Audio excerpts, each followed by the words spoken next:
पीछे बैठे हुए हैं।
v pohodě, ne? A ta výška?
Day 2 brought excitement here in Drew. We had a super over, we had close matches. It was the tale of the tales here in France, and I'm certainly looking forward to what's going to be an exciting third day. It's the Mdina Cup, and I'm certainly looking forward to bringing you action. You're watching it all unfold with me, Charlie Hunt, right here on the European Cricket Network.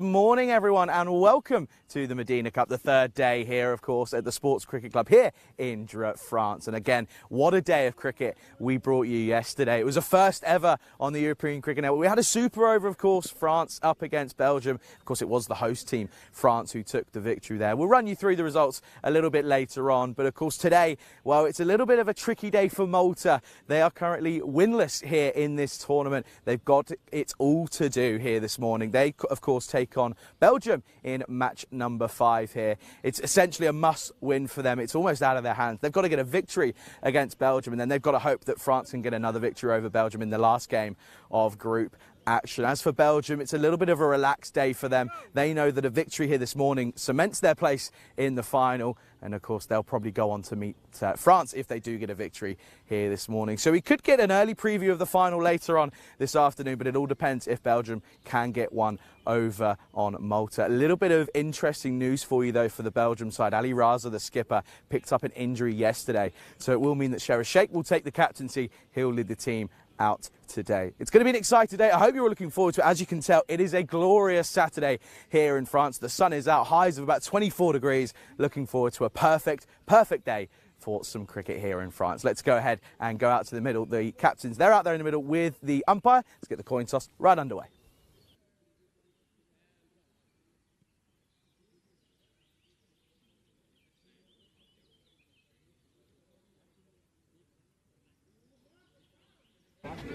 Good luck. Thank you. Good luck. Thank you. Thank you. Thank you. Good luck. Thank you. Thank you. And news from the toss then there, you saw Varun Prasad winning the toss and electing to have a bat here. I don't mind that whatsoever. It's a good choice to go ahead and take on. Of course, it's a must-win game, as I mentioned, for Malta here in match number 5. Of course, yesterday was a historic day here on the European Cricket Network. It was a day of thirst as a super over was undertaken against, of course, between France and Belgium, and it was a tied game. 1-4-2 played 1-4-2, and again you can see really it was the tale of the tales for both sides, for all three sides yesterday in both matches. Glenn Amadi was the man for Belgium, as for Usman Khan for France. It was Usman Khan who was able to get themselves across the line. France winning the super over, of course, by 5 runs in that one. It was all hectic, it was all drama, but it was France who took the victory in that one. And again, Belgium, well, they had to pick themselves up, didn't they? It was a tough one to take for them, a tough pill to swallow, you'd say, because it wasn't a fact of they bowled poorly. They just unfortunately were just on the wrong side of it. But they had to pick themselves up as they took on Malta, and they did so pretty well. It was a pretty comfortable victory at the end, but there were some nervy moments. Nice little partnership between Varun Prasad and Samuel Stanislaus got them up to around about the rate, but wickets tumbled, and unfortunately for Malta, they fell short by the 16 runs there. And that's all she wrote, I'm afraid. After that, it was pretty disappointing for Malta. They know they've got it all to do today, though, because they take on Belgium here in the first game of the day, match number 5. And you can see there are 3 new entrances for Belgium. At the bottom of your screen, Zaki Shah, Adnan Razak and Sazad Hossain. They come into the lineup, and you can see there is confirmation. No Ali Raza. Sheraz Sheikh will take the captaincy. And we're looking forward to this one as players make their way out to the middle of this stunning cricket ground. A very good morning to everybody tuning in around the world, whether it be on Fancode out in India in the subcontinent or on the ECN European Cricket Network YouTube channel. Pleasure to have you alongside me, Charlie Hunt, here on the European Cricket Network. Good morning to Dave, to Kevin, to Rob, and to all those in between. Very much looking forward to another thrilling day. It's international weekend here on the European Cricket Network. Spain and Italy, both men and women's sides out in Brescia. Italy women's drawing the first blood against the Spanish women. It was a pretty comfortable victory for them in that first game this morning. Batting just seeming to be the issue for the Spanish, but fielding-wise, they looked proper on it. They were very much alive and awake this morning, it seemed. You can see there. No real change at the top of the order. It's going to be Stanislaus and Zishan Khan. A tough day at the office for Zishan Khan. Yesterday was not really what he was hoping for, and has been for the entirety of the tournament thus far. Really has struggled in both the batting sense and the fielding sense of it all as well. But it's going to be a thrilling day. Rob's saying we have bright red sky here. Yeah, of course, a lot of stuff in the news this morning about the weather in the UK yesterday. And I know it was also the Northern Lights were also being seen. They could be seen from parts of Europe as well. Stunning stuff. I wasn't outside to be looking, but nevertheless, it was stunning to see all the photos on the social medias. That's for sure. See the win predictor bottom of your screen there, 28% to 72%. It is must win for Malta. Belgium a win here books their place in the final tomorrow. It means it will be a dress rehearsal of the final later on this afternoon if Belgium were to get a victory here today. You can see the slip in place. We saw a traditional slip catch yesterday. We're ready to get things underway. It's Khalik for Belgium up against Stanislaus. And Stanislaus could be gone first ball here. Not going to be. Mani Mohammed doesn't quite pick it. And unfortunately, doesn't really take it on. And if he was walking in, he probably would have had a chance. But unfortunately, he wasn't able to pick it. So off the mark straight away, Stanislaus gets on the pool early.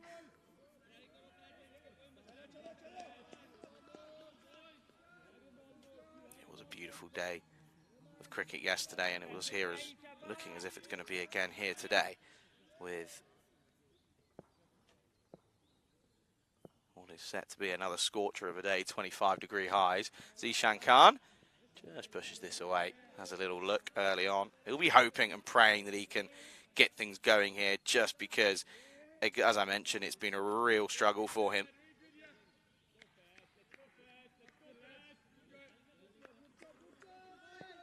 Been a real struggle for him this weekend.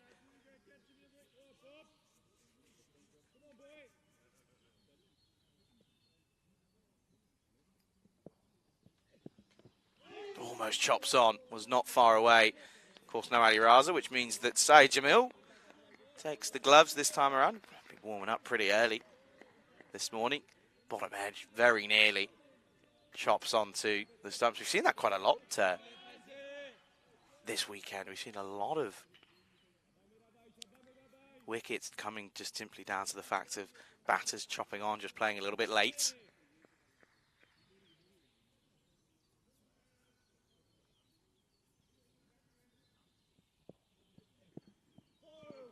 And this one misses out on the cut, and is pretty dead set on that one, really. I mean, moves away. His first movement is Zishan Khan's. His first movement is always away from the line of the ball. Tries to stay on the offside of it.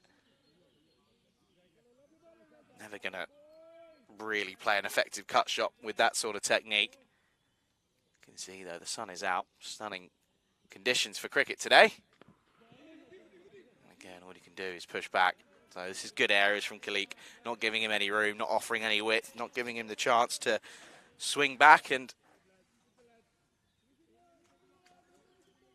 not really offering much opportunity for run scoring opportunities at the moment.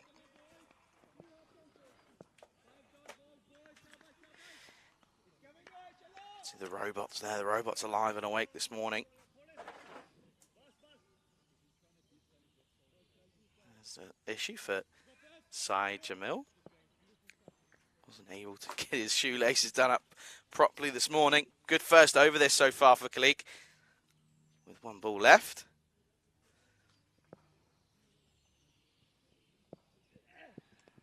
Outside edge. This runs away to third man. They won't mind that. Means Khan will stay on strike. Does get off the mark, though.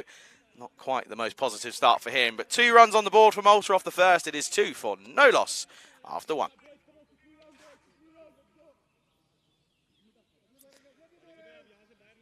Straight away, though, you can see. Nice little view of where we are here in Dre. It is a beautiful, beautiful, stunning ground. You do have to say, it is probably up there in maybe the top 3, top 5 grounds we visit here. First time, of course, was only a couple of weeks ago in the European Cricket Series. However, we thought it was so nice that we're going to come back for some more. And, well, I was lucky to get picked to come here, and wow, can't say no, really. It's absolutely stunning. Really is a pleasure to be here.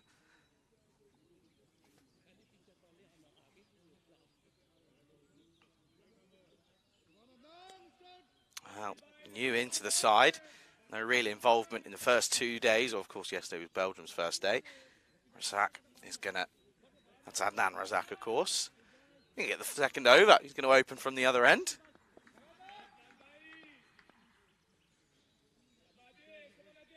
Of course, opting to rest a few this morning. Our Belgium, along with some injuries. A bit of a loosen I could take, though, from Saeed Jamil.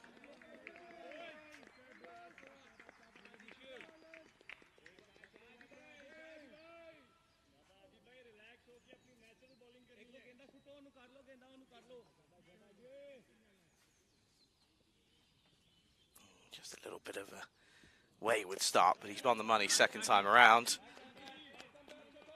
Sassad Hussain there with the tape on his back. Wants to get involved early on here this morning.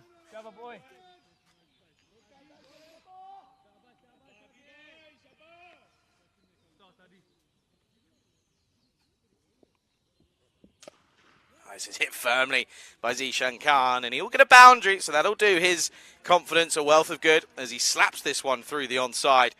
And it's the first boundary of day number 3 of this Mdina Cup. And no surprise, Zishan Khan slaps it through the onside. Bit of a drag, a bit of a hoik across the line. Still gets enough on it, and that'll be 4 runs.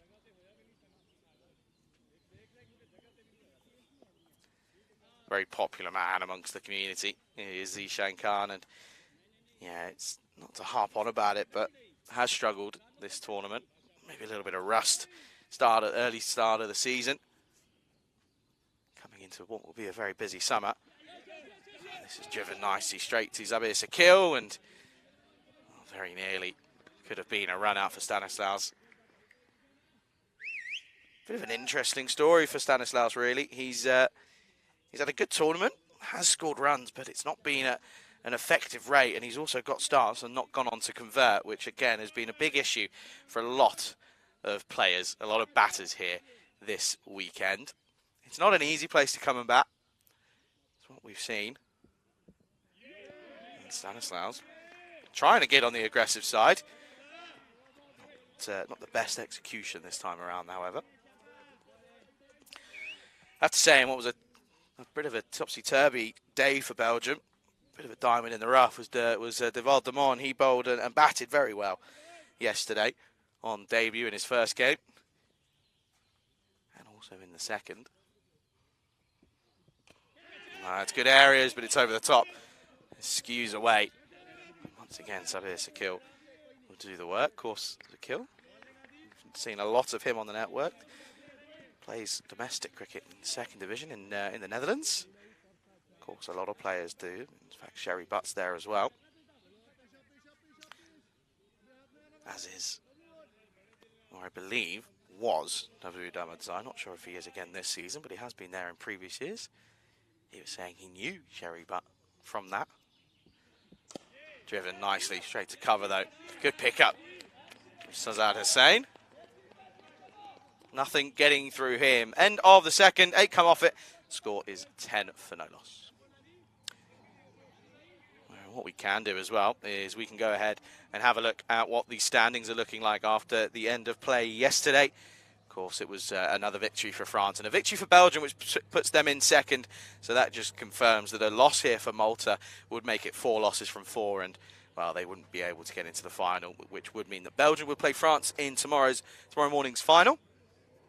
Of course, a win for Malta would mean that they'd then be watching with a keen eye this afternoon as France take on Belgium in the last game of the group stage. So got it all to do, have Malta. Not a bad start, not losing any wickets as of yet. Got to build a platform. Khalid to continue. It's potentially not the best of starts. Zishan Khan saying he's not happy at something, not too sure what his concern is about. I think it's more just aggro at the fact that he didn't get this one away. It was in his arc, he probably feels, and well, you'd have to agree, really. Love the use of that slip, though. Love the fact that he's in there. I believe that's Baran Niaz who's in there. Of course, we saw a great slip catch yesterday off the bowling of Ahmed Zai. Again, rested here today.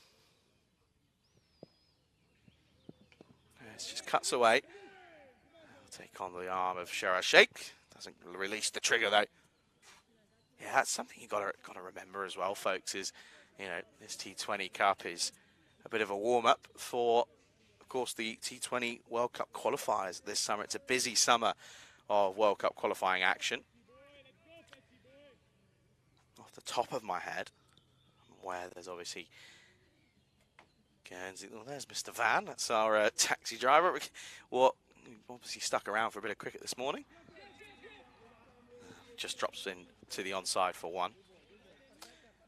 And yeah, of course, his qualifiers out in Rome and in Guernsey as well.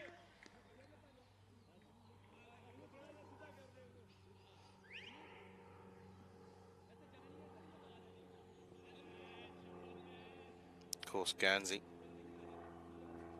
Well, that's where you'll see Malta. Malta will be out there.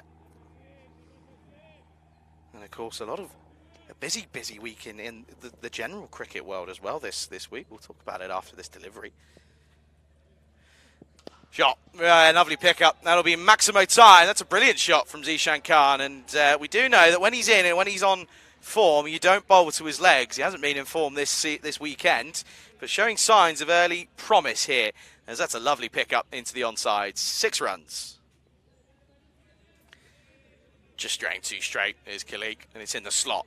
And Zishan, doesn't matter where you are, he won't miss out on that one. He's strong through that area. But a promise early on for Khan early here this morning. But yeah, no, there's lots of T20 cricket coming up. And yeah, I mean, we're talking of T20 success. Ireland getting a victory over Pakistan yesterday in Dublin. That was huge. Balbirnie in the runs. And yeah, it was a close one. Came down to the penultimate ball, I believe. And hey, congratulations to everyone involved at Cricket Ireland as well. It's always lovely to see. Oh, this is a nicely well-played shot, in fairness. This is just deflected over the top, and this is going to be 4 runs. Umpire wasn't too sure what it came off, but Zishan Khan deflects this over the top. We'll get a good view of it here. Has to adjust, and I'm not too sure if that has, you know. It's been given as runs, but I wonder if we get another look at that and almost are able to slow it down, maybe from a side-on view, but nevertheless...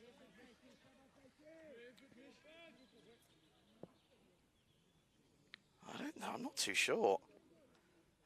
Yeah, just off the bat there you go, off the top shoulder. Anyway, it's 4 in the book.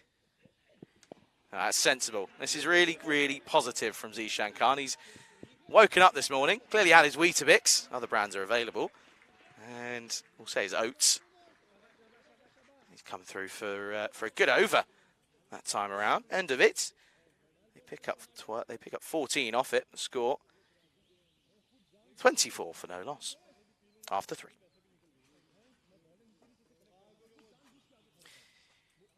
Yeah, and this has been a bit of a conversation starter as well for Malta. Their batting lineup is not the longest. Got the likes of Basil George, Varun Prasath, and Jasper Singh can certainly play as well. And Bikram Arora, he's got a healthier amount of runs in international cricket, but aside from that, it is quite a long tail. Of course, it was the tail wagging for both Malta, France, and Belgium yesterday. I think without the tail wagging, we probably would have had, I think it was probably a higher score, maybe about a 110, 120, really.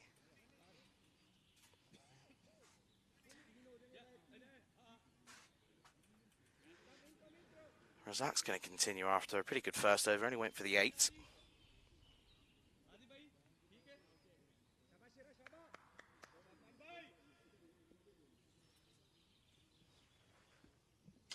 This is up-ish, but straight to the fielder, Manib Mohammed. There's a bit of a confusion. The fielder's throwing it at the wrong area.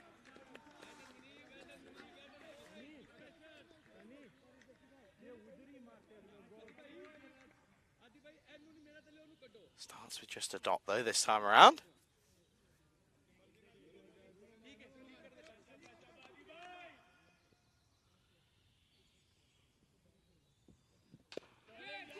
Yeah, this is solid. Solid from Stanislaus.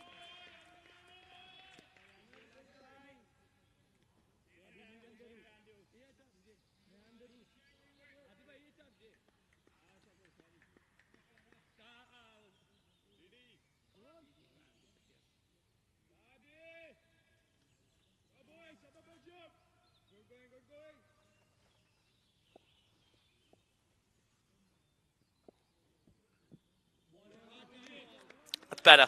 That's where it needs to be against Zishan Khan. You can see there he gets stuck. That back foot doesn't move really. He has to try.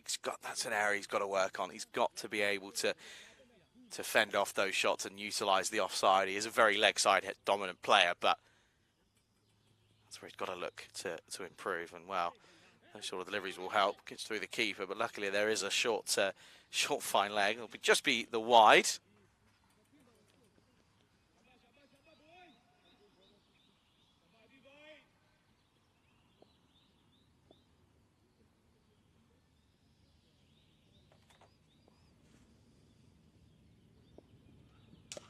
This is hit firmly. This will be 4, and that is a good shot down the ground from Zishan Khan.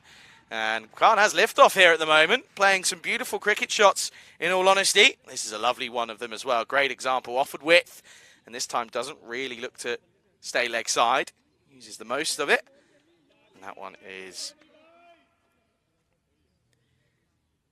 a nice looking shot for 4 more. So a good start this from Khan. Got to continue on though. Use the momentum he's got. Pulled into the onside, straight to the fielder though. There is Burhan Niaz. Had a good day yesterday with the bat. Didn't see him with the ball, but he did. He had a bit of a coming together with Zishan Khan as well.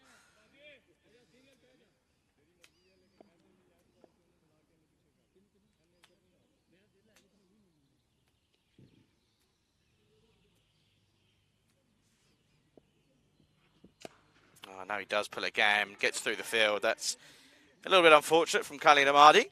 Probably see him with the ball in an over or two's time. End of the 4th, though. Another good one with boundaries flowing pretty consistently.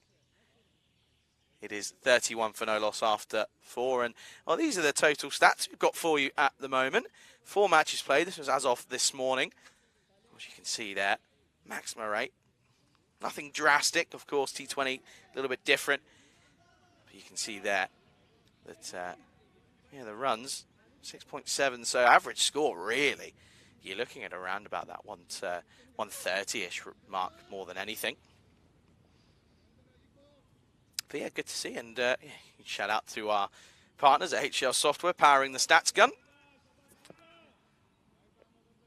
But well, a couple of 6s here this morning already, so that'll certainly lift the rate slightly. Here is Ahmadi. And you just feel that his pace might be a little bit too much to handle for Zishan, but he's just got to stay in line with it and not play rash shots. Well, not like he did there anyway.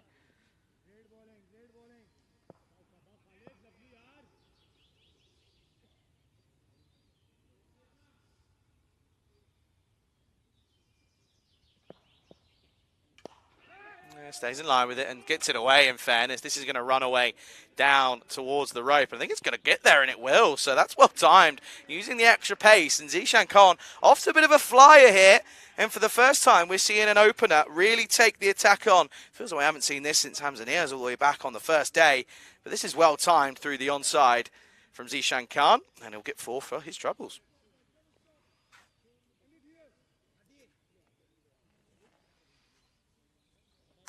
Of course, a lot of people will be paying attention to the fact that it Italy taking on Spain. It's a pretty new look Spanish side. There are a lot of new names in there. This is off the pad. I'm going to take on the arm of Niaz here. Could be close if direct's here, but it was a pretty poor throw. Well, now there's going to be buzzers, and that's really unfortunate. It was a poor throw, no one home, and well, that means it'll be that'll be a fair few.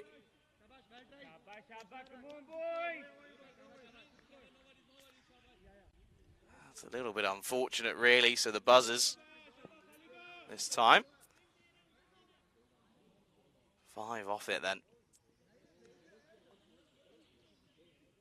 I just want to confirm. They just want to check something.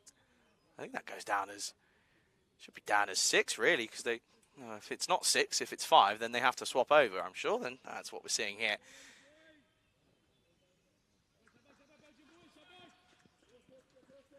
There we go. He's given us the 5 on the book, so they do swap back over.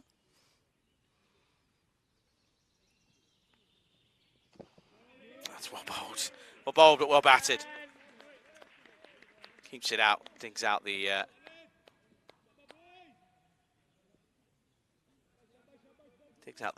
full delivery, the full Yorker.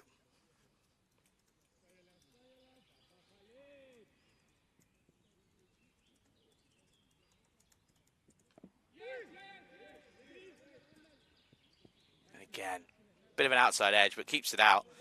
It is tough, Amadi. He's a very talented bowler, of course, played for or represented Team Europe in the Western Shield earlier in the year, of course, out in Santarem at the SCG. What a spectacle that was, though.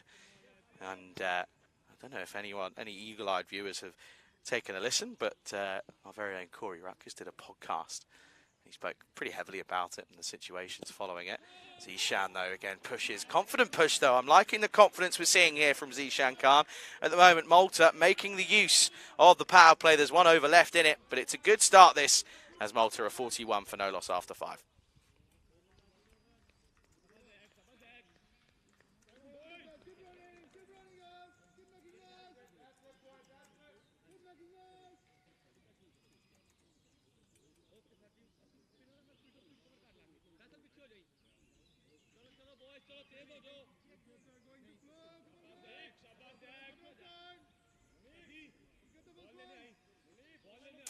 You can see they're going at just above 8 here, so it's a really positive start this for Malta, and no real surprise that they are going to look to change things up. This is going to be Zaki Shah. Again, first involvement here today for Belgium.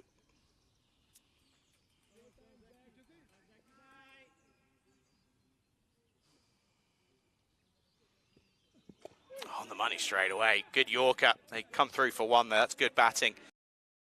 Good understanding, these two. The change has worked. It took a bit of time, but proving successful thus far.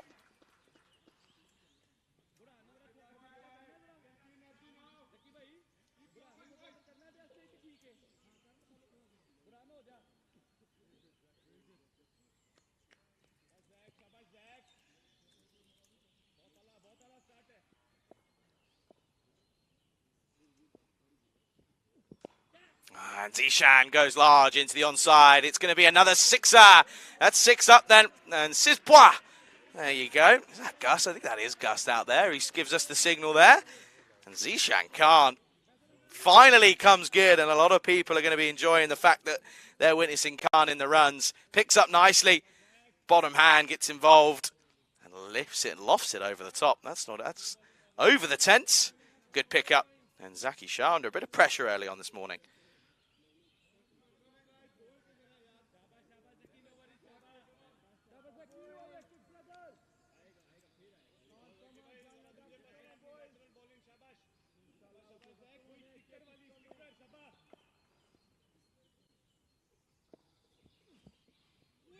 Back of a length. That's where it needs to be, doesn't it? That's where it has to stay there, because otherwise you will struggle, because he will normally take you away.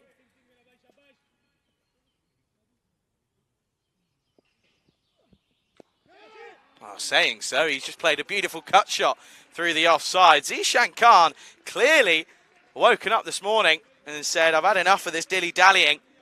He's playing some beautiful, exquisite cricket shots, all out of the textbook here. This time through the offside, bit of a rarity, but plays it superbly. 4 more.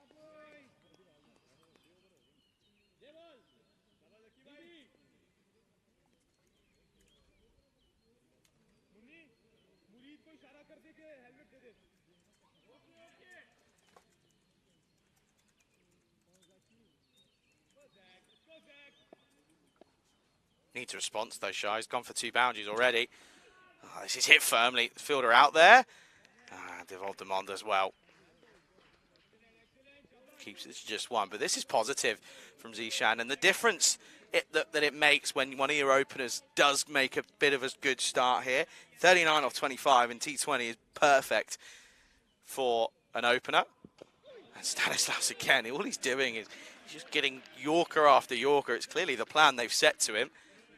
But at the moment, he's been pretty equal to it. He's keeping them out. Good first power play. For the first time, I think, all tournament, you'd argue that the batting side have won the power play here this morning. And at the end of 6, the score 50 up. It's 53 for no loss.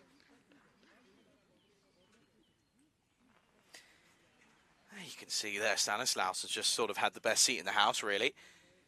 Here, Stanislaus doesn't really need to push it through.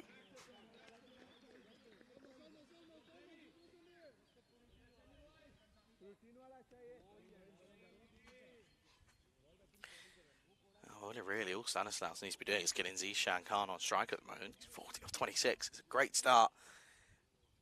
He's got to push on and got to convert here. Really has got to make the most of it. Although he's bowling well. That's a good bit of bowling. Good take as well, this one.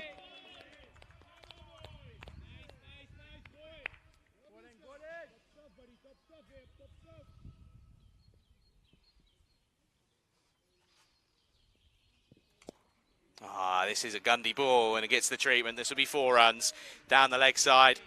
There's Butchie. Butchie getting down and dirty. Showing that there's still life in the old dog yet. Wasn't caught on camera, so no one really knows what we're talking about. But nevertheless, Stanislaus quick and early on the pull. Peels it away nicely. 2 straight, 2 short from Dumont. Good shot for 4. Bit of an overcorrection, but we'll get away with it. We'll just be 1 though. And this is much better, much better from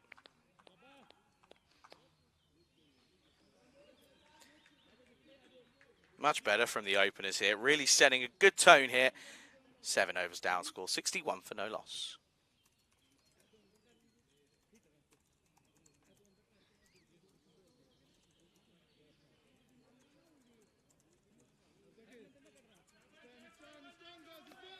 So you can see there already the win predicts are coming up a little bit more even now. And he's been pretty confident really for the batters, bowling-wise, though. You can see Amadi, of course, bowled well. Probably going to look to save him, I reckon. Save him for 3 overs left at the back end of the innings.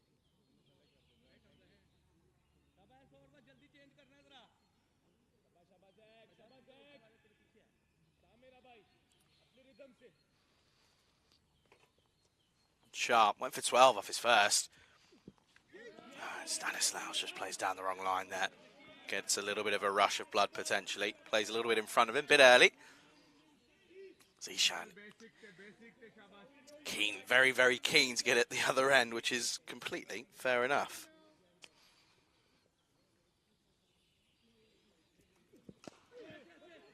They'll get it. They'll get through. That's good. Morning, folks. And he is seeing it like a balloon already. You can see there. There was he had a bit of gusto around him this morning. He was walking around, not that he ever doesn't, but was walking around very much with a look between the eyes of he meant business, and he's come out and he's proving so here, just 3 away from a half century. But what a great start this is for Malta. We've certainly got a game on our hands here, folks.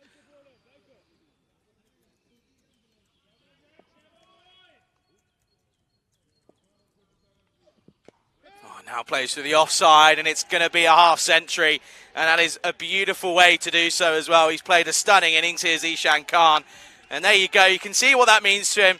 He's had a really tough time of it so far this weekend. but he's made it look very, very easy here at the moment, and that is a stunning way to bring up your half century. Plays a lovely cut shot through the offside, and you can see there, these two very close. And look at that, Stanislaus, the veteran, says, keep your head, son, keep your head. There's a long, long way to go. Look at that. What a beautiful shot to play as well. Just seems as if he's all of a sudden got all the time in the world. And it's a lovely half century for Zishan Khan. And that's the end of the over. It is 74 for no loss after 8.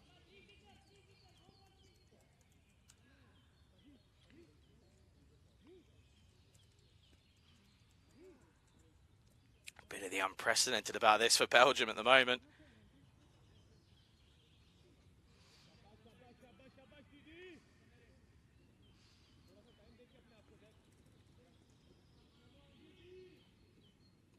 Normally they'd have a couple of wickets in the book at the moment, but they haven't. Opening partnership, opening stand, now worth 74. Stanislaus just hanging around, and that's all you can do really at the moment.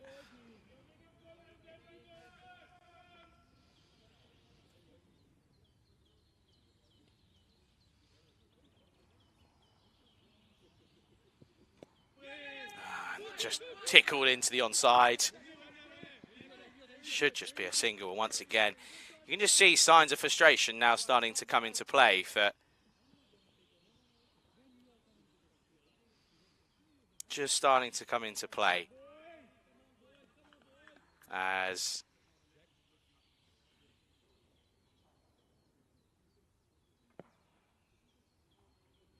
they're not picking up wickets in this stand. And now Zishan Khan plays a lovely shot straight down the field as Ivy though for just one.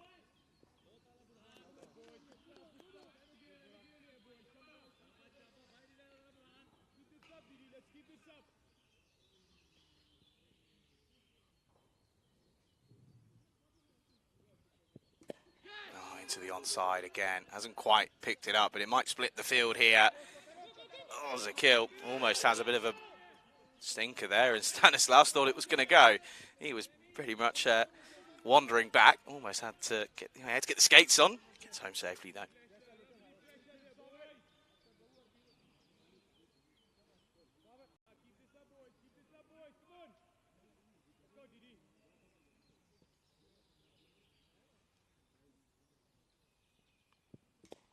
Up in the air, gone, he's got him. And Stanislaus isn't too sure, but I think he does get the fingers underneath it, and it brings an end to a very excellent partnership, and that's exactly what Belgium would have been hoping for. Dumont is the man who gets the breakthrough, we'll see here. Yeah, absolutely, has no issue with that one. Great catch by Sazad Hussain, and that will be the end of Stanislaus. Again, pretty similar story for him with the bat. Gets going, gets a start, but isn't able to push on. But at the same token, he was just doing a job of keeping Zishan Khan company. Great, great opening stand, though. Positive signs from Malta, but the first one goes. The score, 78 for 1. Good to see, though, that Boom Boom Basil is the new man who's come out to the middle. And good to see as well. Look at that. Good signs of appreciation for Stanislaus, the veteran himself. But Basil comes out to join Zishan Khan. If these two get going, it could be a very dangerous total. Boom Boom Basil, again, similar to Zishan, has had a bit of trouble when it comes to this week.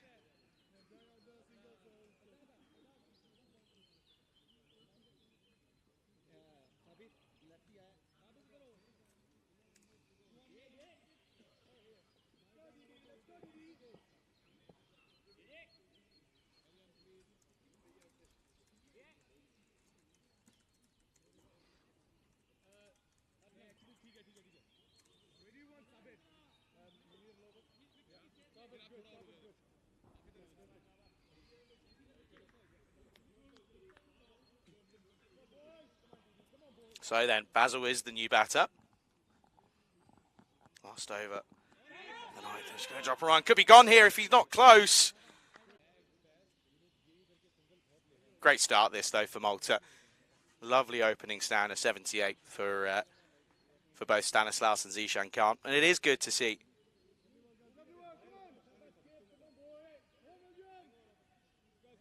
It is good to see that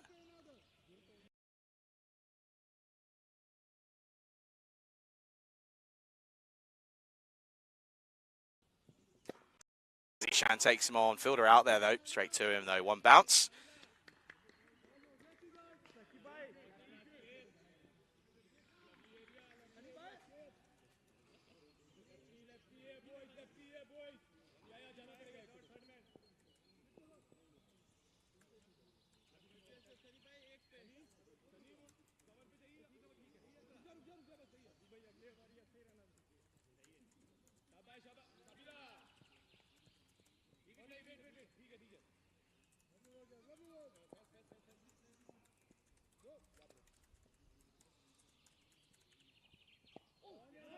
Again, Basil just having a look here, just giving himself a bit of time.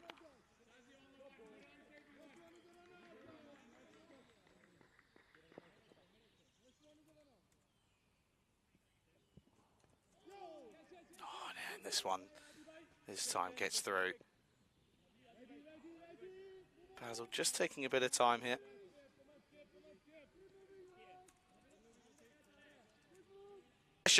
He calls him through and then just stops the demise of Basil George, and I have a feeling that's going to be a bit of a conversation starter in the hut later on. And at the end of the over, it's an unfortunate way to go. It is going to be 86 for 2 at the end of 10, and it will be a drinks break here after the 10th over.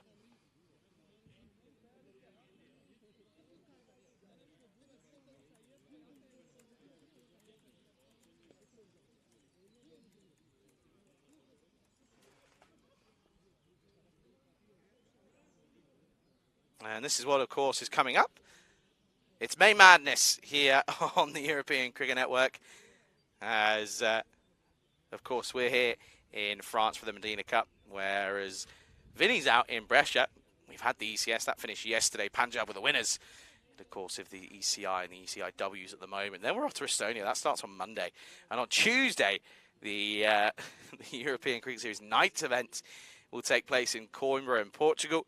Then on Saturday, we start our Netherlands adventure. We're there for 12 days, where there'll be some more T20s, both domestic and international, and the women's game, of course. Continental Cup, that starts on Friday the 24th, Friday the 24th, I should say, in Romania. And then on the 27th of May, we then start our first ever event in England. And certainly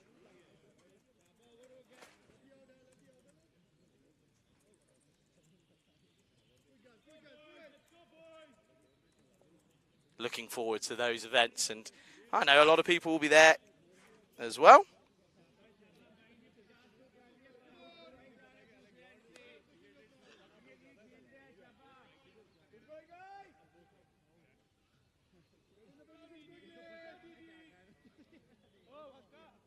I do apologise, we are facing some technical issues on a lovely Saturday morning. But again, pretty evenly poised here. It's been a great start for Malta, but wickets have tumbled, 2 wickets in the last 2 overs. They do just have to look at providing some support for Zishan Khan. He's the in batter. He's currently at a 59 off just 34, as Jaspal Singh is the new batter, coming in at 4. Varun will probably be in next at 5.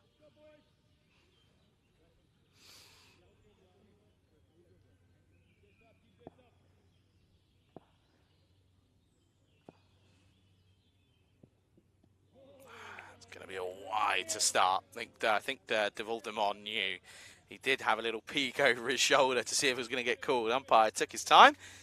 Yeah, it spun away. Of course, the leg spin of Demon. That's well bowled, much better. Doesn't offer any width. Can't get him away.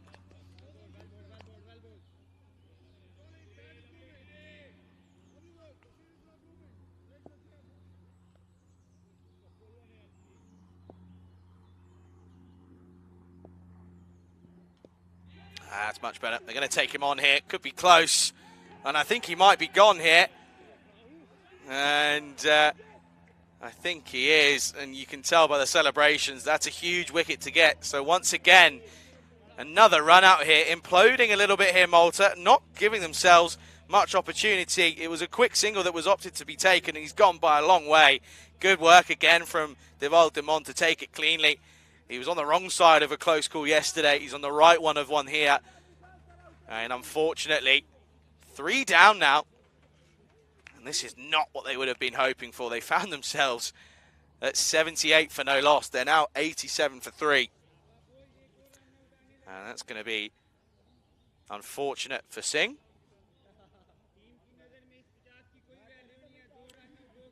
As he will have to go run out for no runs. And there you go. There's Derek. Derek's dancing all over the place. He's on our graphics as well. First sign of Derek this morning here.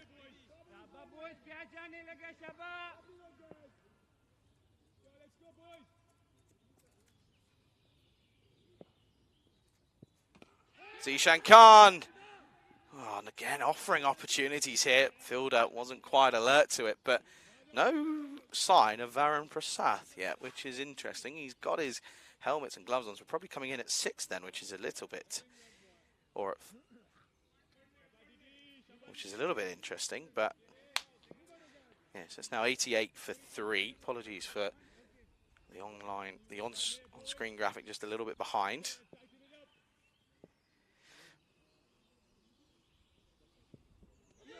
As that's Chanjar Sudasan, and then the keeper coming in at 5. It'll be a dot. There we go, we're back up to date. Apologies for that slight pause. Slip comes in then. Sarah Sheikh wants to be involved. And he probably should have stayed where he was, because he would have cut that off, I'd imagine. They'll just come through for 1 though.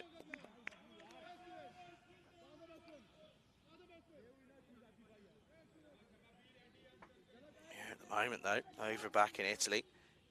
Italy are 98 for 2. Of course, a new look team for Spain with a couple of familiars in there. Oh, and Zishan Khan was offered a bit of loft, a bit of air. Didn't quite get it though. That'll bring us to the end of it. There was a bit of movement. It was up in the air at one point, but he does get it back down just in time.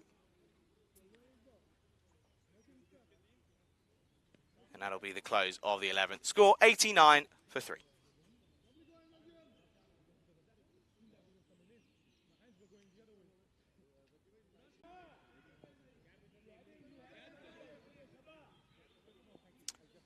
So here is Prasath then. And Sheikh picks up his first wicket. It's getting a little thick as these at the moment. Prasath in at 6. Just pushes at this one to start off. Has a little sighter.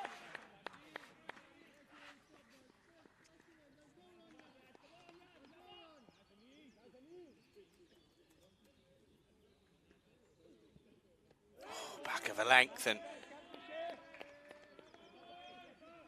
wasn't quite able to pick it up. Devolved.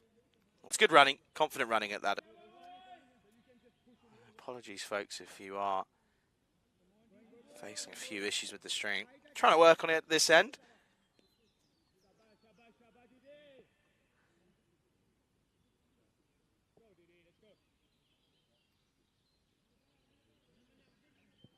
Shorter, outside edge, this will race away, and this will probably go towards the fence. No shine of stopping that time around. That's going to be 4 more, and a welcome boundary for Malta as it probably puts...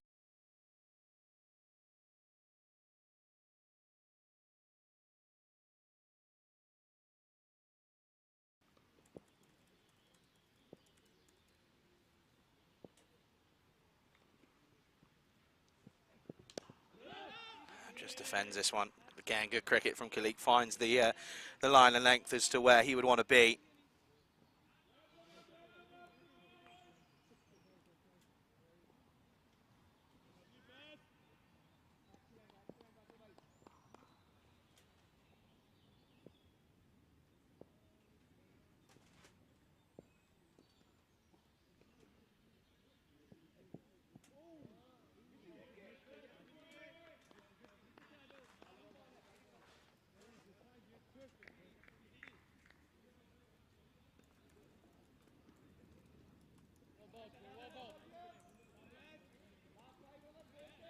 I think we might be back in play, folks. I think we're back underway, fingers crossed.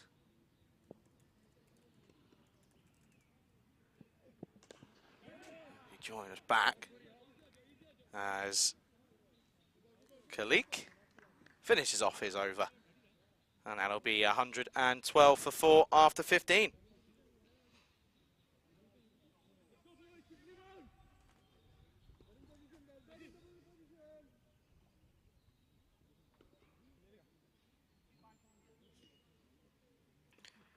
You can see there, little stats for you. And Zahirian is the leading wicket taker at the moment.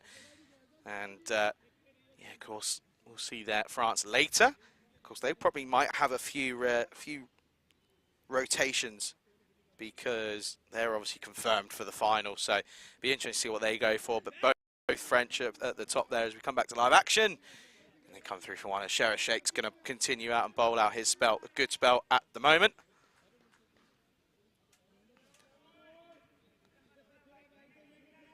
Malta, though, keep ticking away here.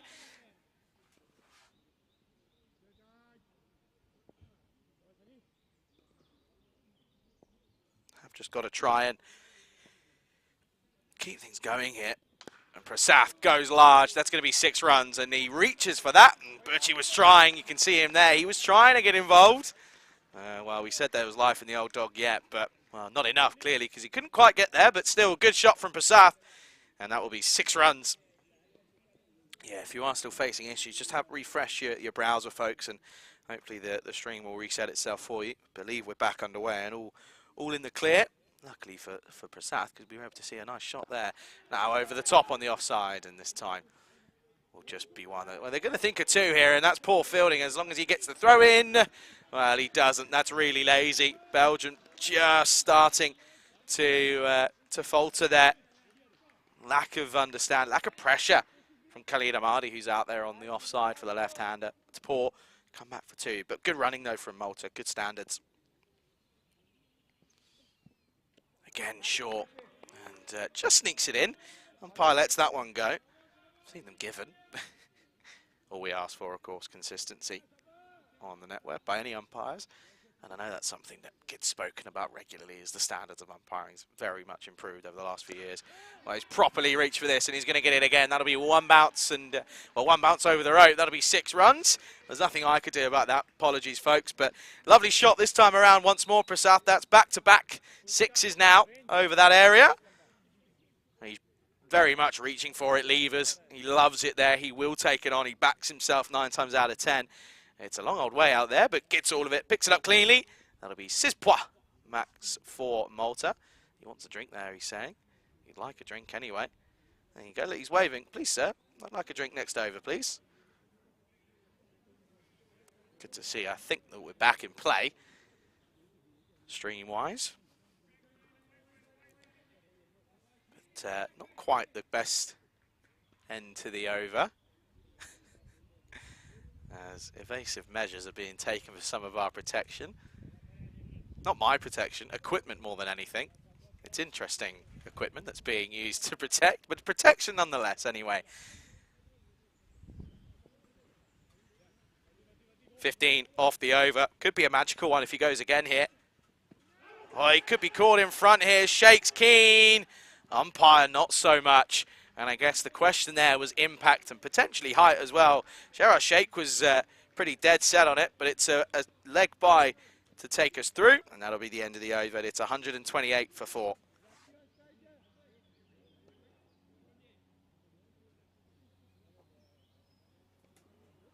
Well, that's the story. Let's just have a look at this here. Let's have a look. Umpire didn't give it on the field. Let's have a look-see here, shall we? Great call. Superb call. That's outside the line and potentially missing, in fact, as well. Of course, we had the benefit of looking at it from slow-mo. Good work by our production crew. 4 overs bowled out for Sheikh.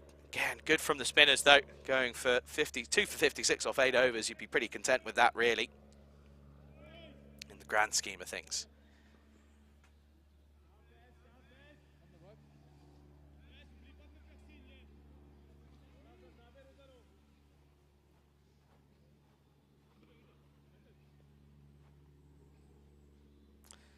Kalik is going to continue yet to pick up a wicket, but he's been pretty economical going at 22 off his 3 overs.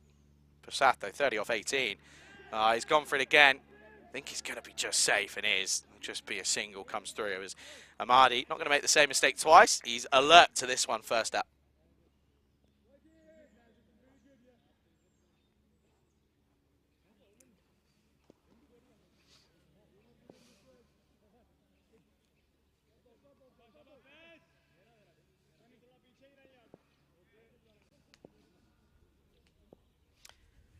Sanan just being at the non-strikers end with the best seat in the house whilst Prasath's gone large.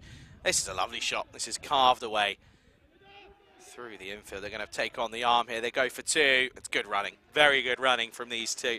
They have had quite a lot of batting together, just simply due to circumstances that's out of their control. They've done pretty well, though. Dave B's on a rampage in the chat at the moment. I like it, though. Keep it up, Dave. Of course, credit to all our moderators, doing a great job. Keeping our chat safe and positive. Slower ball cutter.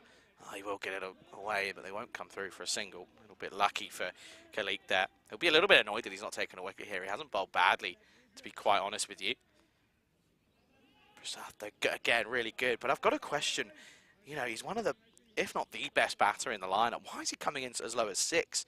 I guess it is just to try and extend and almost shorten the tail a little bit by having him coming in later, but I'm not sure if that's the play. You want as many runs as possible on the board, and to do so, you want him to be facing as many balls as possible. You know, he's only faced 19, he's got 31, so interesting though. They're under the 130s though. This is a good little set at the moment. As Khalik just puts the brakes on. Gonna have to start the gear again.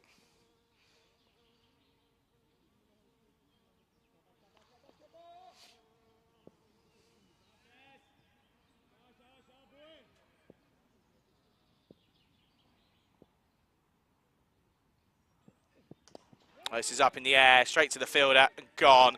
And he tries to be the aggressive of the two. And Sudasanan just doesn't have the power and the timing to get it off the square at the moment. That's probably the area in the game that he needs to improve on. He's good at nurdling the 1s and 2s, but he hasn't got the explosive power. But that'll be the end of his excursion out in the middle. And it's another one that goes. It's the 5th to full. It's 131 for 5.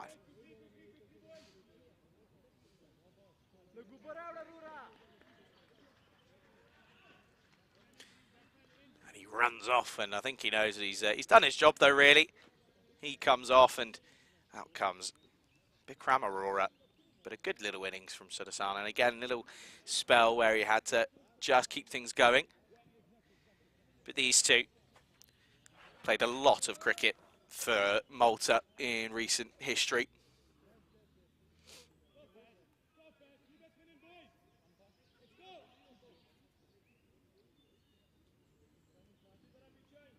Of course, at the moment.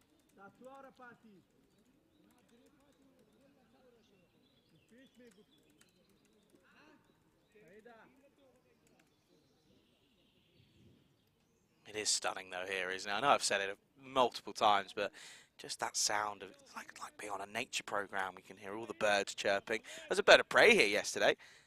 Wasn't really too sure what bird it was, but it was a bird of some form.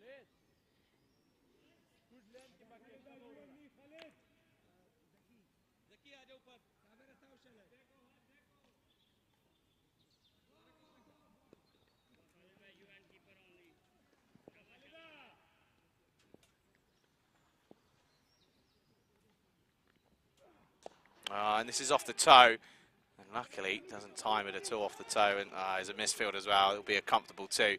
Prasath wasn't too certain on coming back, but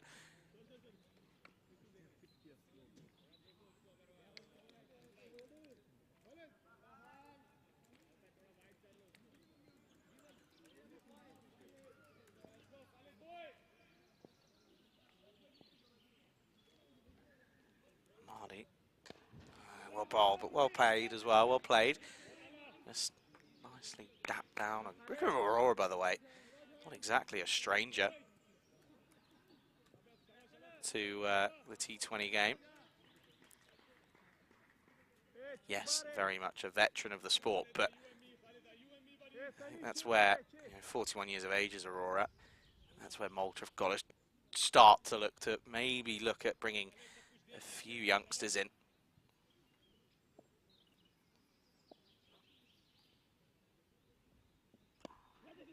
He's got a sensible head on him though, as Aurora.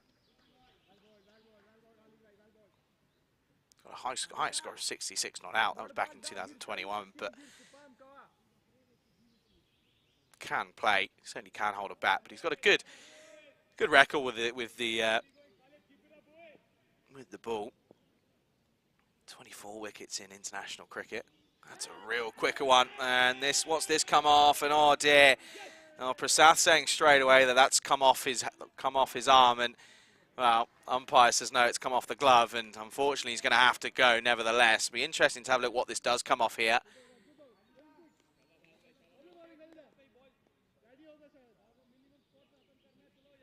And that one's not really going to tell us much. It'll be the side on view. I think we'll probably get a better look here. Slow it right down. Yeah, I think that does come off just above the glove for me. And Prasath, he's furious. He knows straight away it's not come off the glove, it's come off the arm. So unfortunately, he has to go. A little bit hard done by, but it's, well, credit where credit's due. Belgium keep plucking away. It's another one that goes. And the score, 135 for 6. They've done well, though, of Belgium. They've taken wickets at the right time. They've not really let anyone get too comfortable, apart from Zishan Khan at the top. So they've been able to really plug them down. And looks as if they might struggle to get to 160 here. That stayed very low. That'll be a wide by Amadi. He knows that that's not the standards that he set himself. Spain lose a wicket as Baba Khan goes for a 2-ball duck, so that's not very positive from him. But Matia Rahman has come in, and well, he went for a 6er first up. That's slapped after the full toss. Ah, misfield. That's the second time now for Deval Dumont. A little bit sluggish down there at the moment, just switching off slightly. He's furious. Holds himself to better standards, rightfully so as well.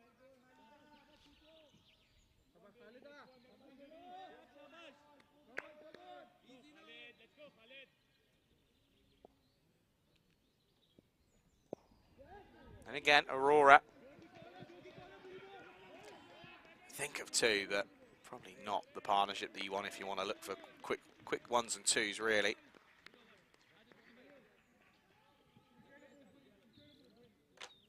And that brings us to the close of the over. An eventful over for us here. Wickets and runs. End of the over. 8 runs coming off it. The wicket falling, which was probably a bit of a mistake, really, to remove him. Really wasn't off the glove. But it's the big one in Prasath who goes score at the end of 18. 2 overs to go. 139 for 6.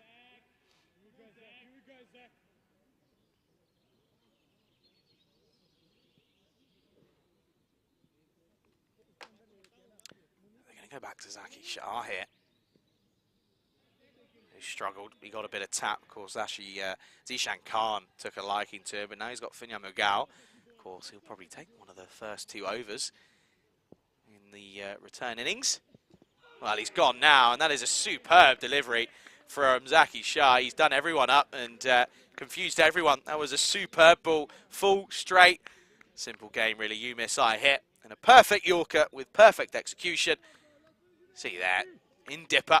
Does them all, ends up. Mughal will go. Another one goes now. 139 for 7. It's a great delivery in the base of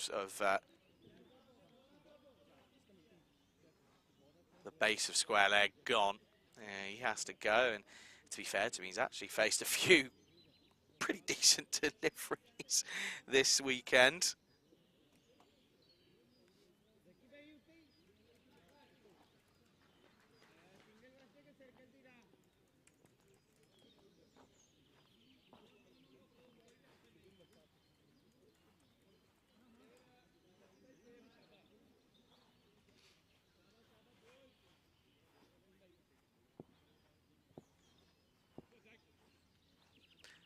Abbas comes in at 9.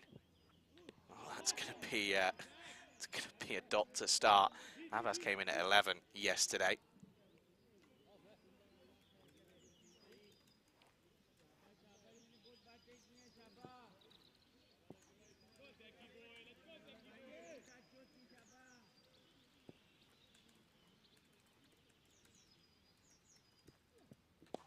Oh, this is a nice hit up in the air. Has he got the legs on it? I think it might do, you know, and it does. Nice little shot from the number 9.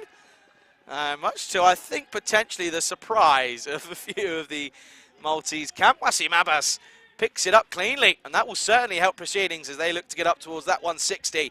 And you can see here, sets a base, it's in the slot, and he says, thank you very much. Poor delivery from Zaki Shah to then offer that up.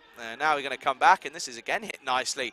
Straight to the fielder, though, at the offside. Oh, a little bit too quick, and a bit of a wayward throw. It's all a bit exciting. All the bench is getting a bit healthy and a bit wary down at in the dugout. Brings Aurora back on. Aurora can hit the ball. He's not exactly he's not capable of it. Another one's gone, by the way. Both openers back in the shed for Spain now.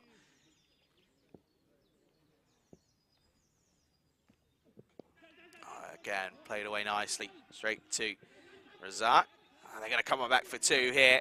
That's good running. It's a poor throw. And again, Belgium just in the field, just taking their foot off the gas here. Not what you need. You need to be keeping.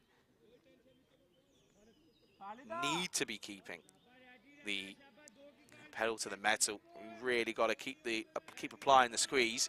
They're not doing so very well at the moment. They're letting things slide, and not what you want to see.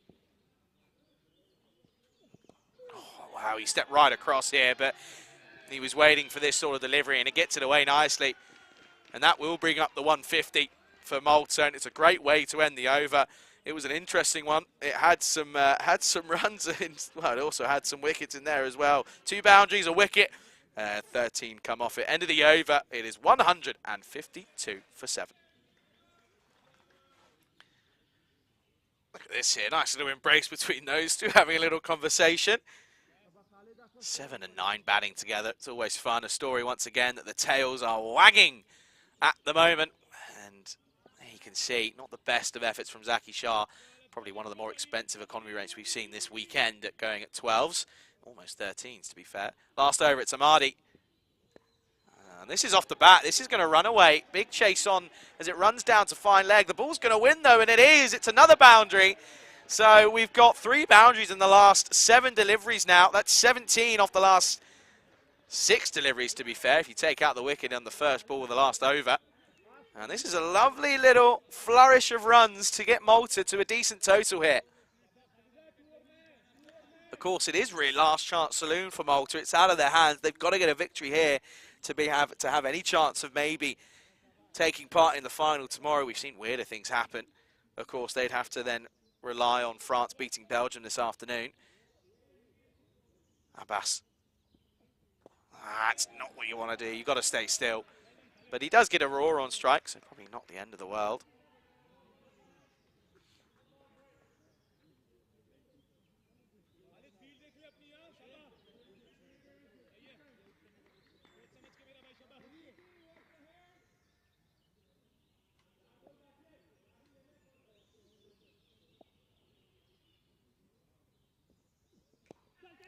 Played late. It should just be 1. They're going to come back for 2 and do so comfortably. Kalik not very quick to attack it. And again, just the basics not being done correctly here for Belgium.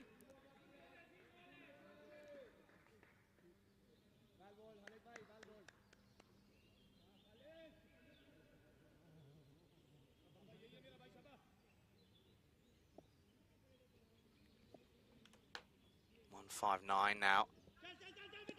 That's going to be a wide. Oh, it's going to be run out here, and Aurora wasn't too concerned as he was too busy reaching for it. And he's going to be run out, is Wassim Abbas off the wide. So a little bit unfortunate, but it will be another wicket that goes. So Aurora will stick at it, but a nice little cameo from Abbas, number 9. A couple of boundaries, 6 and a 4 for him, but he goes. Score now 159 for 8.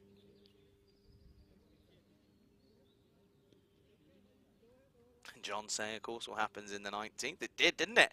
It was a busy one at that. But Abbas, nice little cameo comes to an end. Well, hang on a second. He's got to get off it because we're back to action. Come back to live, and this is down the leg side. It's going to be another wide. And Ahmadi, that's been his downfall. He has struggled to keep a consistent line. It's been pretty back and forth.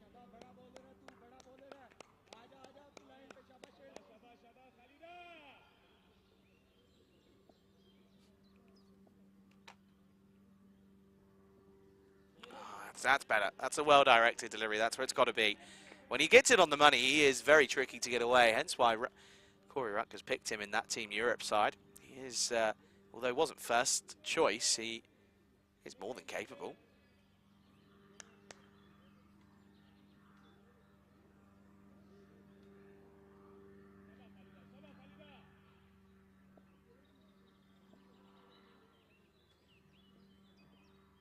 Slower ball, doesn't pick it. They're going to take on the arm here. No, he wouldn't really be too bothered about that. Singles aren't too poor at the moment. They'll come through for just the bye. Last ball coming up then as, well, they've got up the 160, so they've done well. They were looking as if they were going to struggle to get there after wickets tumbled. Here we go then. Last ball time. Singh on strike.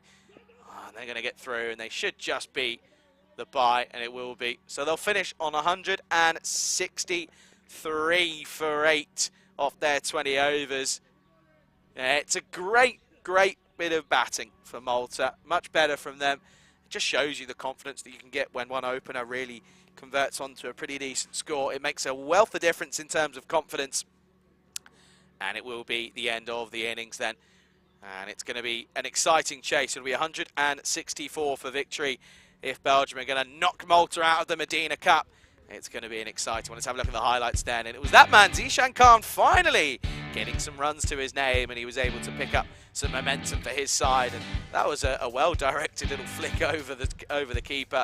But he hit some beautiful cricket shots to all parts of the ground. That was one of the best ones. That was timing more than anything.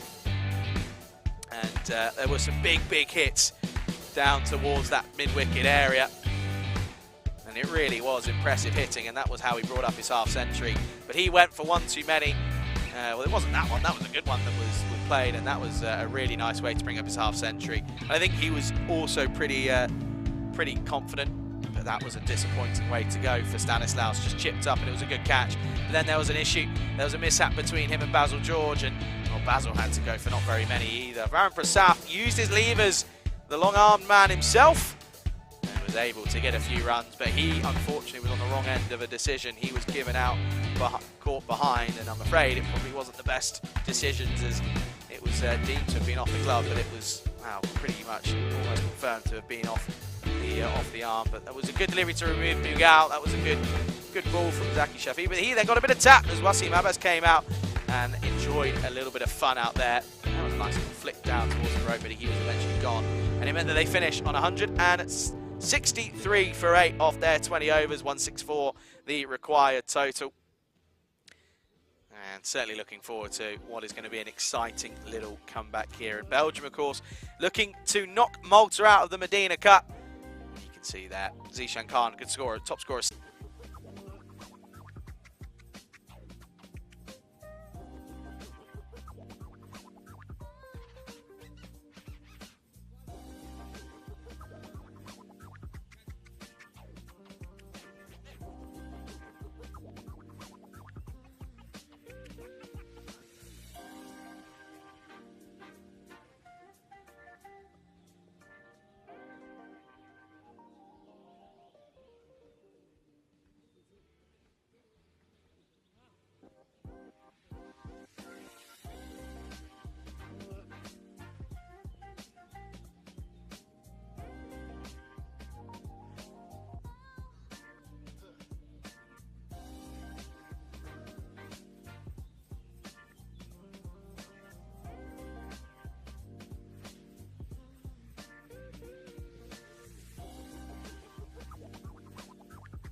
Dreux Sports Cricket Club here in France. And you join me, Charlie Hunt, here on the European Cricket Network for the response of the Belgians as they are looking to end the hopes of Malta, is what it would be. And yeah, certainly looking forward to the response, because you feel that it's not going to be an easy chase. Belgium have really suffered and struggled with their top order since yesterday, and they haven't exactly had anyone who's gone on to make big scores. It's been a mixture of 20s and 30s, mostly from the middle to lower order for Belgium. So it'll be interesting to see what they can do as we look ahead towards what will be an exciting one, because of course you understand that a win for Malta would mean that Belgium would have to almost have to win, really, and they'd be hoping that France would get a victory, and it would make things a little bit interesting, and it would mean that the last game wouldn't exactly be a sort of dress rehearsal for the final. So we'll see as the umpires make their way back out to the middle, and of course we're interested to see what the opening partnership's going to be, because no Azul Raza, he is out injured, the skipper. So it looks as if it's going to be Mohamed Manib and Sassad Hossein who's going to go ahead and hopefully, for his sake, make most of an opportunity, because he's been gifted it, really. Of course, looking to maybe just say, look, this is what I can do at the top of the order. Give me some chances and I can show you what I can do. That's what he'll be hoping to accomplish here. Disappointing, though, for Spain out in Italy at the moment. Looks as if they're currently struggling to get even a point out of the first game, of course. I'll be hoping that they can, but some new names there. A bit of a trial period for a few of them, seeing if they've got what it takes to become part of that very successful Spanish side now in recent history. Just as I say that, Wais Ahmed just played a lovely shot over cover, to be fair. But at the moment, we're all focused on what's going to be happening here. There's Ishan Khan. He had a good time of it with the bat, finally getting some runs under his belt. And we might see him be a little bit happier out in the field now and potentially more accurate with his decision making.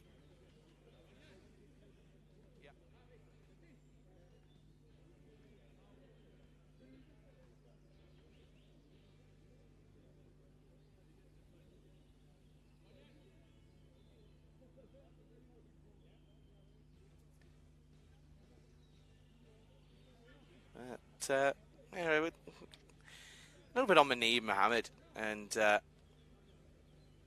well, he has struggled. Of course, he got a first baller in the second game yesterday, was run out by Ali Raza, his skipper, in the first.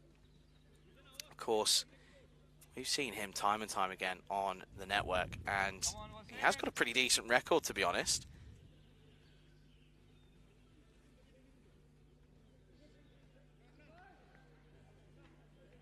He has got a decent record, and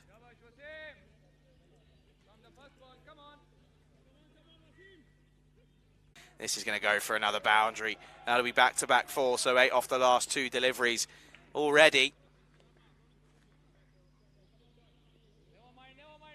Under a bit of pressure here. They need a good start with the ball, do Malta, because they've got to look to build on what was a good start with the bat earlier on in this morning's play. Wasim Abbas, though, struggling to get his line and length correct.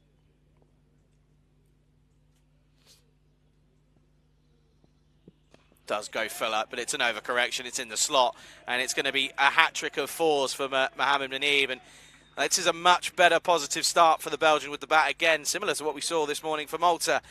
Openers looking to make the most of it. Wasim Abbas not too impressed with that, but it was a good shot straight down the ground. Trickles over the rope. 4 runs yet again.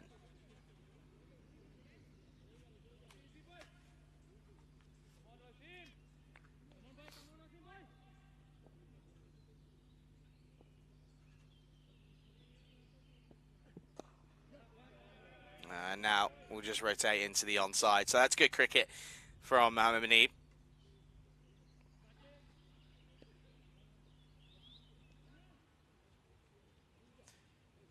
Now I know that Rico, of course, has the classic trend of what today is. But today is a good day. I like this day.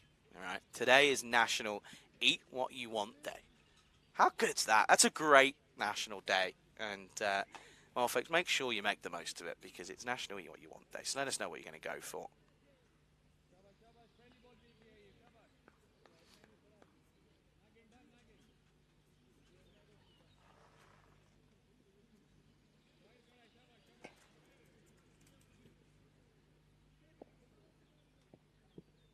Hassan is the striker there, yet to face a delivery, but again, unfortunately, isn't good enough from Abbas. He's gone for 14 now, and this is not a good start for him with the ball and for Malta.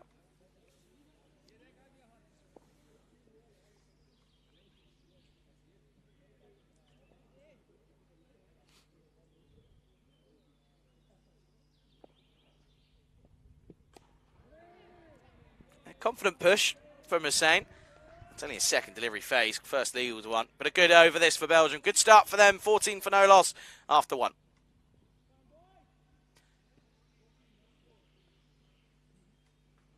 Maneve, though, will be on strike, which is a positive for Belgium. 13 off 5 for him, a good little start.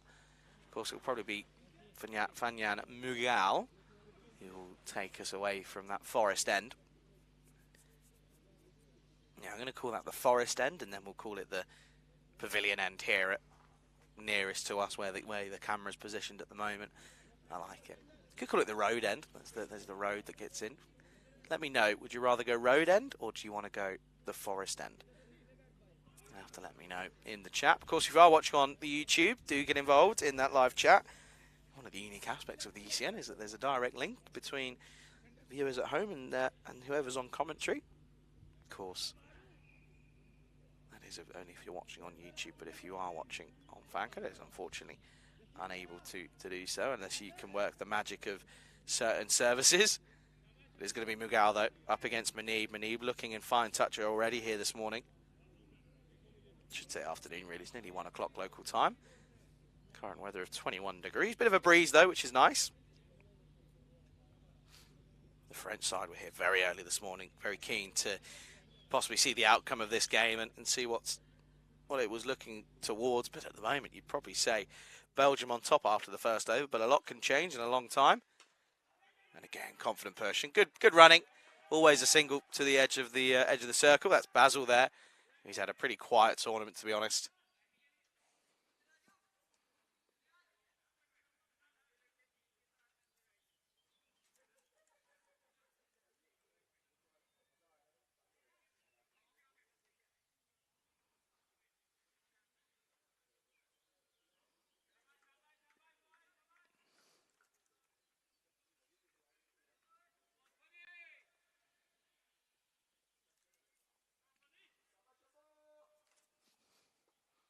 Hassan yet to get off the mark.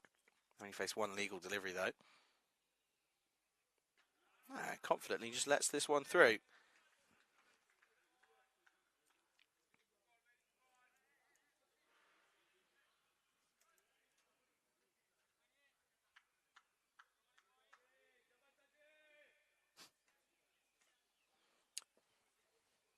Mughal, he of course was the victim of a very good delivery to remove him when batting.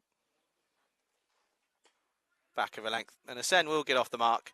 So that's Prasath out there, picks it up nicely one-handed, but Hassan gets off the mark, and nice applause from his teammates.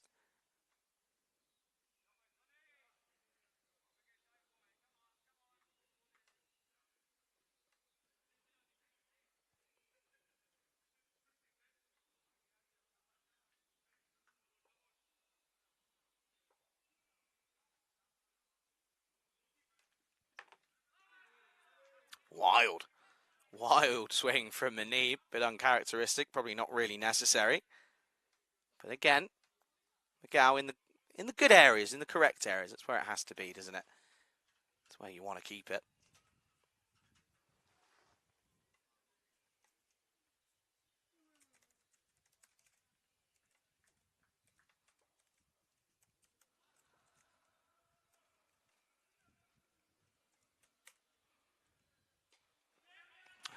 That one, again, much better areas in that corridor just outside the off stump. I would love to know who would have woken up yesterday. And someone obviously woke up and did something, because the fact we had a super over was rather insane. I've not had a golden ball in what feels like an eternity, but I've had a super over, and the good news is no one else on the network can say they have, so I'll always have that one over a few people. This one, what's this off? Asking the question, I don't think it's come off any bat. I think it was more pad. A good take, though, behind the stumps by Siddhasananan.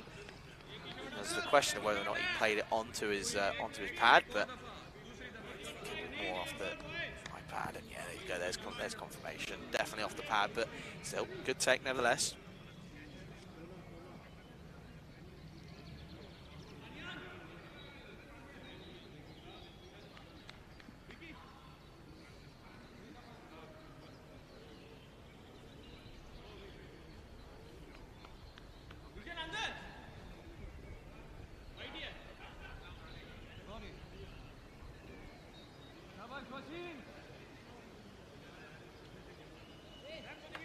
Change in the field though, of course, and that's the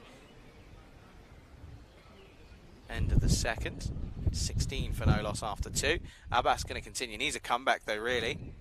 That's not a good start. It's going to be a wide, and these are not the standards you want to be setting early on here. You've got to make the most of these power play restrictions. You want to try and, well, realistically, you really want to look to make some trouble here for Belgium.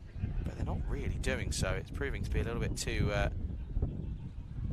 easy, offering a lot of wider deliveries. Oh, there's a prime example, but straight to the field, and that will sting the hands. You can see there, it's just saying, yeah, that one stung a little bit. That's Justin Sharju.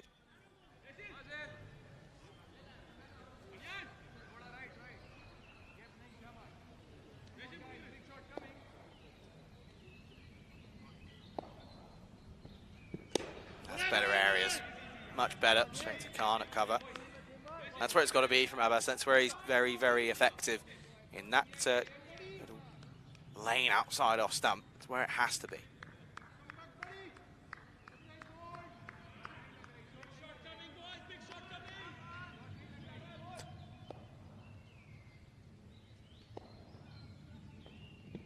Short. We get a bit of a hand on this one, but I don't think it's going to take enough fizz out of the shot, and it doesn't. That'll be 4 runs. So Hussein gets his first boundary in the tournament. It's too short from Abbas, too wide. It's a confident little shot from Hussein, to be fair. Throws everything at it, does well. So Italy beat Spain by 70 runs in that first game. I believe that means it's 4 points. Well, again, another good try, but Khan gets a hand on this one. Slaps it down. Sinners wasn't looking, and it's a scream, and I think he might have to change the trousers. He was a bit concerned as to what was coming his way.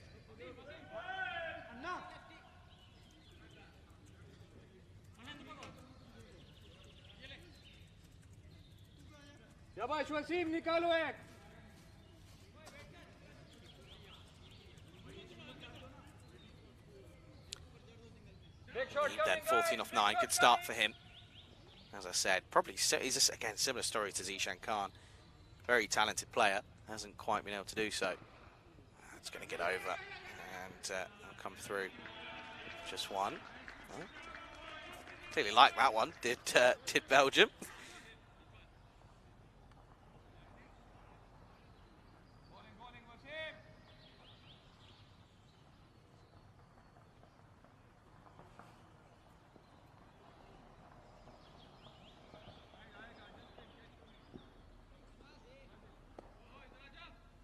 Last ball of the third then. Again, push and go, direct hit. Direct hit would have been gone by a long way. And interesting running, but confident. End of the over. 24 for no loss after 3. You can see here, look, only had one stump to aim at, but was no way near. Good backing up though from Abbas. Did well to get back in time, but still. Get through in the end for just the one. As I said, 24 for no loss after 3 overs.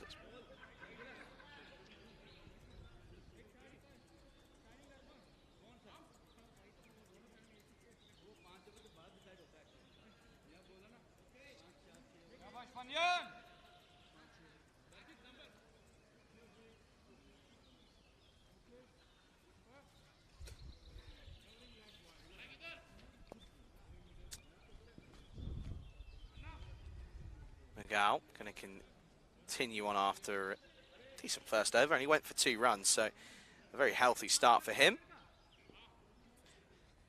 Predictions coming in, people saying a bit of a mixed bag of predictions at the moment. Yeah, lovely shot, slapped through extra cover. Basil George gives chase and does get there in time, puts the brakes on. Comes back for 2. Confident though this from Hussein, I like it. Asim Abbas has gone off the field for a moment as the wall in Shipatanka has come on as 12th. A lot of people probably tuning in after switching from Italy. Very good morning, good afternoon to you. Up in the air, gone, taken straight to the fielder at point, and it's a very good catch, low to his left. A very, very confident one at that as well for Jaspal Singh, and it's the first wicket that falls. The opener in Hussein goes, given an opportunity coming in for the first time this tournament. He looked confident, but didn't find the middle hit and just squirts this one away straight to the fielder. Makes no mistake, good catch, and it's the first one that falls. Belgium 26 for 1. Disappointing for Hussein, who will go. But it does mean that we get to see another batter who makes his way out in Faisal Khalik, who's had a real struggle a bit with the bat.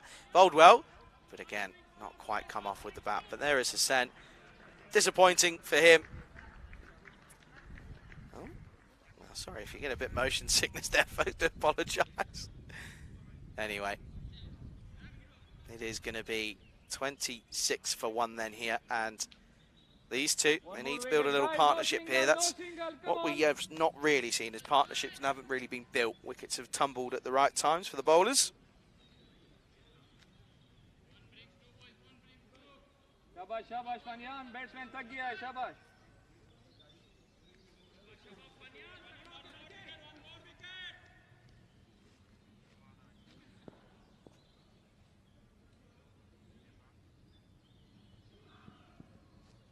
Again, good areas. He's bowling very well here. Is Mughal. Too much swing, come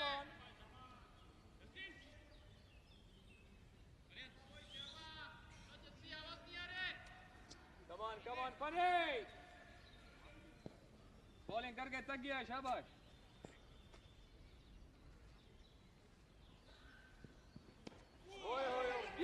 Drop and run. Again, a little bit slow on that one, the fielders there. Weren't quite on it there, but nevertheless, they will come through for 1. People saying it could be a close game. There's a bit of cartoon saying, a bit contradicting there, really. Close game, but Belgium will easily win. Don't know if you can easily win if it's a close game, but fair enough. Manib then, he's got to take charge here. He's really got to take the ball by the horns here. He's 15 off 10. He's had a couple of nice shots. He's just having to restrict himself slightly at the moment, though. Well, he doesn't there. Outswinging delivery from Mughal. Good ball. Good battle. Left arm bowler between left-handed bat. Pin code and 333 on his back.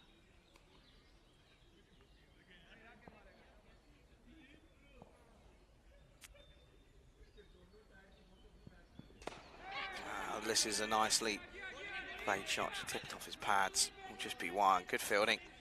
Out in the deep. Might get a direct hit as well. There you go. Still behind where Malta were at the moment. They were 31 for no loss, as they are 28 for 1 after the end of 4.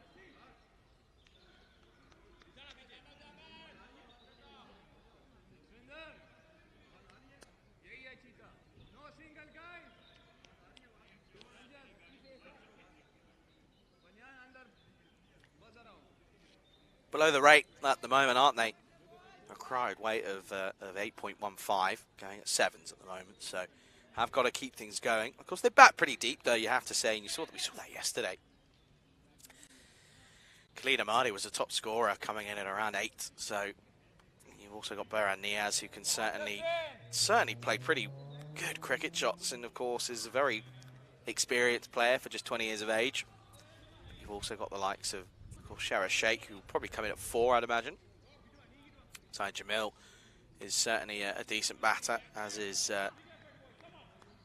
Demondo Old as well. We'll probably see him in those middle overs. He comes in the middle order and just prevents. We haven't seen him do much attacking because he's always come in and had to rebuild and fix the stern of the ship. Anyway, here is Sarji. Starts with a wide delivery. Sticks it in there. That'll be a dot to get underway.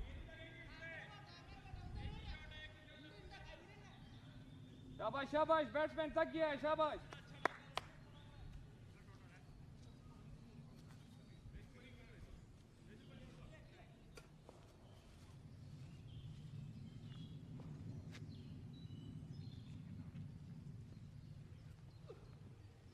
He's thrown everything at this one. Tried to make the most of the wide ball, but he still gets to face it again, though. So not too much of an issue for him there. But Come on, he has to just keep his cool here. Again, one of those calls we've seen them not given, but also seen them given. So it's a pretty tricky one for the bowler. Sharji, though, he has bowled well. You feel that he's taken a fair few wickets, to be honest, and has got a chance here to capitalise. There's a couple more wickets in Belgium, very much struggling. Up in the air, put down though, it gets put down. Just as I was saying, a wicket would be crucial. Jasvinder Singh wasn't quite the man you'd probably want there. It was a very much outstretched attempt from him. But unfortunately, it's not going to work, and that will be a drop that goes down. See here, Manib trying to pierce through, but he gets a life, and that could be crucial.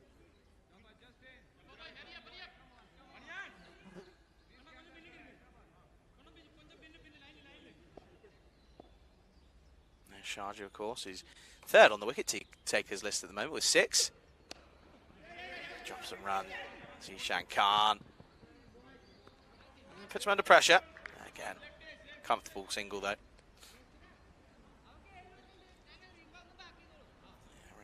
Zahiri and Ahmad Zahir at the top.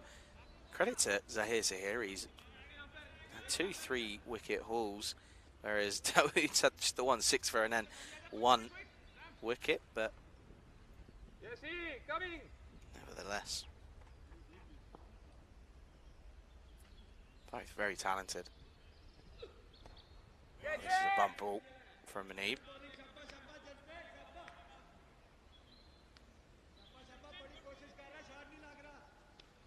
I have to say, I do feel that T20 is the format for Manib. He's a very technically correct player.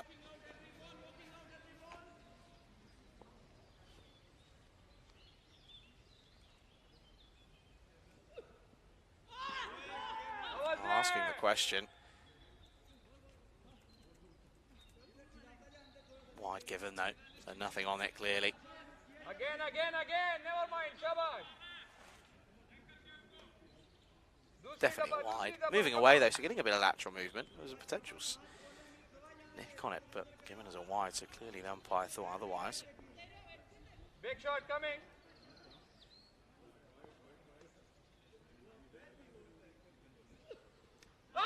Edge, and this time just dropped short. And Sharji, he can't seem to buy one at the moment.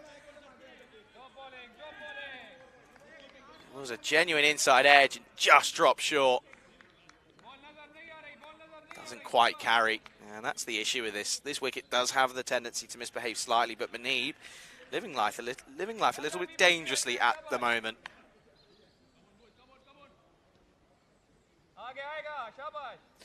Got to keep plugging away though, Malta. They're doing well here at the moment. Oh, this will be cloth. They don't take the single either. Good work by the 12th man. In Patanka, that'll be the close of the over. Again, another good over for Sharji. Just goes for 4. Very, very good stuff from him. End of the over. It's 5 down. It is 32 for 1 on the board. 1 over left in the power play, and Malta were able to really make the most of the power play, you feel, with Zishan Khan and Stanislaus putting a nice stand of 78 on at the start. Good opening partnership. We haven't seen one of those yet. That was the first one of the weekend.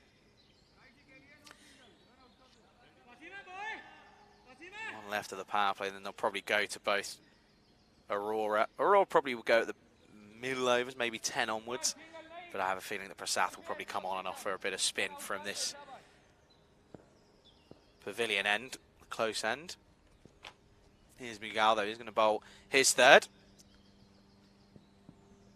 That's going to be down the leg side. That'll be a wide to start.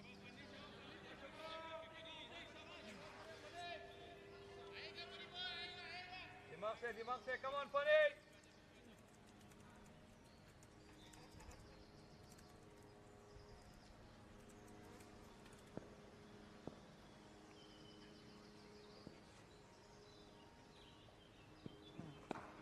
Nice shot, really confident shot. This will run away. This will be cuatro carreras or 4 points. And Khalik gets on his tiptoes and his balance is pretty much perfect for this sort of shot. Watches it all the way, and that's a lovely looking cricket shot. Right out of the textbook. That's 4 runs to Belgium. You can see there, it stands still. Head's very still at impact, isn't it? That's always what you look for. If your head and balance are right, you're going to be successful 9 times out of 10. Khalik, lovely looking shot. Good way to get yourself in. Oh, now he's not too happy. Someone was having a conversation at that point.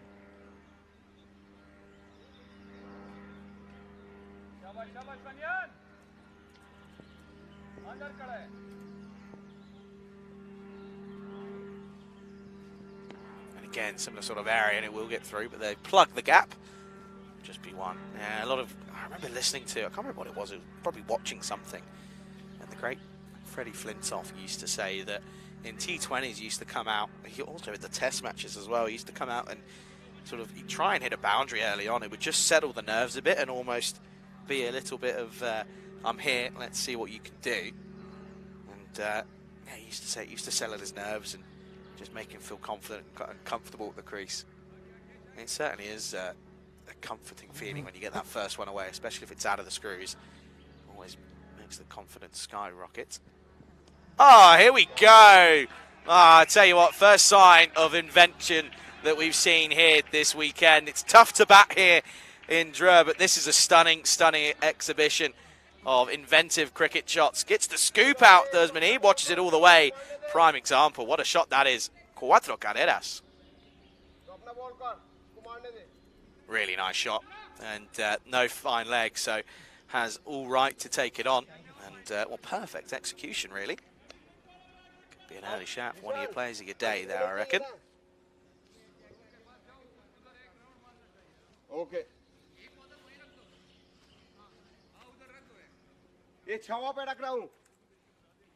ये देख छावा पे।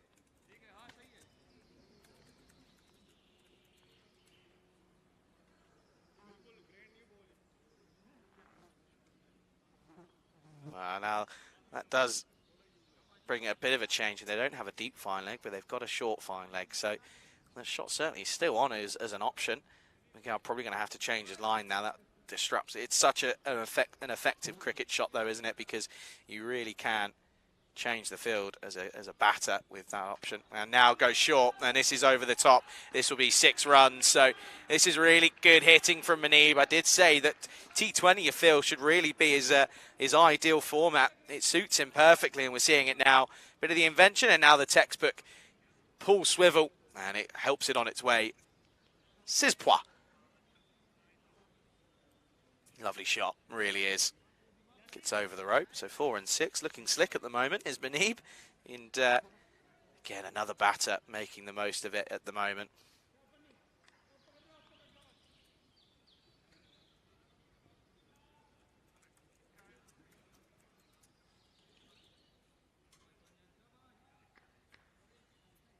Lovely looking shot. And I did say that the batter has a real good way of changing the field in the bowler and disrupting his line of length. And now he's going to go again, and this is a little short arm jab. This will be 1 bounce for Mdina, really making the most of the final over of the power play here. That's 6-4-4 now. Stand and deliver stuff. It is that little short arm jab. Gets it away nicely. It's another 4 runs. Mdina now moves on to moves into the 30s with that shot. It will be.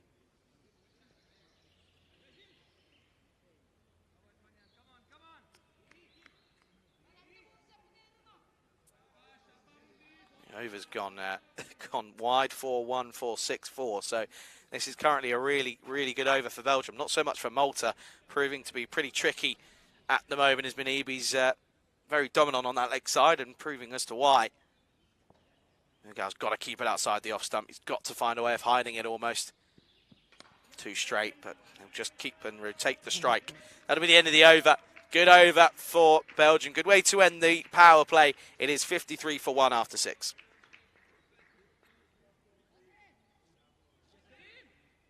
At this point, after the power play, Malta were 53 for none. So pretty much as we lie, just with the wicket, of course, in hand, but and no real surprise at the arc that Prasath is going to bring him on. Again, that's the tactic that they've deployed almost all the time. So Varun Prasath, again, has bowled very well. He's got 3 wickets to his name, but he's been very economical. Economy of just 5.5. There's highs of economy of about 8 and 9. So he's bowled well. Best figure, the 2 for 23, of course, at the moment, but certainly has the opportunity to do pretty well here. I'm probably just having a word with him. I'm not too sure what the conversation is. Prasath seems to be a little bit defensive.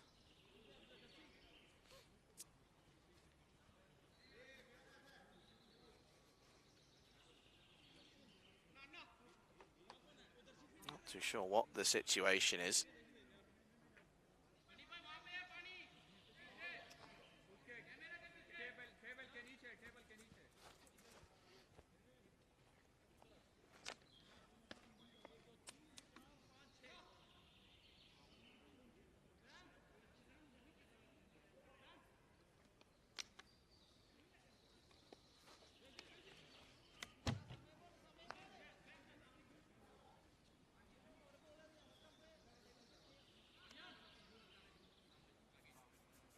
Too sure what the pause in that play was. However,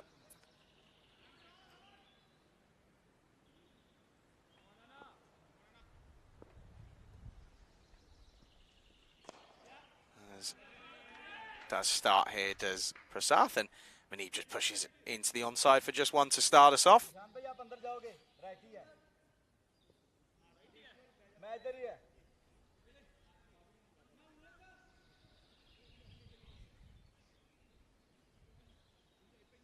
I thought I was doing a good job with my pronunciations of Sipois and Katapapa, but obviously not. Thanks, Dave. Appreciate it, though. French was never my forte. I dropped it after 1 year at secondary school. I carried on with with Spanish. I was never good with French. Never very good with it. I can say 1 or 2 sentences. That's about it.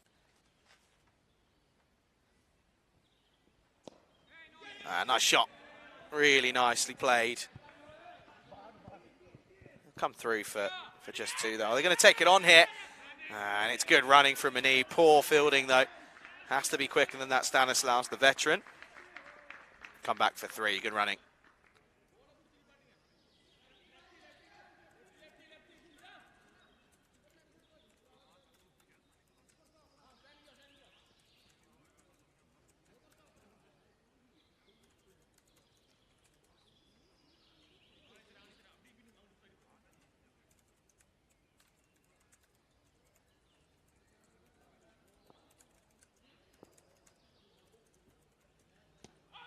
Asking the question, Prasath. Umpire unmoved.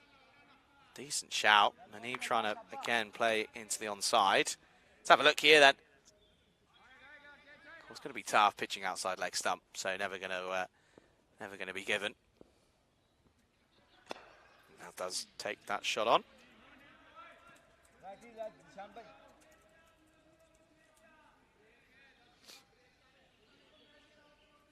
Zichan saying Belgium win here, no doubt. Bit of doubt there still. Need to go at 8 and over at the moment. Certainly have to keep building here, but of course the power play means that, or the end of the power play means fielders can be spread, and the spinners will look to, will certainly look to just keep them ticking away. as it's a wide down the onside. Of course, Spain and Italy just getting underway in the second game of the Women's International Series. Of course, the Spanish women elected to field first.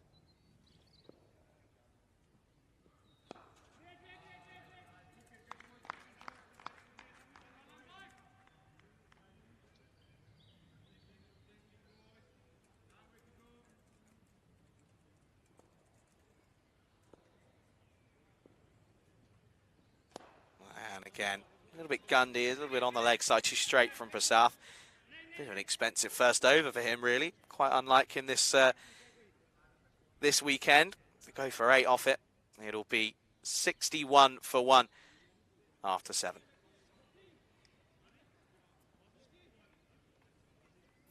And there you go. That, of course,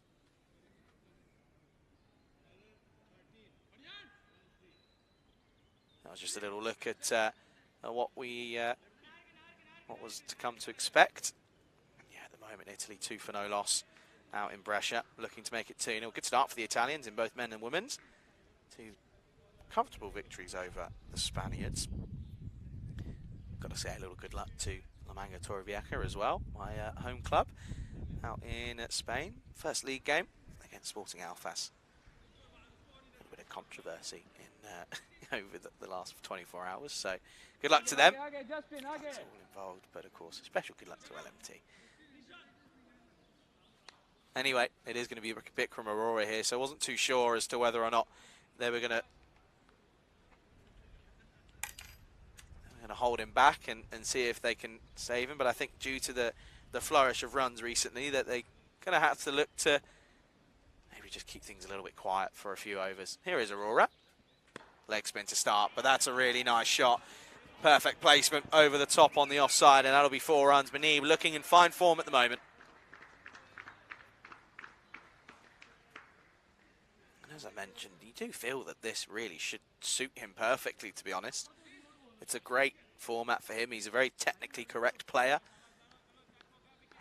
Scored runs in T10, so no reason as to why he couldn't do it. Couldn't do it in T20 with more time under his belt as well. And he's gone for it again. And bowling's just a little bit wide, but I think Zishan should get round. And does so this time. Glad to see he opts for hand fielding rather than foot fielding, but effective nonetheless. Come back for 2 though. This is a good start to the over, this for Belgium again.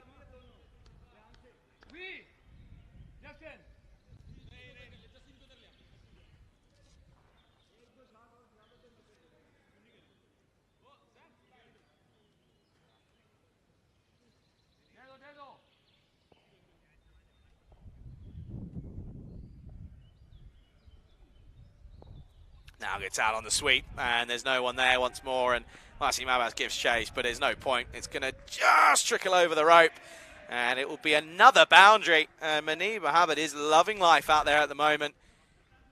This is a lovely shot once more, but straying too straight as Aurora spinners haven't been able to do what they've been doing so far this weekend. They're offering too many opportunities, too many scoring opportunities.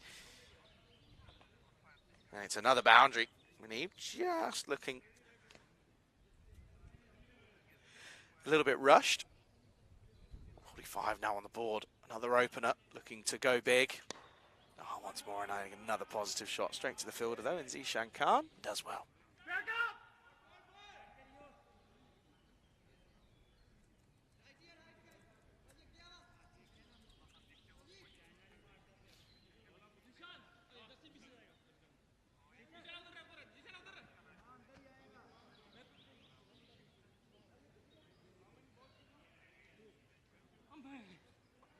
Kalik then, he's just sort of watched Mdina go a little bit ballistic at the moment. He's had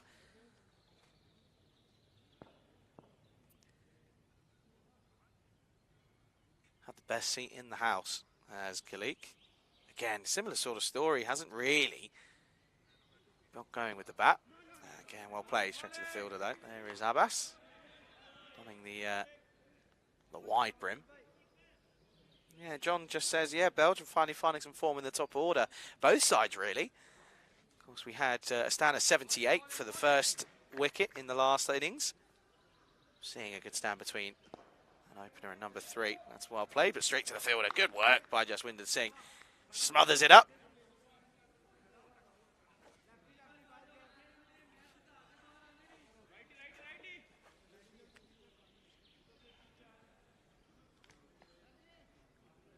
And that's going to be the end of the over then. And the score will be 73 for 1 after 8.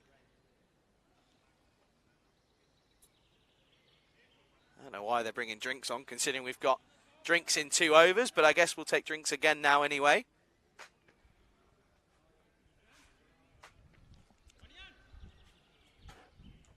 And we can gives us a chance to have a look here, and yeah, you can see they're now just starting to push on a bit, so that rate dropping below 8s for the first time, and of course 91 needed off 72, so need to go at 7.5 at the moment. Prasath going to continue. Needs a little bit tight, be a little bit tidier this time. Too wide. Straight to the fielder though, to McGow at point.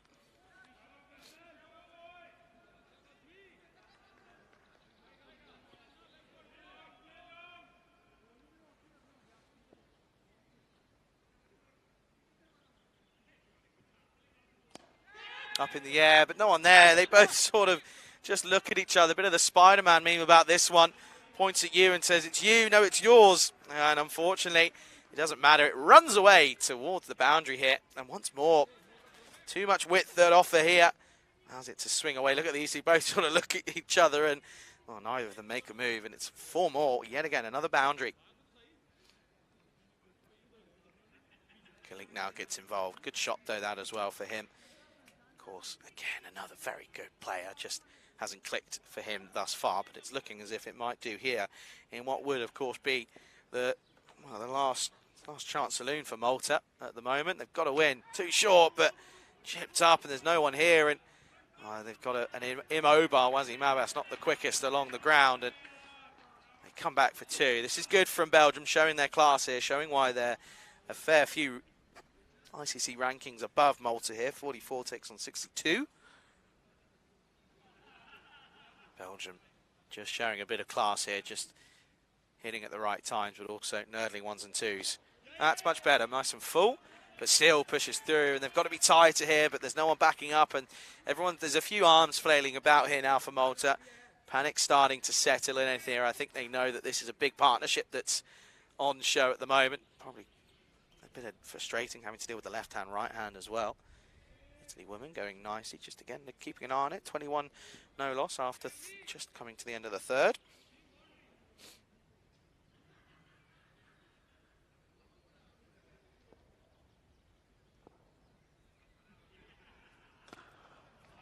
Mani flat backs this down, swats it to Zishan Khan at long on for 1. Mani, of course, donning the cap, and a lot of people will be saying, we thought helmets were mandatory on the ECN. This is, of course, an ICC tournament. We're just simply the broadcasters bringing the coverage, but here you, of course, only donning it just due to the double spinners now. Again, very good running, and this is where frustration will settle in here now for Malta, because the runs are flowing and they can't seem to find a way to stop them, because it's another good over as 9 come off it. It is 82 for 1 after 9. 9s are enough to win it for Belgium at the moment. Of course, it is Malta who need a win here. A win for Belgium would tell us that we already know that it will be Belgium and France in the final. But Malta win, then it means that it's an interesting last game of the day later on. Just the 9 for Hussain. He was gone, caught by Jaspal Singh. It was a good catch, to be fair, at point. But Mohamed Munib and Faisal Khalid going pretty nice here at the moment. Demond Devoltamon, I should say, looking to come in at 4. But there's certainly other options there as well. 82 needed off 66, so still over a run a ball, but with a couple of interesting looks here, it's going to be... going to be interesting. It certainly is going to be interesting. Abbas is coming off again for the wall. Patankar, 12th man. Here's the French team having a look, walk around. Taking in the sun, rightfully so as well. 22 degrees at the moment. Probably looking at 24 in a roundabout. I'd say 2 to 3 hours. Well, breaking news, folks. But Jimmy Anderson to retire from England international cricket after the first test against the West Indies in July. So that'll be his farewell test, will be against the West Indies in Lords. Quite fitting, really, of course, where he made his debut.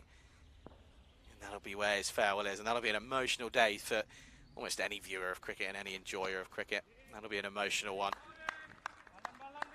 Career spanning 21 years, I believe it is. Made his debut in 03, I think. But that'll certainly be an emotional day for many viewers, many fans.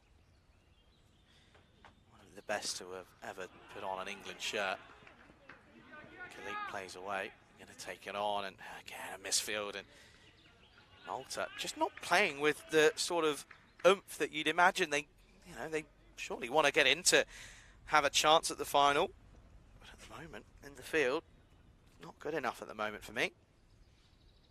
Aurora needs a good over here. They need to break this partnership. It's getting a bit comfortable for these two out there at the moment. Just sort of batting at cruise control. It's another single.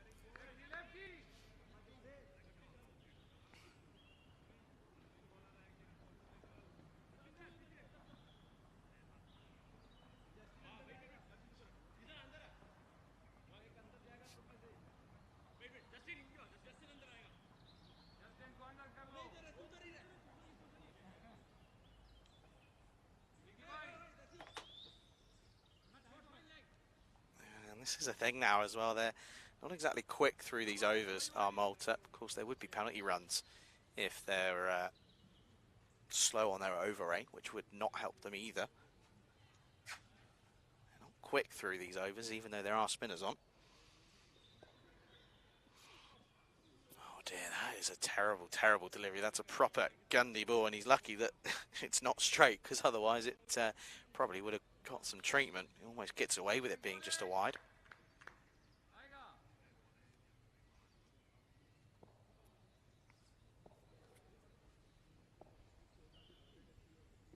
Bit of drift. Umpire asking the question. Oh dear, and given. Oh, there you go. Well, talk about delayed reaction. Umpire had a look, had a serious look at this one, and I have to say, my initial reaction, I'm not too sure what this could have been missing. It was very much in front on the back pad, and a big wicket, and that's the breakthrough that they were looking for. You look here, it's drifting in, spinning in as well. It was the leg spinner from Aurora, and another one goes, and that will be the big wicket that they were looking for. Mani Mohammed has to go, falls just short of what would have been a very good half century. He goes for 47. LBW caught in front by Bikram Aurora, and it's a good wicket. Good time for Malta. It's 86 for 2.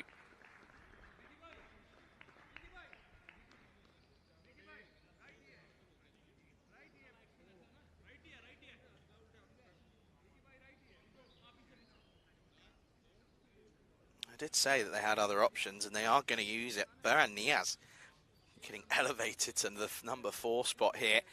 Came in as low as 7 yesterday in that second game. Didn't play in the first.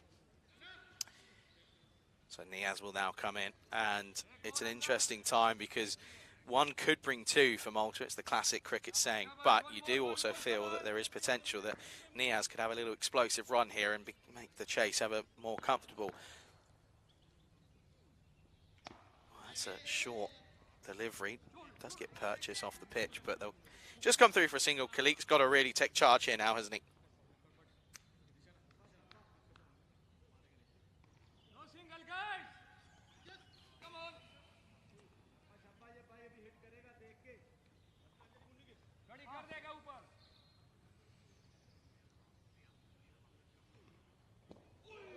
Oh, and this one.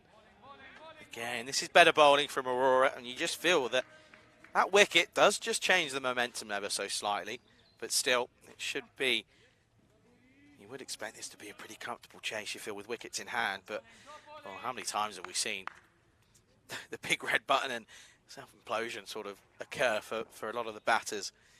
Last ball then. Oh.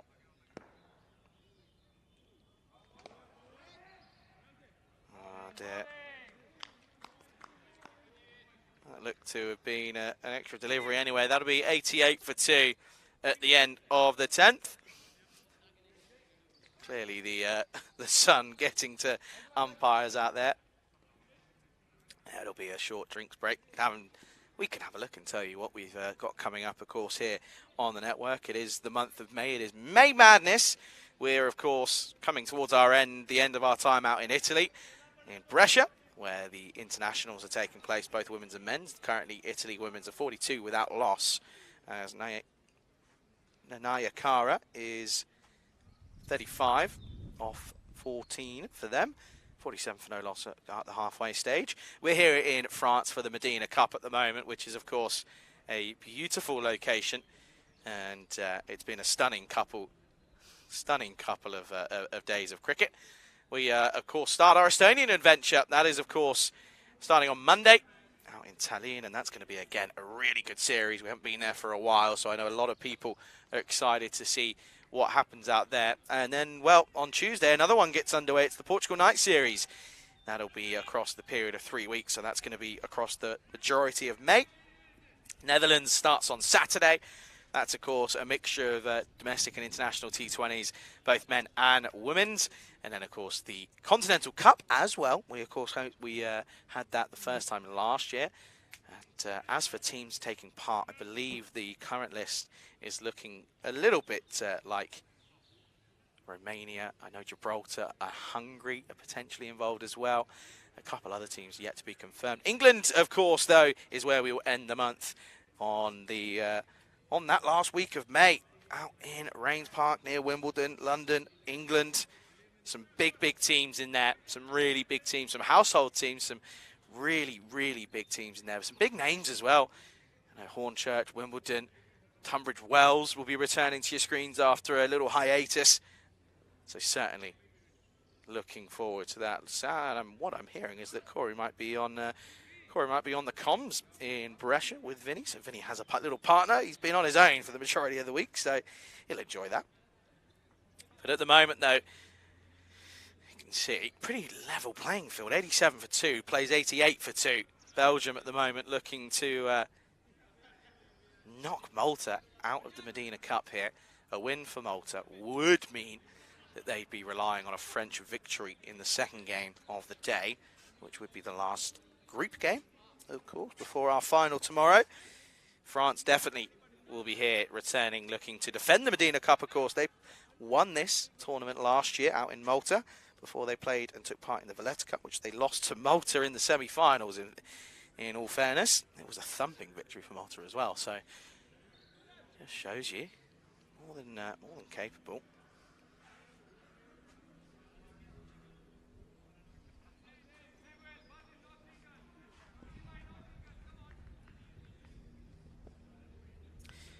Get back underway then with Prasath. Good areas, but again, these singles, they need to try and plug these holes now because they are starting to chew away and continue to eat away at this target at the moment.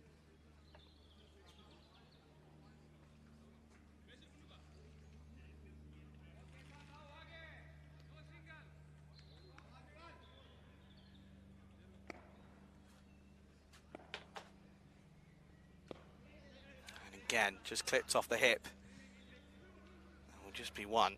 That's all Niaz needs to do at the moment. He needs to get Khalik on strike. He's hit a few boundaries. He's played nicely for his 24 at the moment.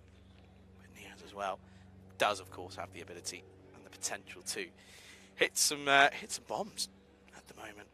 Of course, these sides, though, looking to... It's a bit of a warm-up period for them before the qualifiers, so it's a chance for some players to really prove themselves and get that call up, get on the plane to various locations.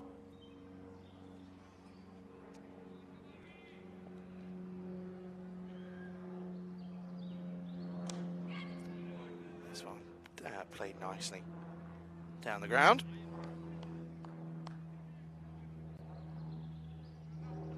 Yeah, so of course you've got out of all of the international. This is a nice shot through the covers from Niaz. We'll take some cunning. Zishan Khan covering a lot of ground. Will just be 2 though. So yeah, of course, The international qualifiers start on the 9th of June in Italy, where the groups are Italy will have the Isle of Man, France will be in there as well, Luxembourg and Turkey in that group. The other group is Portugal, Austria, Romania, Hungary and Israel. Well, this one asking the question, umpires not moved at all. Everyone else around the bat pretty dead set on this. Niaz doesn't move. Well, shakes of the head from Malta, but it's not going to be given. Let's have a look here. You can't see much from there, but again, this angle, I'm not too sure we're going to see anything here. It's not going to be. It will be the end of the over. I'll have another look here, though. Don't think there's going to be any deviation. It doesn't give us much. It's a tough one. Not given out, though, so he'll survive. And the score now 93 for 2 after 11.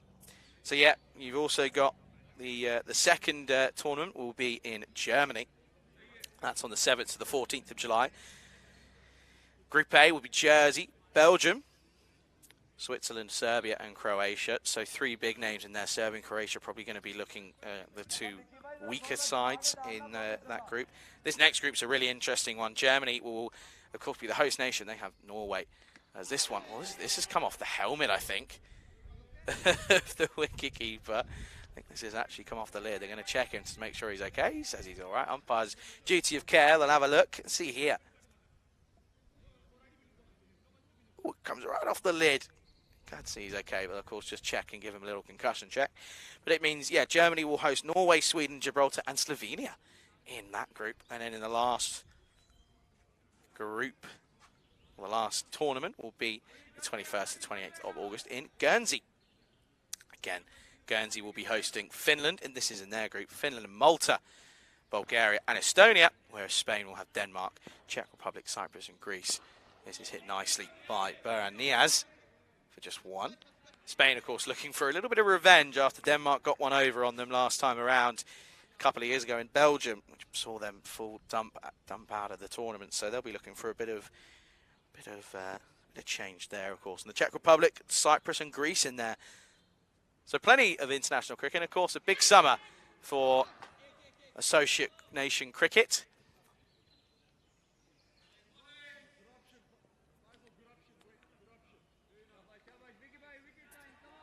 Aurora looking to try and buy another wicket here. They need to break this partnership now. That rate is slowly creeping up, however.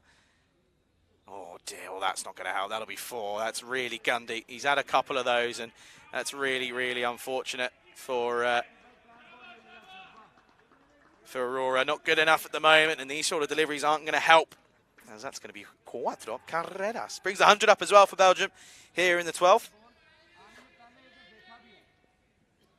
Proper drag down. You often get those for leg spinners, but we haven't seen too many of them. Aurora not having the best day at the off, has of course got the big wicket of Manib, but Belgium bat pretty deep. Lishan not really had much of a chance there. It was well placed by Beran Niaz. Oh, now it's a full toss, and it could be a big chase on out in the D. That's going to be 4. That's a brilliant shot from Niaz.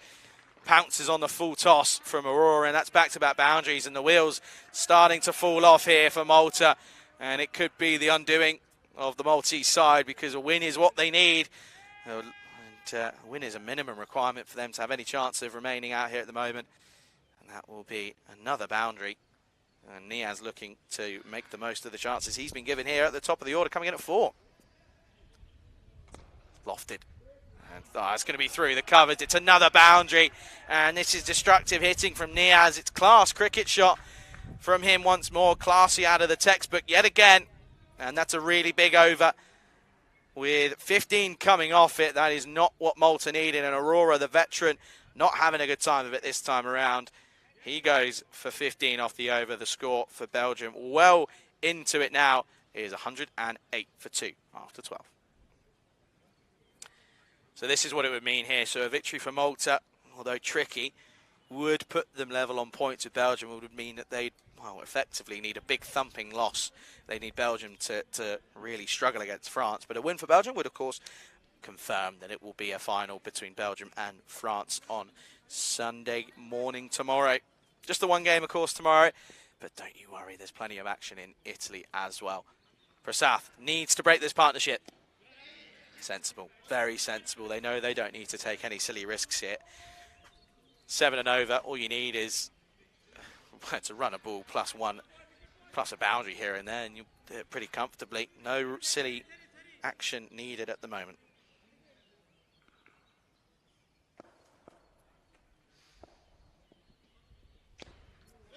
Carves this away, but gets through, and again, Malta just failing at the wrong time here. It's been the story of their weekend, really.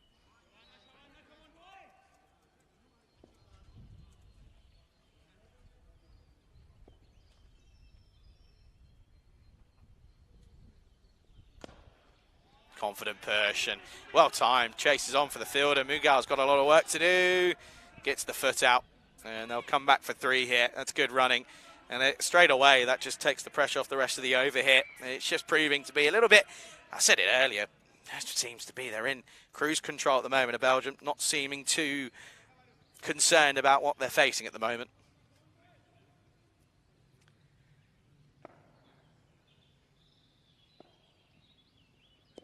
Yeah, that's again, sensible shots. Really sensible shot selection here. Just dabs down to third man for a single.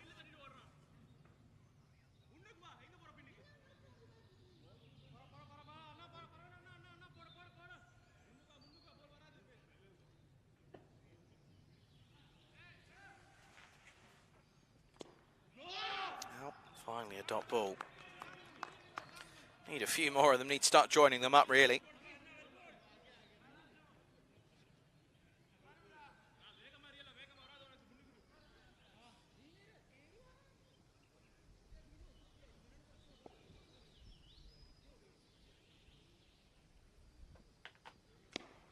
And again, will probably just be one. They're actually looking to push this here. It's such good running, very, very good. Probably should never have been a double there, but they make it into 2, and signs of just different levels now where we're seeing here for Belgium is hands on hips and head start to drop for Malta at the moment. It's 1-1-6 for 2 after 13.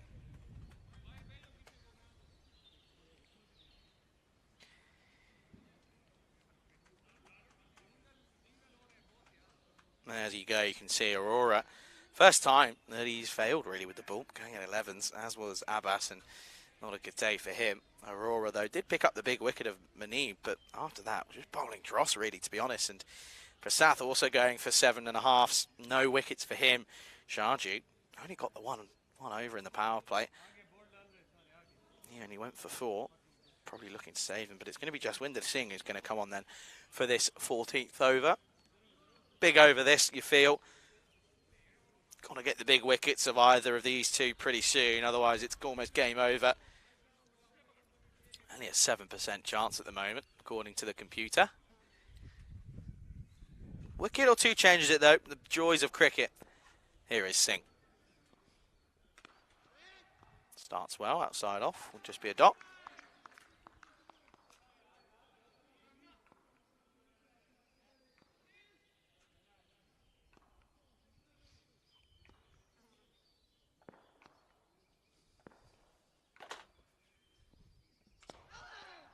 Well, Singh thought that was close, not too short. Again, excellent running, just manipulating the field here. And this is just where captaincy needs to be a little bit calmer here for Malta. Got to just keep cool heads out there. And they're just seeming to look a little bit flustered at the moment.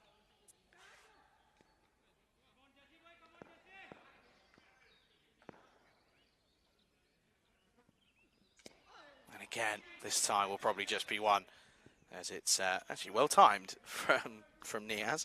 22 off 13 for him now. Very, very good.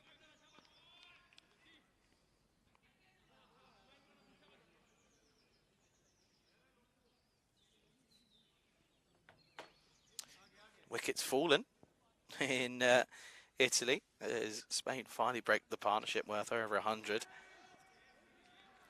Amy Brown getting the, what was it actually? It was Saeed who got the breakthrough.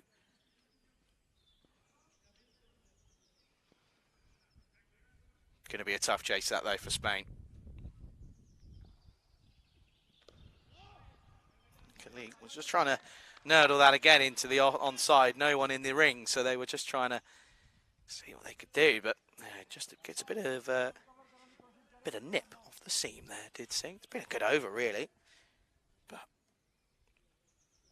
just feel that damage already been done really by the Belgians. Up in the air, aggressive shot. This is going to spin away and it will go for 4. And unfortunately for Jasper Singh, it was just spinning away off the bat of Khalik. And again, another boundary at the right time. Belgium still sticking at the rate. At the end of the 14th, it is 123 for 2. Too wide, wasn't it, from Singh, and he gets punished. It was a good over up till then, but 7 come off it. Just 41 needed off 36 now. 41 off the last 6 really shouldn't be too tricky. Especially with there being quite a lot of gaps in the field. And you can see there, they've just been above the rate pretty much since the 6th over onwards. They had a good start and they fell after that first wicket went. But it's been pretty consistent since up until that point. It's been a pretty good chase though, isn't it? It's been good momentum throughout. They've batted well, haven't panicked when wickets have fallen. And that's been the key thing for them really.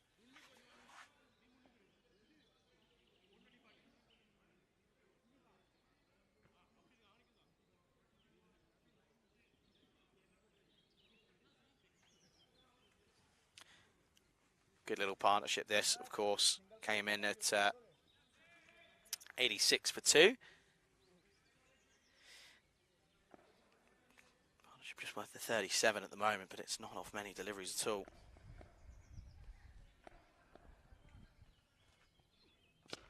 Ah, lovely shot. Great pickup. And that's a big 6 into the onside from Niaz. He's done it at big stadiums in and around Pakistan and now doing it here at the cricket ground. Lovely shot, good pickup, 6 runs. And that 6 brings it down to exactly a run of ball here. And Malta looks as if they're going to bow out with the tournament here. It's a pretty disappointing way to do so. They had some good amount of runs on the board, but batting from Belgium has been of top class. For the first time, really, we've seen a good batting display from both sides. But unfortunately, looks as if it's not going to be enough. 35 needed off 35. Now Niaz just 28 off 14.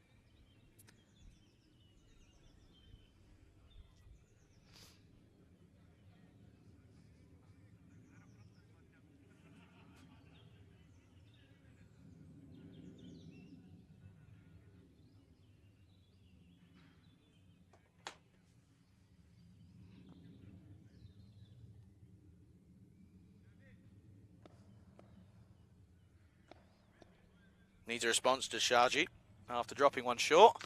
Does the same again. This time it's offside and there's no point trying to chase that. That'll race away. And 6 and 4 hungry for more here. Niaz, well, looking to get this done for an early lunch here, it seems. It's a lovely shot again. This is, again, really good positive stuff from him. And Burhan Niaz, again, proving to be a crucial member of this side. It's a lovely shot. Waits for it nicely. And moves into the 30s now with that shot. Now his highest ever score. He scored his highest yesterday of 28 not out.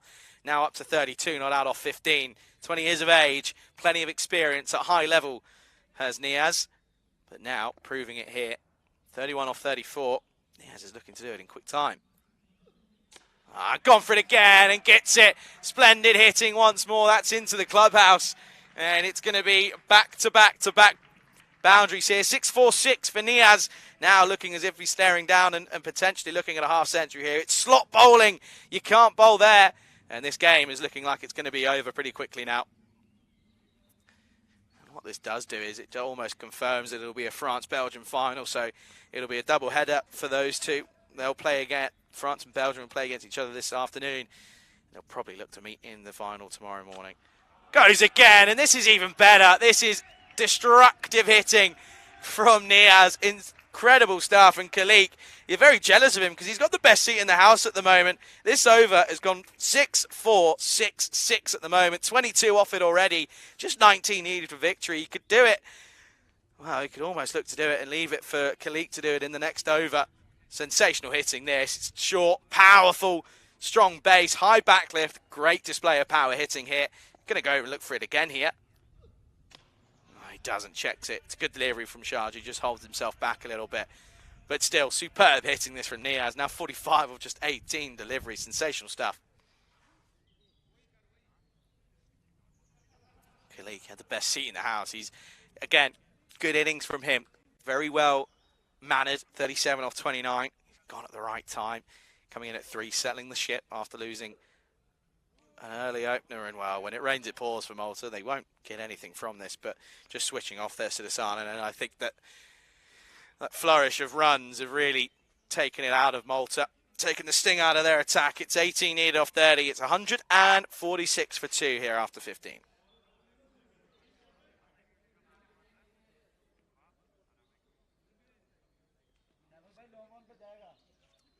And there is confirmation as what's coming up later.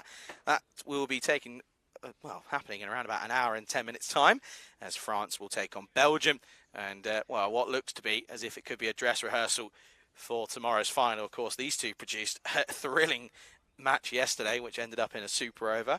But that's coming up in just over an hour and 10 minutes time. So looking forward to seeing that one. And we'll bring you some toss news as soon as we get it. But at the moment, though, here in match number 5, it's all Belgium at the moment. Belgian ball is proving to be here.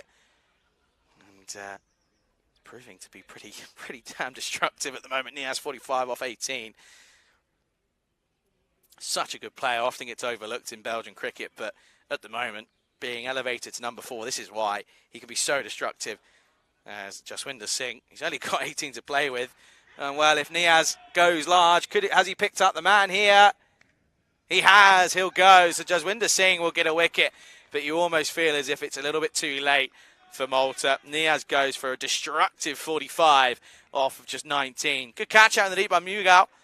Didn't quite pick it up, did he? Just a bit more of a top edge rather than the middle of the bat. Good catch. You get that little ant at the bottom of your screen, but nevertheless, great innings from Niaz. But another wicket goes. It's the 3rd down. It's 146 for 3.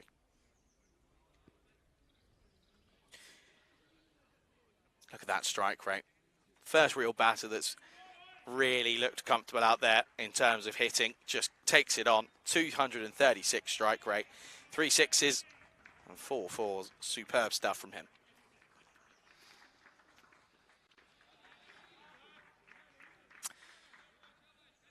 Out comes the new batter then. And I believe that's Syed Jamil, who's come out at 5. The keeper coming in, of course. 18 needed off 29.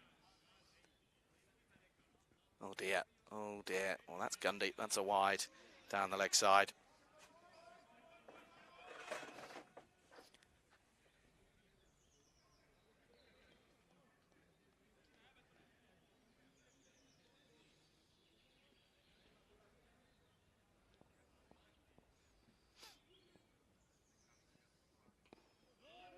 Just drops this into the offside for no run.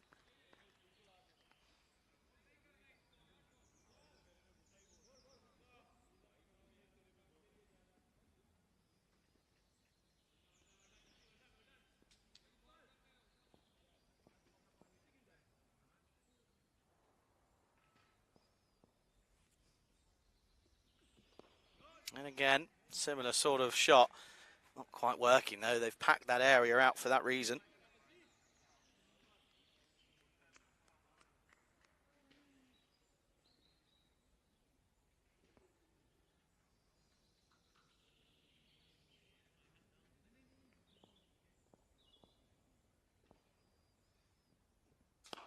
That's going to be a really nice shot into the onside. It just checks up though, so it will just be 1.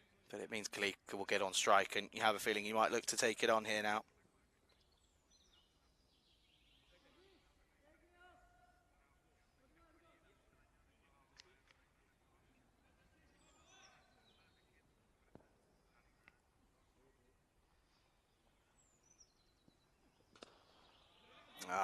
Beautiful shot once more.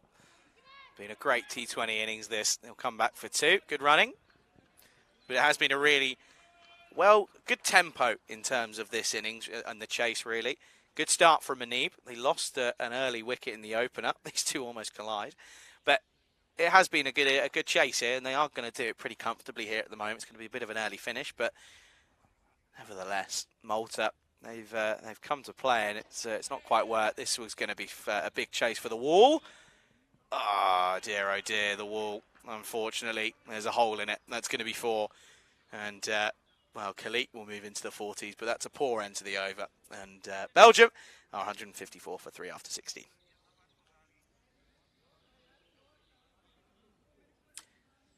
Yeah, it's poor. Not good enough, really, from Patanka, the 12th man. And he straight away says he's hurt himself, but I don't know how much I believe, but you never know. Anyway, 10 needed off just 24 for Belgium. And it will mean, you can see there where it's gone wrong. Normally, the spinners in Prasath and Aurora have been really tight, but they've only picked up 1 between them and gone for 63 off their 8, which isn't great, to be honest with you. And, well, Khalik now 43 off 32.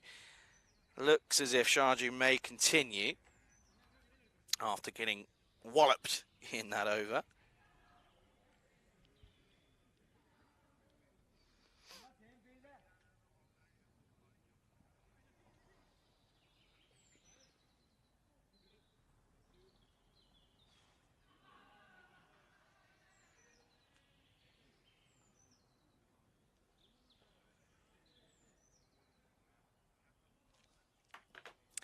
Sharjah then, Jamil is on strike. Just 10 needed, can do it in 2 hits here now, can Belgium. Belgium ball certainly on fire. Well, that's going to be a wide. So Malta, we've got to look at it, and you've got to be critical here. Haven't been good enough, have they? They've not been at the races. They'll be disappointed that they don't take a single victory out of this tournament. Tough opponents in the French and Belgium, but yeah, just the batting depth not being enough, really. That's where the side's been let down, I'm afraid. Lovely pick-up. Straight to the fielder, though. Should just be 1. So, yeah, it means it's just 8 needed now. Khalik needs 7 for his half-century, so would be hoping that he can pick that one up.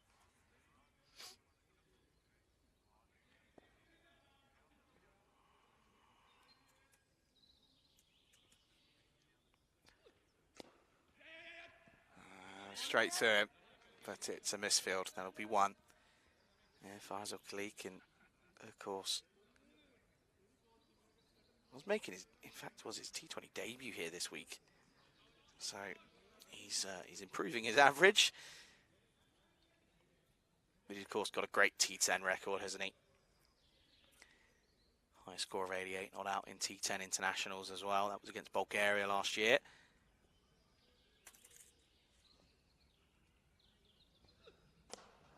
Good drive, straight to Patanka though. You can see there, just holding the side there, and his ribs might be a slight side strain. Well, the bird of prey's back out, flying over the forest, looking for something.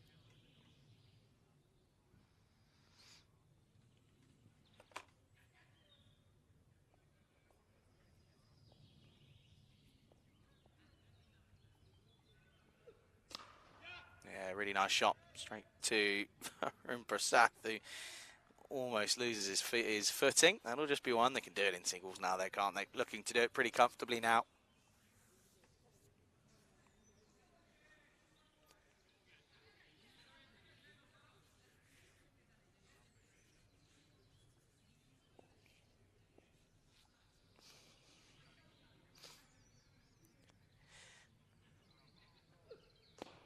Yeah, really nice drive again. Just knurling around here. Khalik, it's good from him, not too concerned about the about his personal vendettas, just wanting to get the runs on the board.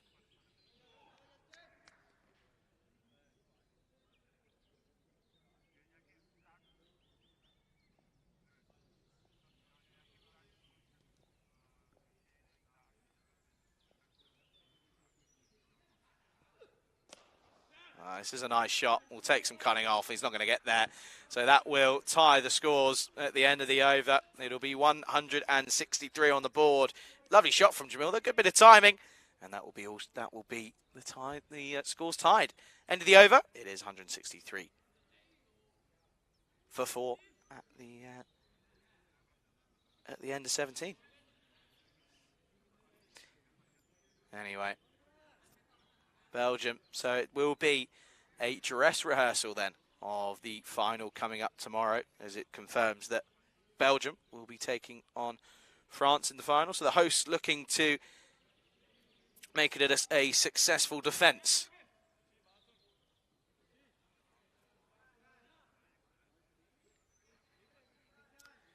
Looking to make it a successful defence. Khalik, well, he can still bring up his half century. It would have to be a 6. It would be a stunning way to get your team into the final and win the game for your country. He's up against Jaswinder Singh. 1 needed for victory then. Oh, that's going to be it's just teasing us, keeps us going. Just dragging it out slightly. Malta, they'll be disappointed, as I said, not to pick up any victories here this week. But, of course, positives. Prasath batted well. Stanislaus is ever present as well. But, yeah, there have been elements where just need to find different ways of winning games. He's looked to do so, but I don't know if he's going to have enough. Well, they'll do it. He'll finish on 49, not out, but it will be game, set, and match. Belgium are your winners here, as they do it with 7 wickets in hand. It's a very comfortable victory for them, and very impressive batting from from 3 members of the team for Belgium. Manib, Niaz, and Khalik all getting scores in the 40s, and yeah, Malta will bow out of the tournament. They go winless here in the Mdina Cup 2024. And it means we have our finalists. Belgium will take on France in tomorrow's final, but they'll also go up against them in around about an hour's time. They will take on France in a dress rehearsal later on. And let's have a look at the highlights then. It was a good start for Manib. He batted superbly at the top of the order and hit some beautiful shots to all parts of the ground. It was 360-degree hitting, one of the best ones from the scoop shot. But he was opening alongside Hussain. He was gone as he was caught by the man at point. And, that was unlucky for Malta. There was times where you thought they might well be in it here, but unfortunately,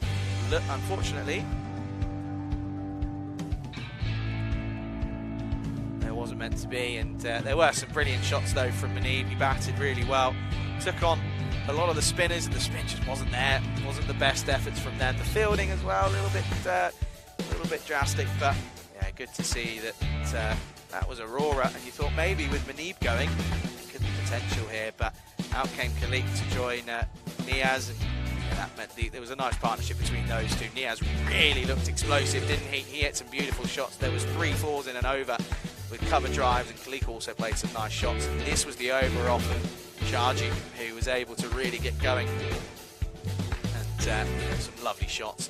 Again, it's all parts of the ground. It really was destructive hitting. Belgium showing why they're a good fair few amount of places above Malta in the rankings. And see this one here again, just when it rains it poured. Patanka missing out there the wall. There was clearly a hole in it. Brick's missing. And this was what she wrote. That was the last way. As Khalik hit the winning runs, he finishes not out on 49 off 35, which is a superb effort from him. I'm glad to see that he gets some runs on the board for his country in international T20 cricket. Looking forward to what will be an interesting dress rehearsal later on in the afternoon. That's coming up in 55 minutes time. Let's run you through the scorecard here. Good scores for Manib, Khalik and Niaz, well supported by Hussain and Jamil. No one else really required. Be interesting to see what the selection will be as well for this next game, of course, because it is a bit of a dead rubber. We know what the sides are going to be. We know who will be involved in the final tomorrow. So it'll be interesting to see who will take to the field for both France and Belgium this afternoon. Port for Abbas at the top. Mughal bowled pretty well, but yeah, only the 1 wicket for the 2 spinners for Prasath and Aurora. And yeah, not the best from them. But Malta, we know that they'll come back swinging whenever we next see them. Looking forward to what they bring us over the next 6 to 9 months left in the year. We'll take a break then. It'll be 55 minutes until we come back live on air, as we'll see France take on Malta, but France take on Belgium, I should say. And of course, Malta bowing out here in match number 5. Match 6 coming away. You're watching the Mdina Cup right here with me, Charlie Hunt, on the European Cricket Network.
Good afternoon, everyone. Welcome back to the final group game then here of the Mdina Cup 2024 edition here at the Dreux Sports Club here in France. And it is, of course, going to be a bit of a dress rehearsal of the final coming up tomorrow morning. It is France taking on Belgium. And again, it's, as I said, dress rehearsal. So we could see a couple of different team lineups coming out. I'm looking forward to going through those when we head back over to the commentary box.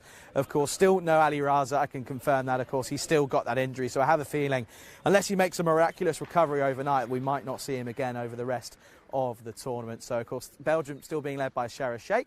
And, of course, young Gustave Makio, just 20 years of age, leading France here in this tournament. Looking forward to this one. Conditions still stunning here today. Looking as if rain might be on the forecast for tomorrow, but at the moment I can tell you it is dry, it is sunny, it is stunning here in France. Let's go ahead and go out to the middle then. The two captains for the last group game here. France taking on Belgium. The two captains out in the middle. Let's get the coin toss right underway.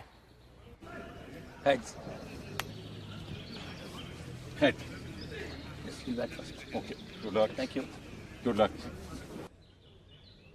News from the toss then there. Belgium winning the toss and electing to go ahead. Put runs on the board is what they're going for. They're going to bat first in match number 6 of this Mdina Cup 2024.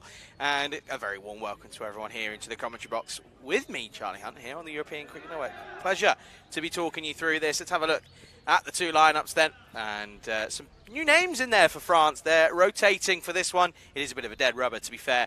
Zain Ahmed, Rahmatullah Mangal, and Hussein Iqbal all coming in. So a couple of dropouts. I can tell you 12 mans. David Ahmedzai is one of the players who's dropped out. Sajjad is still in there, which is good to see. Belgium, couple of changes. Sherry Butt's going to be with the gloves. Shara Sheikh will still go ahead and keep the captaincy, as we saw there. Rakas Raja will come back into the lineup as well, as will Sajjad Hussein will continue as well. But we're ready to get things underway. Interesting one this as well, by the way. Look at that, 50-50.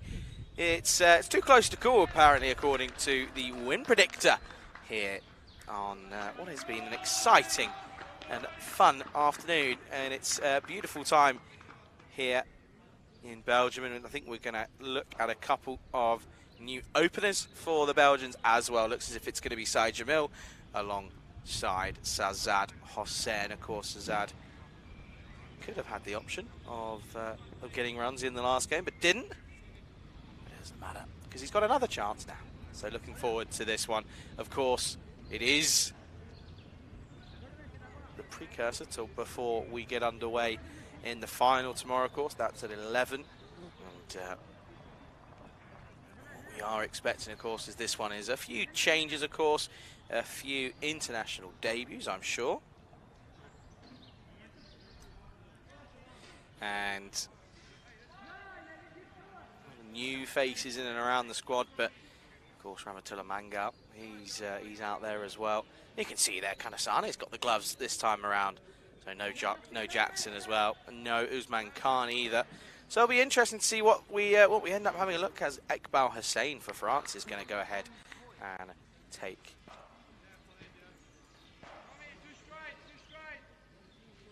He's going to go ahead, of course, and take this first over. Of course, we did see him and have seen him before. We saw him for the present 11 here in the ECS not too long ago. He picked up 15 wickets in that tournament earlier on this year. So he is a capable bowler. Of course, Kanasane with the gloves. Looking forward to this one, and a very warm welcome to everyone in the chat. And of course, Hunt the Answer is still going on. The question today, which country won the very first T20 World Cup? So let me know, and I know there's a couple of answers that have come in recently and throughout the day, so we'll of course address that in 30 overs time. But at the moment, it is going to be France taking on Belgium. It is match number 6, the final game of group stage, before we head into the T20 final tomorrow morning, 11 o'clock, same time as usual. We're ready and waiting for that clock to tick over the hour mark. That's 6 seconds already, I reckon, and then we're going to be good to go. And let's get this game underway. It is going to be Iqbal Hussein opening up the bowling then for the first time on T20 international debut for France. He's up against the more than capable Saïd Jamil. Good start. Very good start early on. Skids on through, pushes him through a little bit. Starts off with a dot. Of course, managed a little conversation with Makio and asked him his plans. on the summer, and he's not going to be going out to the UK this year. He just wasn't able to commit. Has other commitments going on early on, of course, with a busy summer of international cricket with France. So hasn't been able to commit to a Premier side in the UK. Good areas this from Hussain early on. Jamil just fishing at this one outside the off.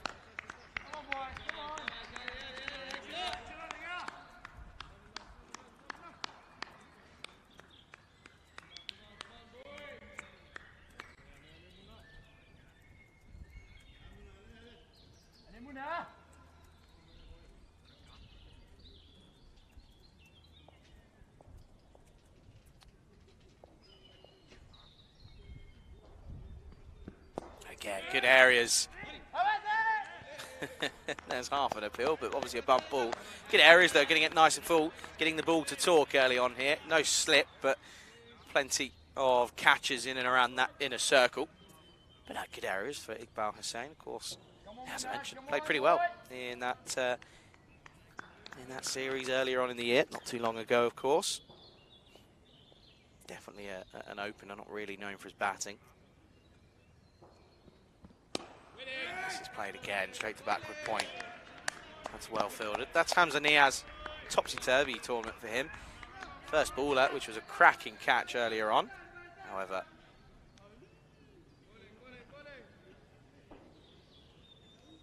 have to say that since then, he's been pretty good with the bat.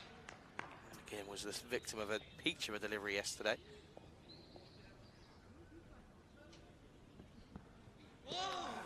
It is going to be a little bit too wide, just drifting too far away. The on-field umpires for this game, Niaz and Atif, and third is Asif, and of course tournament referee is Wazim Dar. So credit to them. It's a long time to be stood out there. Glad to see they're not in all black, like in the red. I like the idea.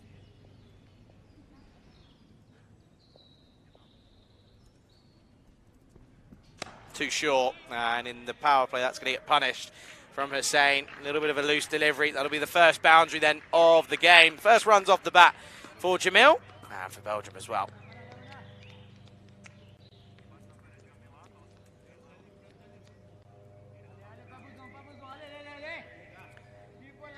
Too short, isn't it? It's not short enough where it's going to be pushing and whizzing past the air. It just sits up at sort of mid-chest height, and unfortunately that's going to go and does get the treatment. So a bit of an early lesson for Hussain, of course, on debut here this afternoon.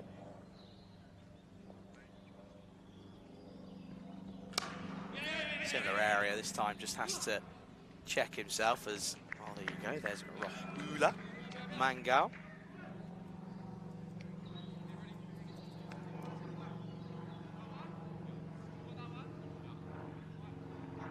Once again did play and take part of Rahula, that this is did take part in the ECS for the President 11, not on debut though, has played a couple of times previously. He's got 14 matches in T20 internationals under his belt, played in 2022 and 23. Of course, more of a bowler. He's got good figures. He had good figures against the Luxembourg squad last year, 4 for 12. Ended the over though, good first over, 6 for no loss after 1.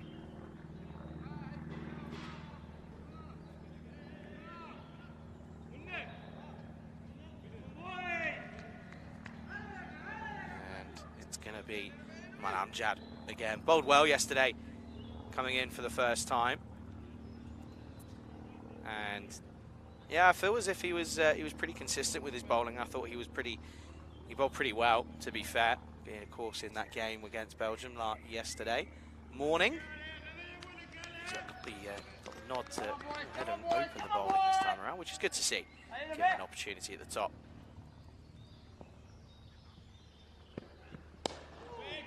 This time drops this into the onside, so Jamil will get off strike, brings Hussain on for the first time.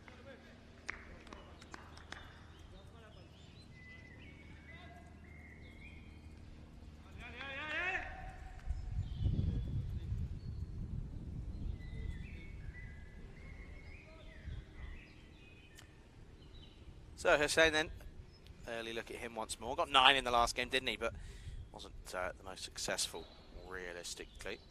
But here is Amjad. Oh, what a delivery that is. Hussein plays all around it. You can see their signals. Oh, didn't have too much of a clue of that one. No, Amjad though. And of course, has 18 wickets to his name, to be fair, in international cricket. So is more than capable. Of course, hasn't picked up a wicket yet. Only played the one game yesterday, but and of course went for 14 in that game. But again, off to just 3 overs, so pretty impressive. Would like a wicket in the tournament though. No, nicely played. Back foot punch through the offside. And this one will race away. Well timed from Hussein, gets off the mark. Classic Belgian ball style with a boundary. That'll be 4. Very lovely style. Look at that, good balance. Shifts his weight, presses forward and realises he's got to go back. Nice back foot punch, gets it away. Now, he had a peep there, Kanasani with the gloves on. Now, this is the pet peeve of mine. I haven't brought it up, but I will now. He's keeping with no hat on and keep it in short sleeves. That, to me, not a good sign. Down the leg side, but he makes no mistake this time. Good feet work. Footwork, I should say.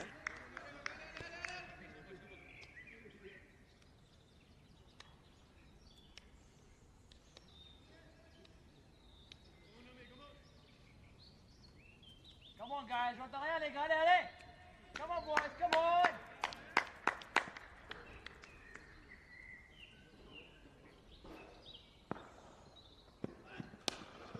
Good cricket.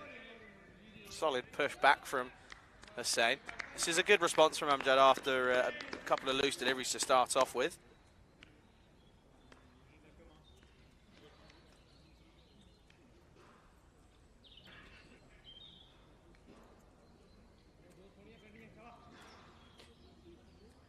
Of course, I know a lot of people dual screening. It's international weekend here on the network with us here in France, and Vinny with, well, with the cricket out in Italy, but that was a chance. Burst through the hands of Mukhtar Ali Ghalami, who's back in the squad. He had a horrid first day with the bat, couldn't get going, and now he just put one down. That's a drop as Hussein gets a life on 4. Just a push at it, really. You can see there, just burst right through him. Not an easy catch, it was high above his head, but still, you would like and expect to see better, really. And again, a good finish to the over. We'll finish with a dot. 7 only come off it. Good start this from France. No wickets lost, though, for Belgium, so not a negative that side. It's 13 for no loss.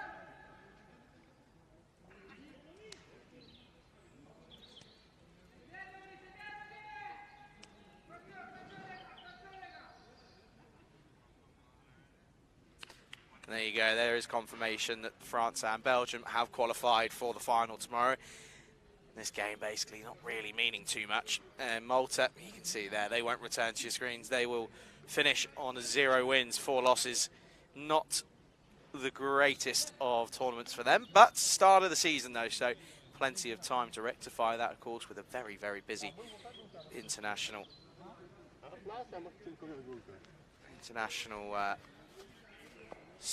season coming up.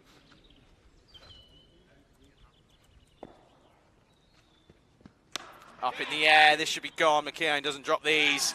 And that will be the first international wicket then for Hussein.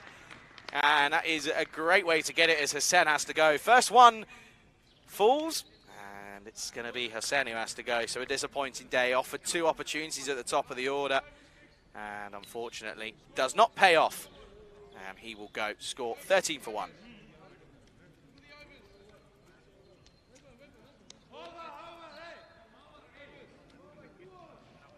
It's a long walk back after another failure.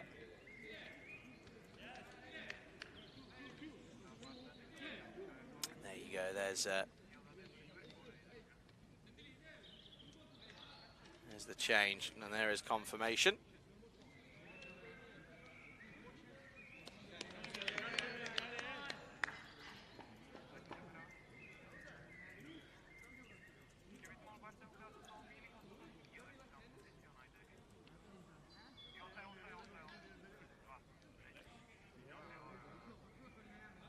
McKeown, again, over the course of this of this tournament hasn't really clicked with the bat. But as a captain, done pretty well, isn't he? And he's now doing a good job here of including a couple of new debutants. Out comes Khalik, who's coming off the back of a good innings in that last game. Finished one short of his half century, 49 not out. Finished the game with a lovely 4.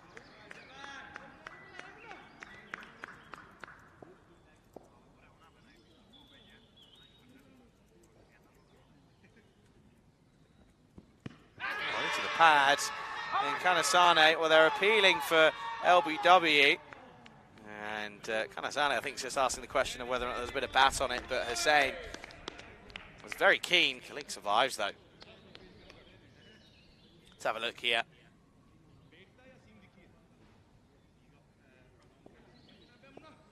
Let's have a look at this here. I mean, to be fair, it does stay low.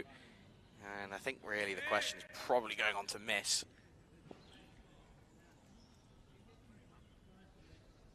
Down leg side. Wild swing, but that's going to be a wide ball for Hussein.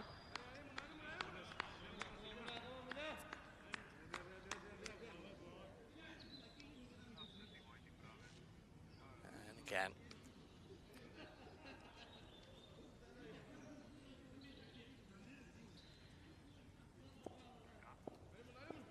Come on, Mdina.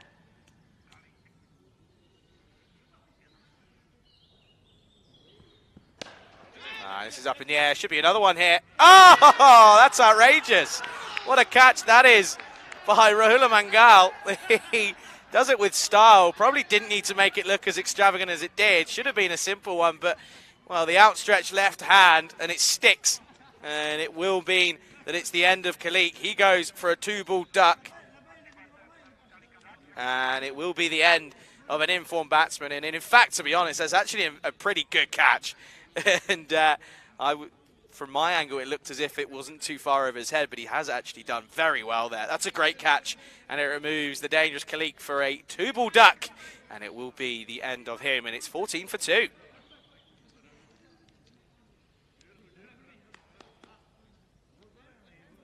There's Derek getting involved.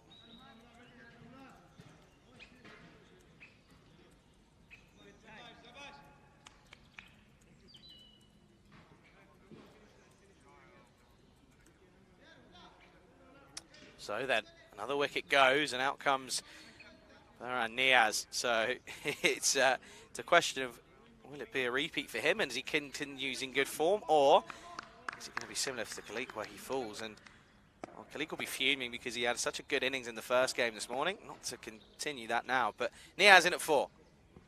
Niaz will often give himself time and then really kick on, and that's why he's so dangerous. Starts well.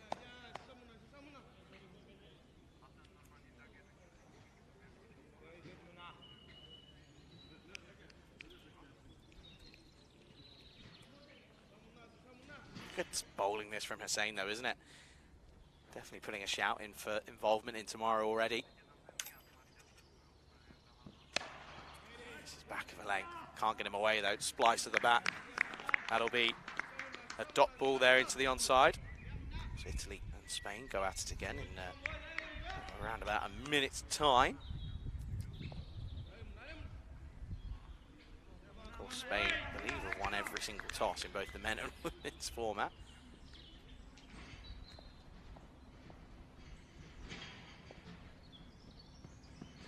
Yeah, nice drive. Oh, Makio, superb fielding.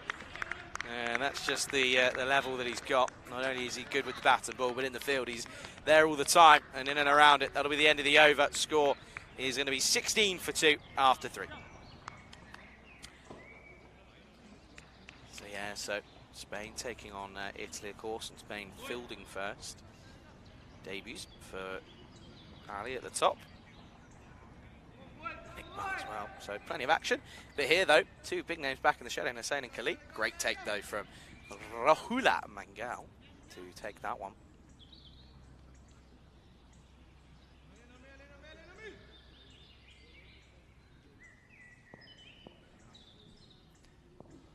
As Amjad is going to carry on here. That's well played, but also well fielded off his own bowling. Gets a handout. let me know what your thoughts are, folks, of course. Then recent news, Jimmy Anderson retiring after the test against the West Indies in July. Sad news for a lot of people. You know, he's the best fast bowler to ever do it. And it's going to be a shame to see him go. The end of an era of Broad and Anderson, really. Oh, this is a good question. Probably going down the leg side now. Yes, Amjad on the money straight again, though.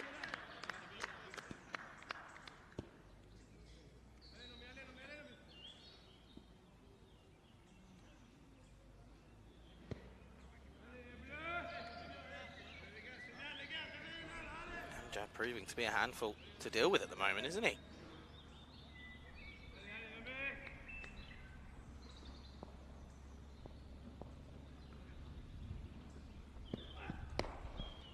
Driven. Doesn't come out the middle though.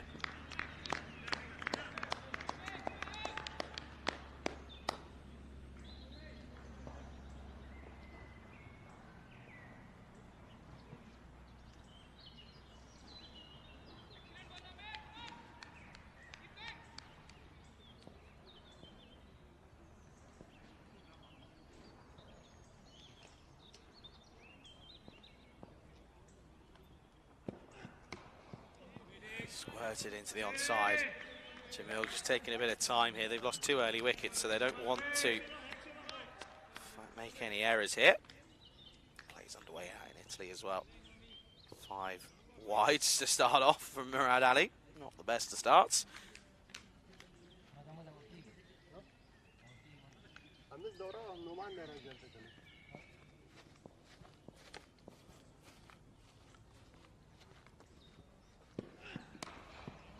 Good shot. Takes it on after being offered width, and that'll be 4 through vacant area, deep backward point, and that will be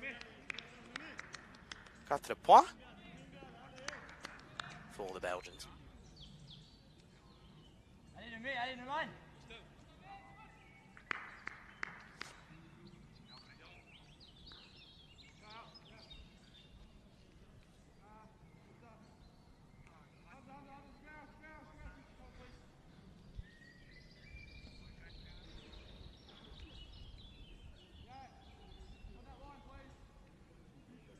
Change in the field then, so deep backward point goes back now. And then you've got 3 men behind square.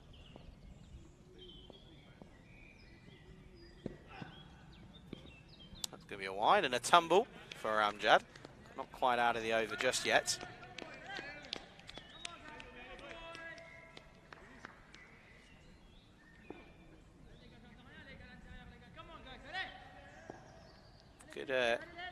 Good start this though for France. They have played well at times. Their batting's been a bit poor, but bowling wise they've been up there. Of course, both leading wicket takers are of course representing France.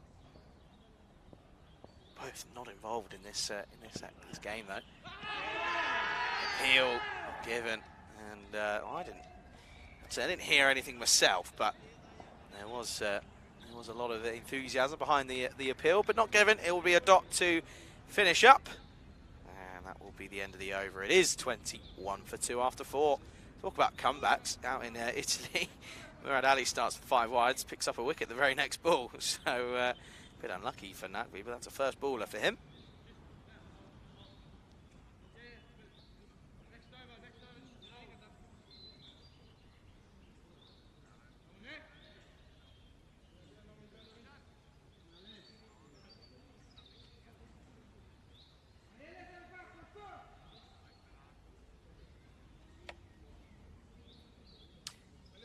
As if Hussein's going to continue here, and so this is kind of what they've all opted for, which is 3 overs at the top, and then they'll end up saving one. And again, yeah, just lets that flow through. Bit of a way lateral movement, which is nice to see.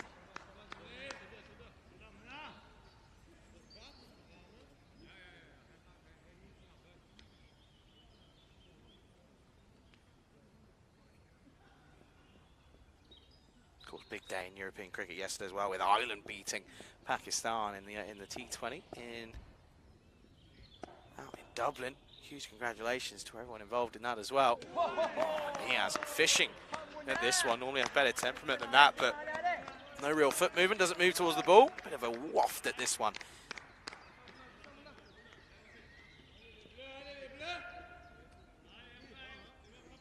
The French well on top here at the moment, just having to sort of ride the wave. Oh, the Belgians, a little bit different story to this morning, both openers.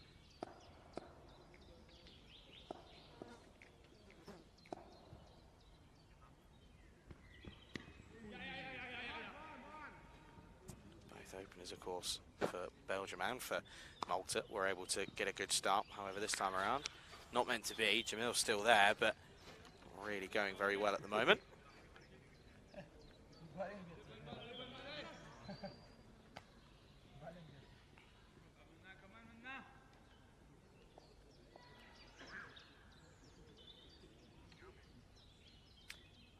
They're saying, good spell this on debut, isn't it? 2 for 10.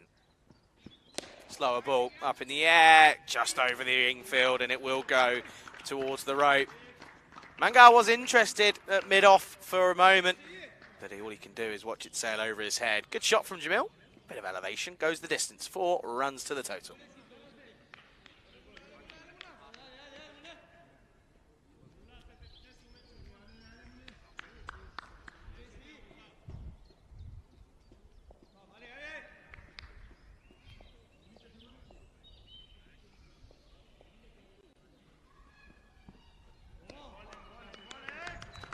Leave by Jamil. He's not too scared of leaving it and having a look. He was potentially thinking it might go towards a wide, but it sort of doesn't move as much as he was expecting.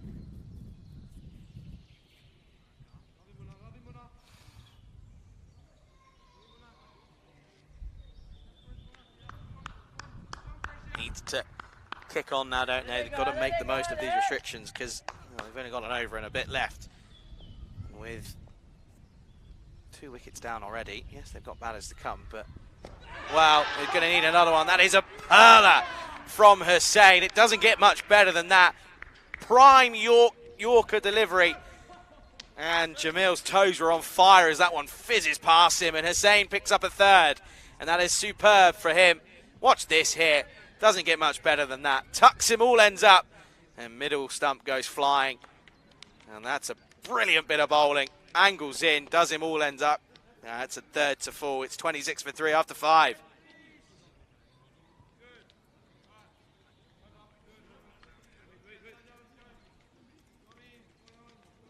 And at the moment, Saeed Jamil will have to go. So that's both openers now back, as that will be 26 for 3. And another one goes. And well, now it's a serious rebuilding moment now for Belgium here. Niaz on 2 off 4 is joined by the skipper in Sheikh. Looks as if we're going to go to spin for the last over of the power play. Don't mind this. Young Sajjad Stanigzai, the wonder kid himself, is going to come on. Yeah,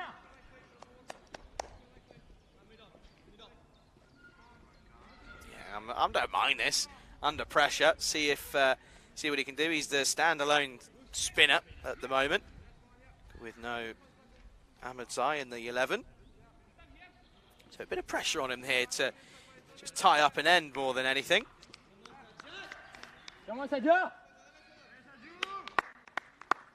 Here is the wonder kid. Nice little video went out about him as well on socials earlier today. It starts well. Niaz, this will be a good little competition, this, between Stanigzai and Niaz. 4 years in age gap. Of course, Niaz has had a well-accomplished cricket career so far. Stanigzai just at the start of it, blossoming at the moment. Niaz has the better of him early on here. 2 straight on the pads, and it's 1-0 to Niaz early on. Early goal for him in theory, if you were to apply it to a football sense. 2 straight, 2 full, and he gets whipped away. 6 runs. See here in the zone, right in the block up. Hit me, please. That's what the ball was asking for, and happy to oblige. That was Niaz.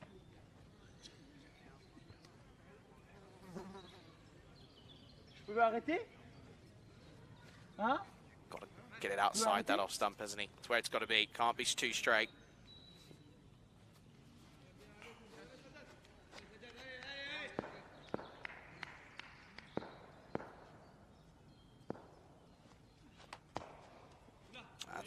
good response. Very good response, and a sign of serious frustration from Niaz there. He's not happy.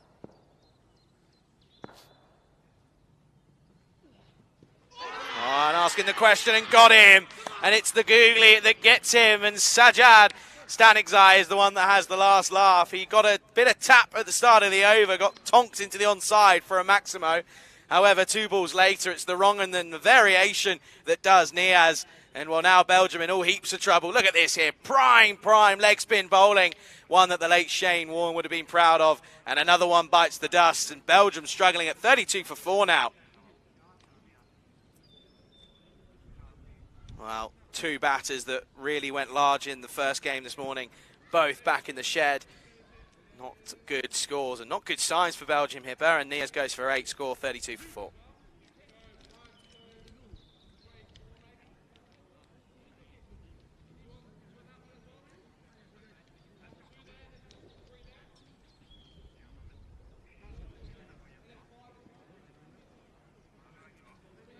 Yeah, Stanigzai, really impressive from the youngster. 16 years of age, may I remind you. Look at this here. Comes out the back of the hand and yeah, does him all, ends up. He doesn't read it at all, does he? Doesn't pick it. And the umpire says, yeah, that's gone. Let's see you later. And really impressive stuff from the youngster. Well, here's Sherry Butt coming in at 6. Oh, I tell you what, just had signs of him completely missing that and that being him being gone. He's had a disappointing time with the bat, but he's got a chance here. He's got a long time to bat here. They're currently 4 down with not even at the end of the power play. This is really good from France. Got to stick at it though. Last ball of the power play. Short, but gets away with it. Sherry Butt not equal to it. End of the power play. End of the over. 6 down. 32 for 4. Italy 39 for 1 out in Brescia at the moment. Sharif 23 off 9. Going very well. Looks as if the opening partnership that they've gone for is Iqbal and Ali. Zatif is going to probably take that 3rd over, but the story so far is all about the French. He's still got some good batting with the likes of Zakil. Well, Akrami can certainly give it a whack. That's what we saw earlier, but apart from that, it's a bit of a longer tail due to the changes, but still, there's a lot of talent out in show at the moment.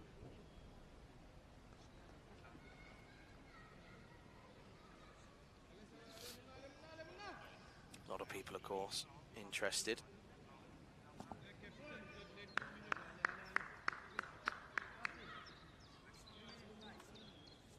In cricket, all going on around the world at the moment.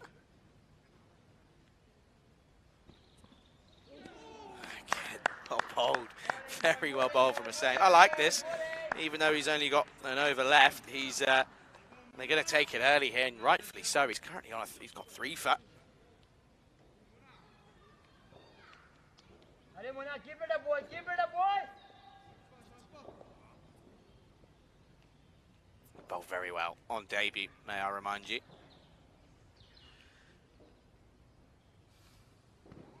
Oh, that's really moved. Good take from Kanasane behind the stumps.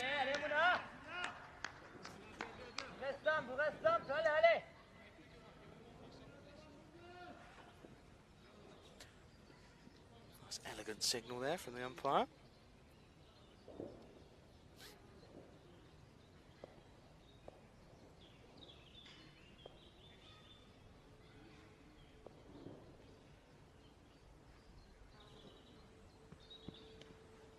A little bit of something on this as it goes down the leg side.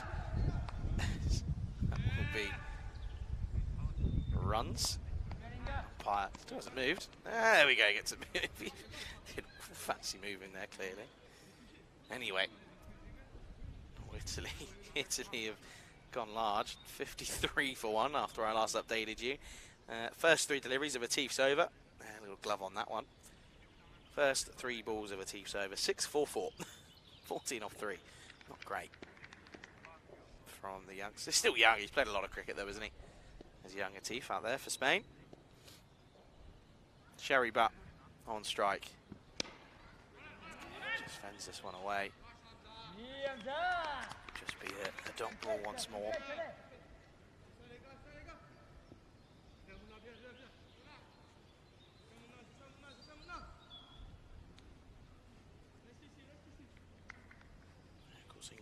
women taking on Pakistan women later on, starting right about now, to be fair, not far away at all.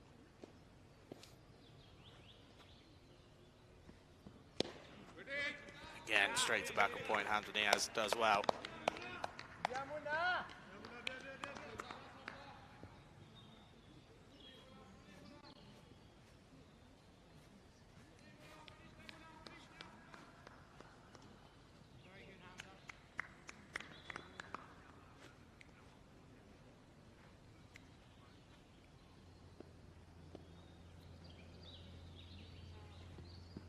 Full toss, driven confidently, but there's Roberts in the covers, does well.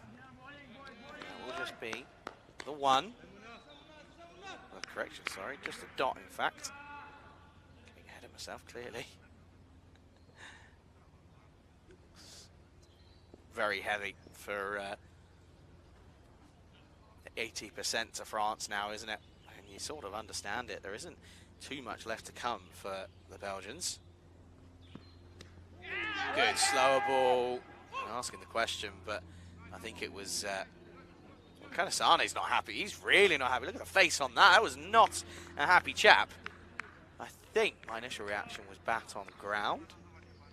Yeah, bat on ground. It comes in. Hussein thought he had him. He's spun kind of Sane. Furious. End of the over. Great spell for Mr. Hussein on debut. Finishes with figures of 3 for 16 off 4. End of 7. It's 34 for 4. Stanigzai is going to continue, which is good. I like that idea. It's a good move. Keep him on. He's bowling well. He might as well. There you go. There's confirmation of where we're at the moment. 3 for Hussein. Which means he's going to have to try and find another over. Probably. I can see Makion have a bowl here in this game with the change in the lineups.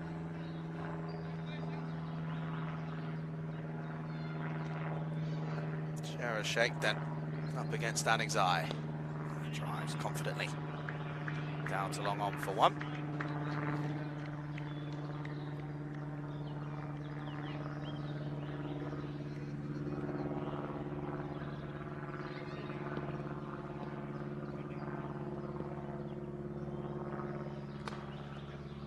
Once more, similar reaction. To push down for again just a single.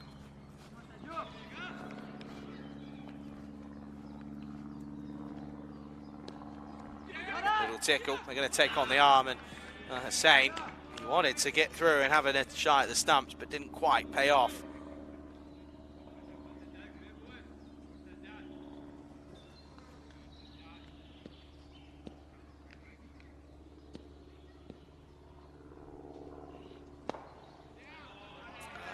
Really nice shot. This will take some cutting off. Doesn't get there. That'll be 4 runs. Lovely shot from Mr. Bud himself. That'll do, hopefully, his confidence a wealth of good. He's needed a bit of a confidence boost.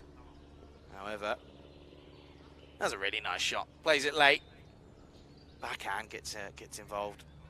Bottom hand, I should say.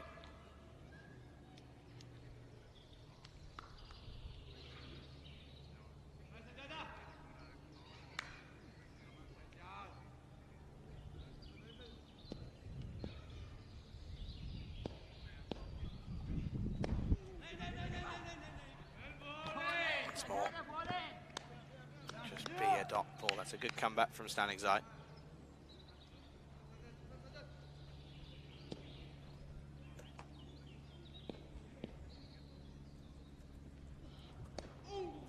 Again, little inside tickle once more.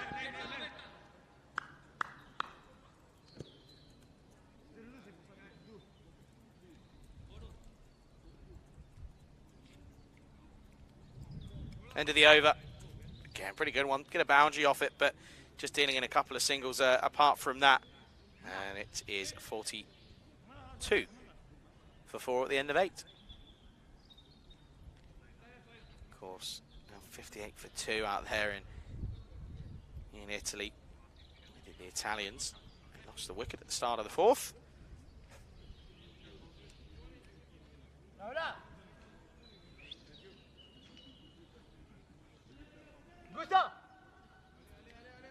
Looks as if we're going to see the introduction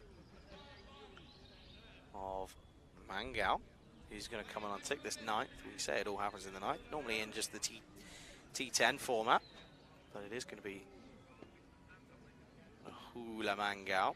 Took a good catch earlier, didn't he? He's got a chance with the ball now. Oh, this is up in the air. It's just going to get over the top, and Niaz at backward point. Should be two, won't be. That's a bit frustrating. Well, now it might be. It won't be. That's good backing up by Makio. Here, Mangao. He's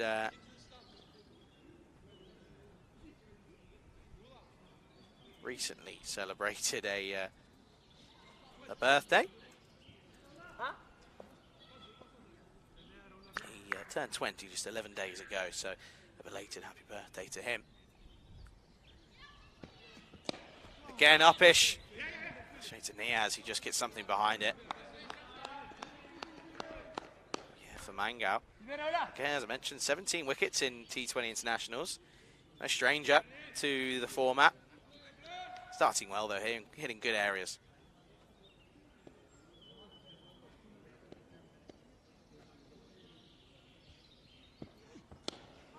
Once more, squirted behind backward point. Just another single. Nice little bit of rotation of the strike here. It's a weird period for Belgium because as much as it's not too much of a disappointment if they don't happen, but of course ranking points up for grabs, but they'll be sort of concentrating on the victory in the final again tomorrow.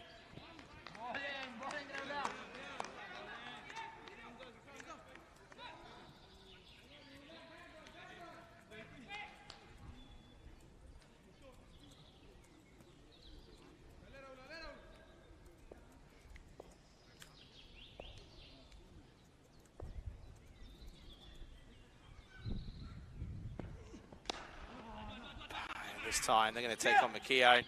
He wasn't going to get the flick off. Was thinking about it, didn't release though, didn't pull the trigger.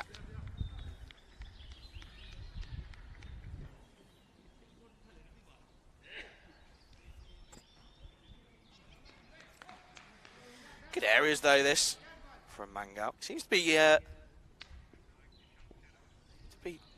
quite pushing it through. Shorter ball, pulled nicely, straight to the man though. It'll just be a one bounce.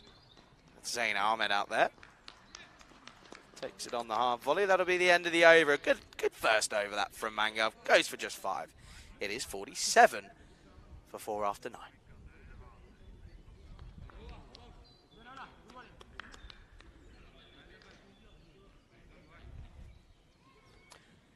Disappointing from the top 4, really, for Belgium. One batter getting into double figures. The rest going for single figures and, well, Cali not even troubling the scorers. And you still got the likes of Zabir Sakil, who can certainly hit a good ball, and Ahmadzai can hold a bat, but it's an uphill battle, that's for sure. Here's the youngster once again, Stanigzai. Carved away, good hand. Good hand, stops what probably was a certain boundary, so good fielding from the in-ring. That's Hamza Niaz, I believe, who's out there. Carved away by Sherry, but yeah, gets a good outstretched hand as well. It's the original leg spinner, but just wanting to have a look. One of those where you're just a little bit cautious as to whether or not it's going to spin back into you. Just the element of the unknown for the youngster.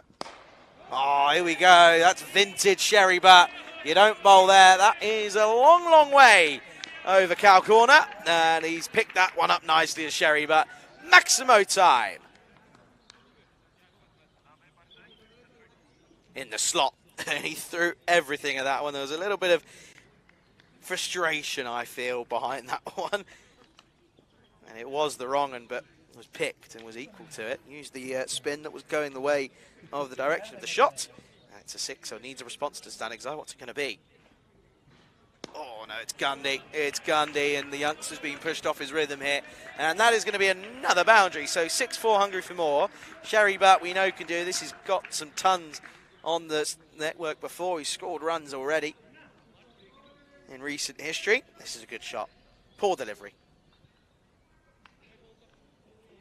Can't be too critical of the youngster. He's 16 at the end of the day, but he'll still carry himself and think that he's got to do better there.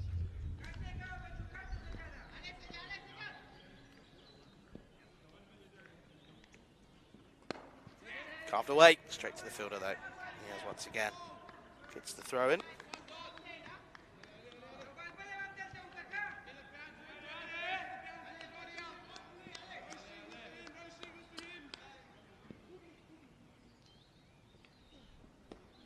That's what bowled. Just goes on with the arm. That'll be the dot that finishes the over. Good over though. They do get 10 off it, but only dealing in boundaries, nothing else really. Stanning Zai will finish the over, and it's the end of the 10th. The score is 57 for 4. Hunt the answer is, of course, the new segment that I've got, and it is the question of the day. Who won the first ever ICC T20 World Cup? Talking of more cricket, this is what we've got coming up in the month of May, starting here, of course, with the Mdina Cup here in France, and of course we've got Brescia going on at the moment with the internationals. Currently Italy 77 for 3 at the halfway stage. Estonia will get underway in just under 48 hours, as Estonia will start on Monday, and then of course we have the night series which gets underway on Tuesday. Night series, of course, 2 games a day with some exceptions.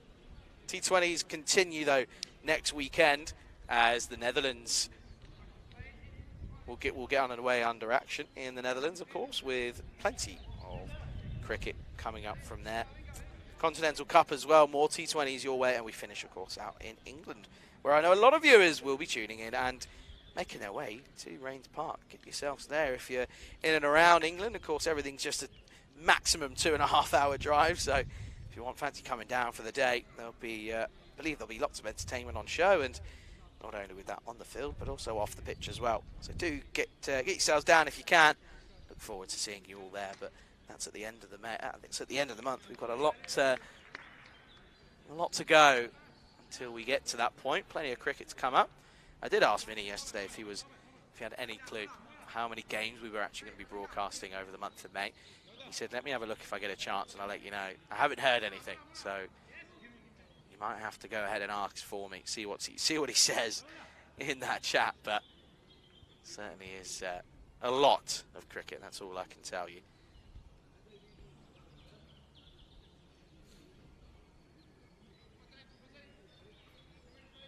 So then, Mangar's going to continue here, and rightfully so. He bowled well.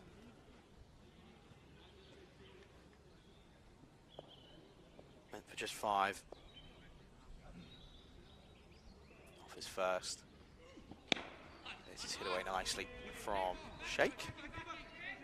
Just, oh dear, now they're going to go on the arm here, and it's good running. You normally would never say run on a misfield, but that one wasn't the best.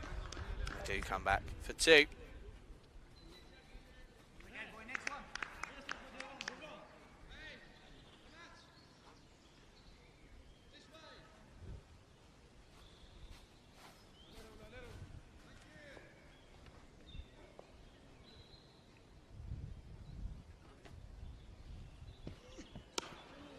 Well bowled.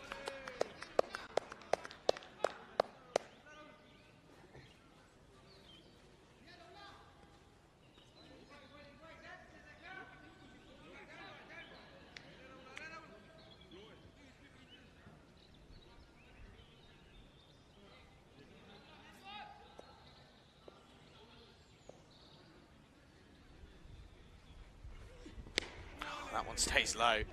Oh dear, oh dear. Mangar's had a bit of a slip and slide straight away. Let's have another look at this here. Does stay low, he does well. Ready? Off he goes. Seen that a couple of times. Everyone sort of takes the 2-footed approach and it goes. Nice little spectators showing up as well. A few just plotted around the ground. Up in the air, gone. And Sheikh will go. Doesn't find the middle of the bat. And yet again, it's in and out for Sheikh. Well, I tell you what, Mangal will be shaking it all about, won't he? Because that's going to be another wicket for him. Another one in internationals. Goes into out, but doesn't get it at all. Completely mistimes it. And that is going to be the 5th wicket to fall now. 59 for 5 here for Belgium. Sheikh will go for just 7. And it's a disappointing end for him.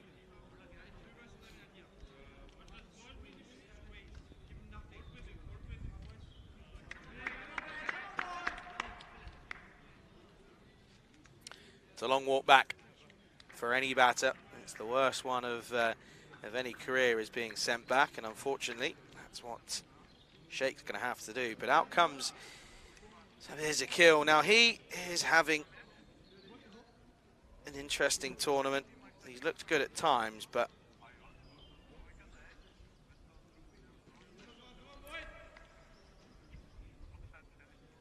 good at times, but there you go. There you can see the spectators. If you come in and want to pay attention and have a look at what's going on.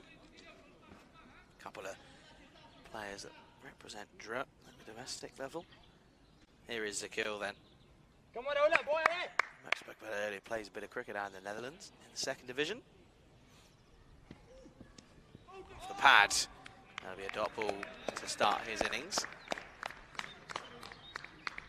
We've only seen one scoop shot, and it was executed wonderfully by Mohammed Munib earlier in the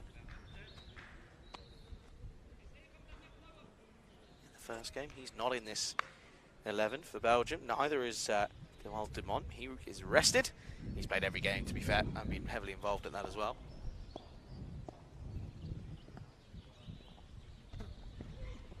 Oh, dear fishing, and that one was a kill.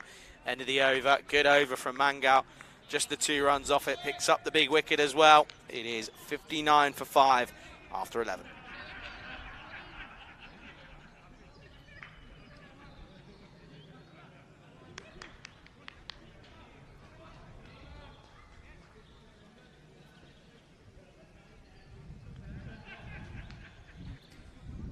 Well, here's a confirmation for you folks that, of course, France and Belgium will meet again tomorrow morning. The one and only game that we're bringing you tomorrow. It is the final, France taking on Belgium, and set up to be an exciting one. Of course, the winners will be crowned the Mdina Cup champions of 2024. France looking for a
و سير دوی خلی بال ته ولاړ دي خلو کې د بال ورکه غبیا دوی رسي او څومره چې د بال تختید نشي ټاکر نشي کوي. Alrighty then, folks. I think we're back live. I think we can carry on.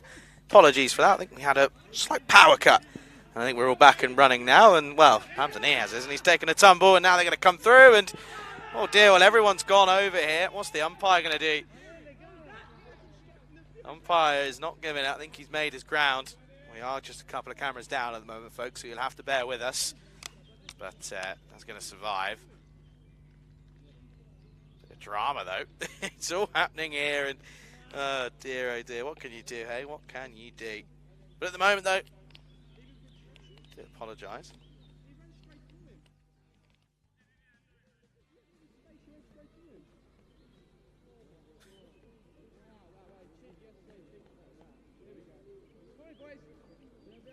It's as if we're slowly coming back into the world.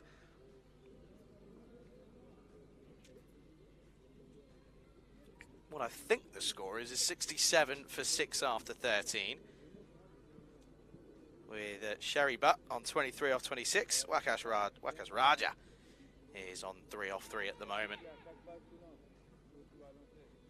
Bit of the unknown about that one.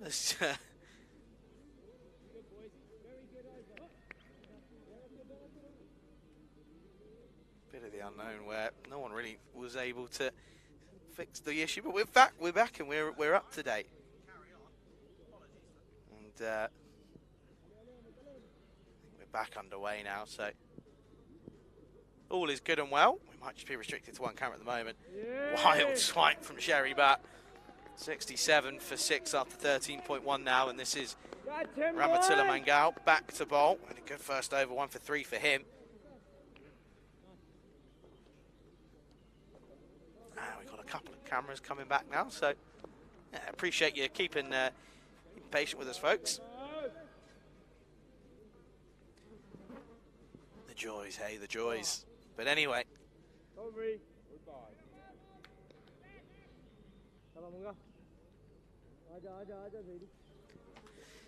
carry on.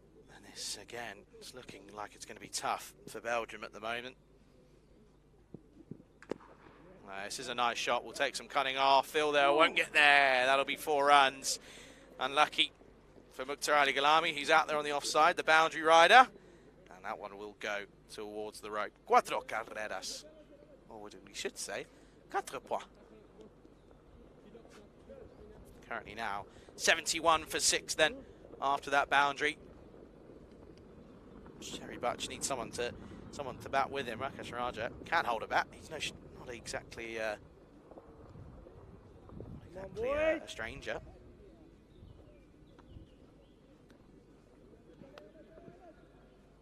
$71 for 6 then. Once again, needs a response. Very good response. Tucks him up, doesn't offer any width.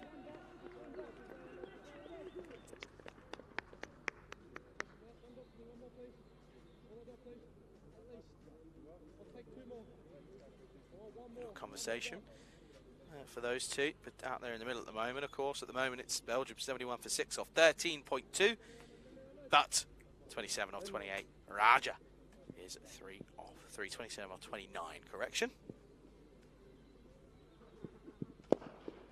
And again, just pushed into the offside, down the ground for 1. Roberts. Probably see Roberts a little bit higher up the order again, probably at 3 later on. Can't imagine they're going to change Niaz and Makio, probably Kanasani at 4. Aman Amjad maybe in and around 5 and 6, so still strong for the Fred. I'd love to see Stanikzai a little bit up there as well, to be honest. The youngster, the wonder kid, he batted sensibly yesterday. Was run out, unfortunately, but he looked pretty solid, to be fair. Mangal just having to take a moment.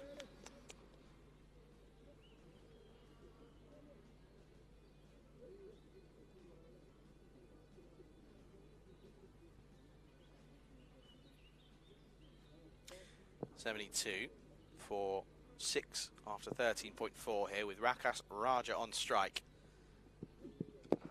Again, inside edge onto the pad. And there's no one backing, so he can't let the trigger go and come through for one. Good running this, good little rebuild session at the moment for Belgium. Listen, that's what's required.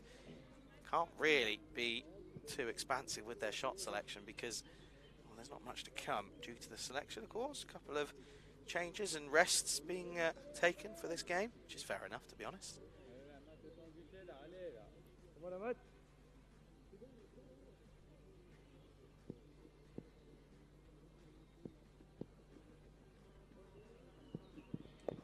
Bottom edge. Down into the pitch. That'll just be one. Italy. My oh my. Ali has gone berserk. 168 for 5 again, and you'd probably imagine that's too much for Spain after what we saw this morning.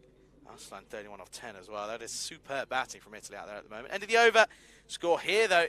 Belgium 74 for 6.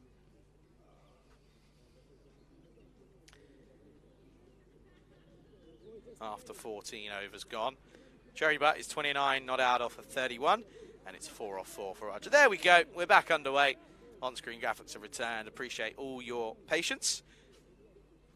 Again, it was a power cut that we weren't quite able to. We ended up sorting out.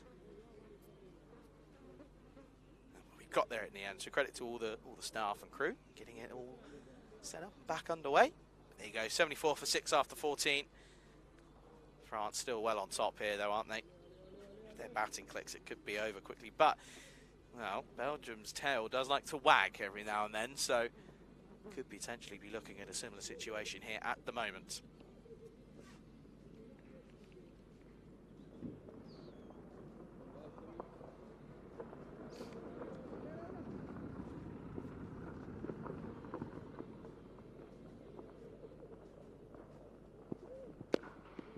Yeah, but this is going to find the gap. This will probably cut off. And it is only just, though. Gets around, does well. That's Zain Ahmed out there. Good job. Good boundary fielder. He's pretty quick and nimble across the floor. That'll be one.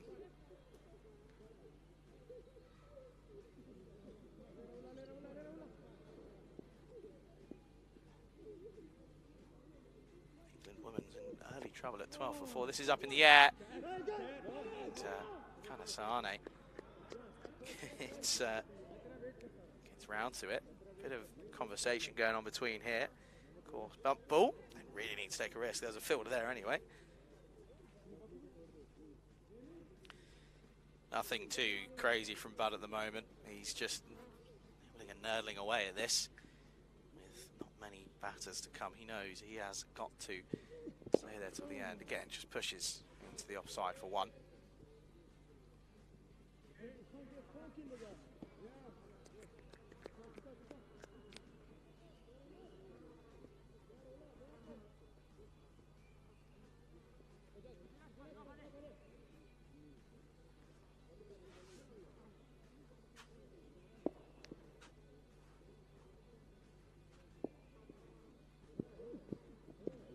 Wide ball.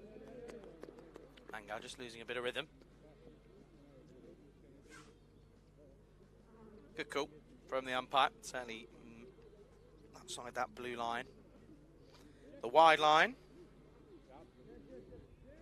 Wagging the dog, wagging the tail.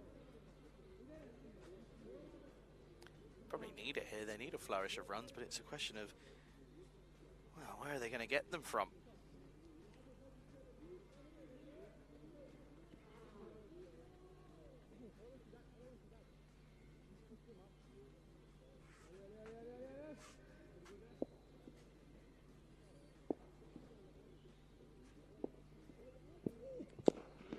Pushed. Yet again down the ground. Hussein will do the work. Again, good from France. Pretty consistent.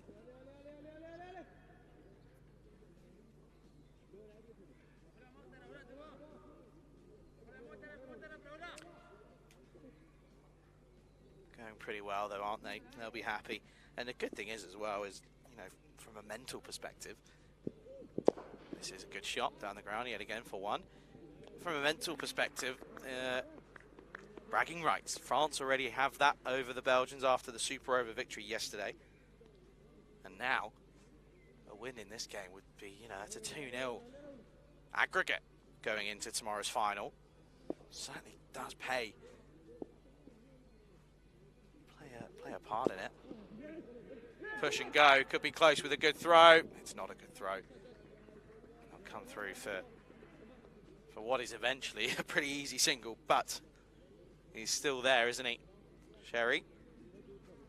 He's home pretty comfortably in the end, even with the dive.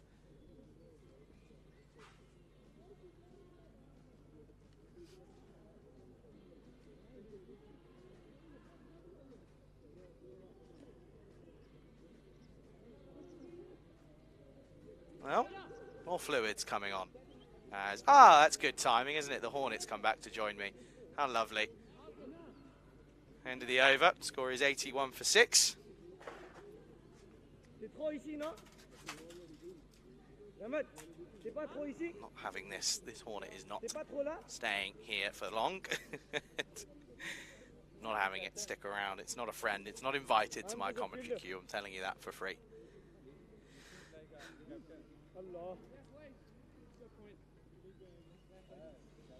81 for 6, but yeah, as I mentioned, it is a mental game, and you have to feel that realistically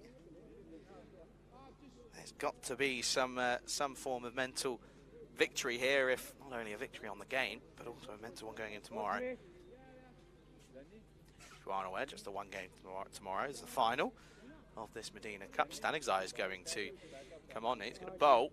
Change of angle though. Come right arm around the wicket to Waqas Raja. I have a feeling the sort of back end of Raja is going to have a liking to this. Going to take him on potentially. He doesn't. 2 early call. Sherry Butt probably wants to strike though. Of course, Sherry Butt is probably thinking a bit of revenge is needed for Innings because he got him out with a peach of a delivery in that game yesterday. It was a 5-ball duck for Sherry. A little bit opposite to this time, but he'll have that in the back of his mind, that wronging is certainly there. And well, he's fallen victim to it already once this tournament.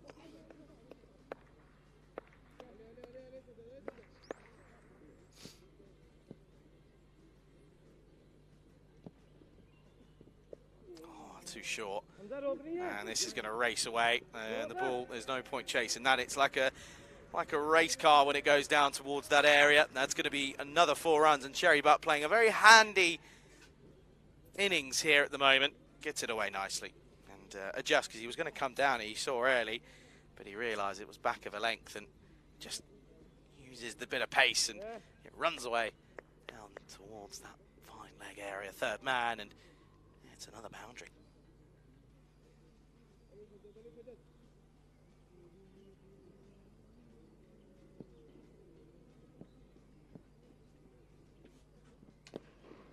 Too short into the leg side. Hussain does very well. I've been very impressed with Iqbal Hussain. Not only with the ball in hand, but in the field, he's not really let anything go through him. He's been very good.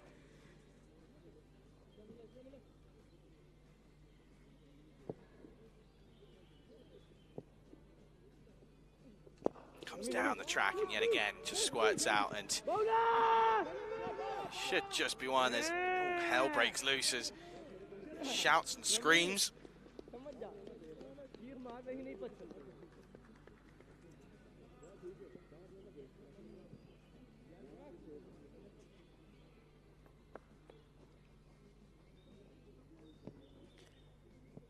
So Spain need 169 for victory out there in that second game of the internationals. Well, this one is up in the air and it's going to go the distance. This will be 6 points. Or 6 points, and that is gone all the way, and that's into the jungle. Hasta luego. Sherry Butt goes large, and it is a bit of the revenge sense of this one up against Innings. Well, the youngster, the wonder kid, is under a bit of pressure now. In the slot, wasn't it? It was a hit-me ball, and Sherry Butt is not going to, more often than not, is not going to miss out on that one. And that will be another boundary. It's a Maximo at that as well.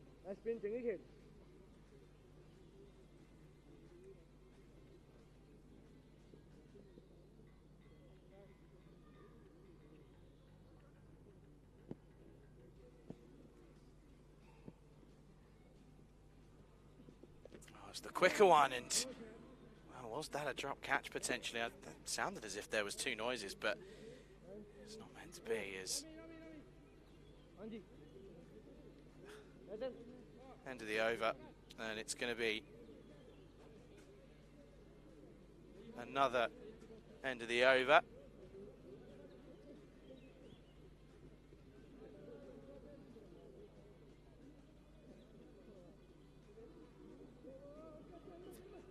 Well, at the moment, this is, well, this is an interesting setup, isn't it? 94 for 6 off 16. French need to just keep them under the cushion at the moment, though.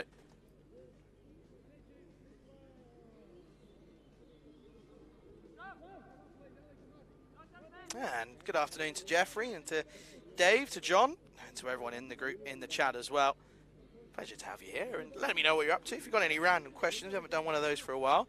If you've got any random questions, get them in. I'll be happy to give you an answer.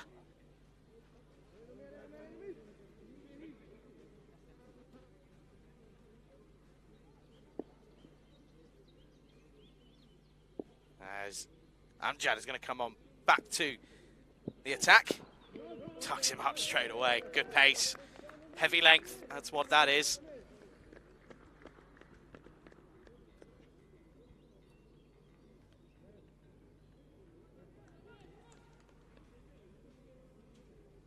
There's a bit of disruption off the field, and I have to agree, too many times there were the excuses of drinks being brought on. It's disrupting the flow of the game, and it's, you know, it's not terribly cold out there, but it's 23. That's well fielded from Keogh. But it's every over. That's what the 10 over drinks break's there for, in my opinion. Get on with it. Oh dear, you won't get much sympathy from me, ever. But staring down at another international half century at the moment.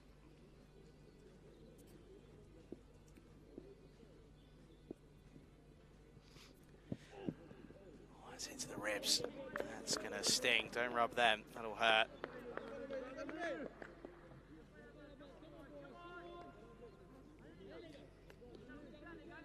I say adds to. He's only got one international half century. So that was when he ended up going on and converting a big score. So, of course, on the network we've seen him hit runs before, but the international stage, it would only be his second international 50.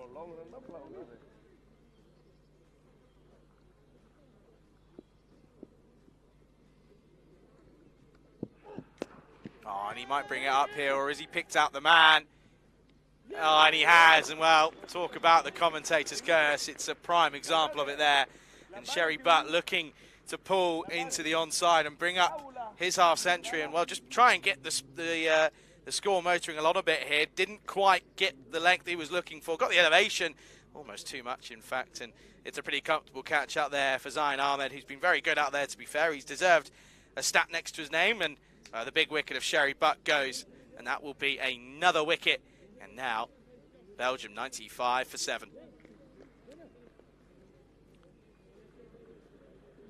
Good innings, though, from Sherry Butt. 44 off of 41. He came in at a tricky time, did Sherry.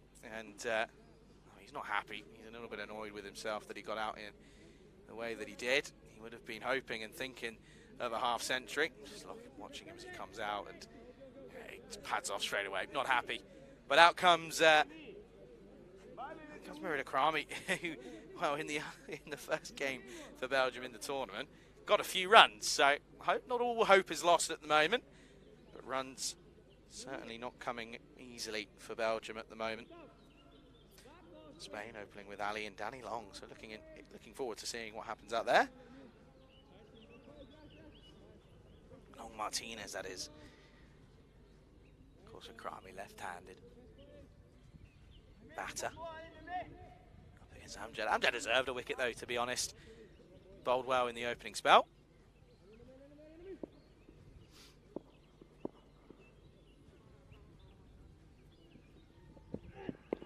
It's delicately played. Yeah, they don't take it on. That's a good bit of fielding straight to the fielder. I could see Molly Sellers is in the box as well for for the start of the second innings out there in Italy. Of course, the Spanish women's coach, recently taken over from Neil Brook. Neil Brook now head of regional, I'm not too sure on the exact title, but he's head of development, I think. And Neil's been a great servant for Cricket España out there. I know that for a fact. I've known him for a long time. Small ball, Rakesh Raja desperate to get on strike, doesn't realise it's the end of the over. Dot ball, great over for Amjad. Picks up a wicket, goes for just one. Score at the end of 17 is 95 for 7.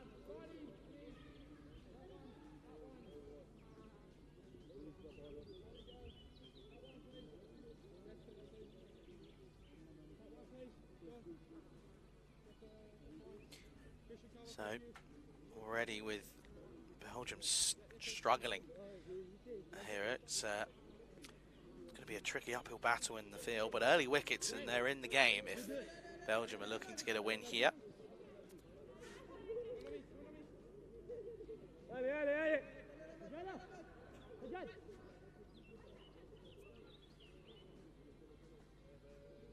As Mangal will continue out here. Once more. Raja clips nicely. It's a rare misfield, McKeon, but now, well, it's the wrong end. It needed to be at the striker's end, and McKeon, it's a rare mistake from him in the field. They come 3 for 1. And it means the left-handed Akrami will come on to face. Okay.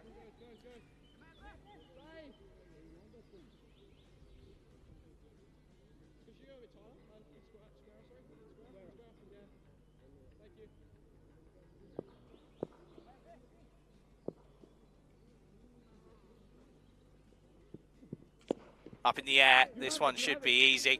Well, the bowler's down already, but he needs to get back up. It's a wicket yet again, and that'll be another one that goes. So Akrami unable to quite continue on. And look at that, nice little embrace there, as I think Rakesh Raja was laughing at the bowler. And he takes a proper tumble. But another one goes, and the score now, I can tell you, is... Akrami will go. So another one goes, it's 8 down.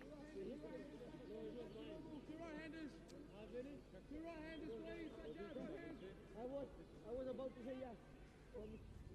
From there? Yeah.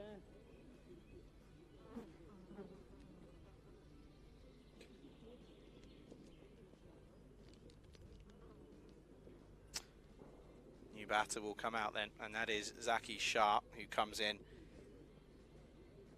at 10, 96 for 8.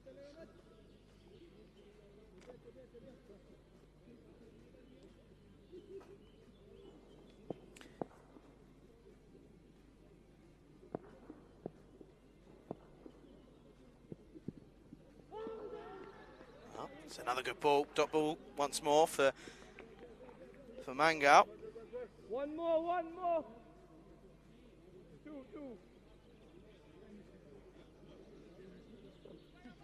Boy.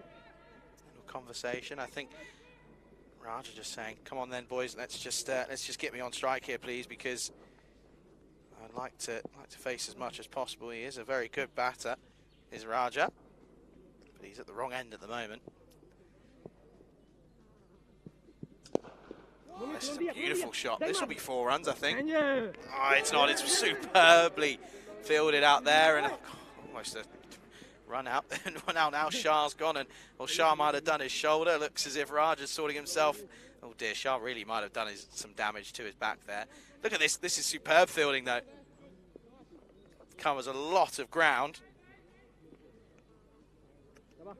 Does very well.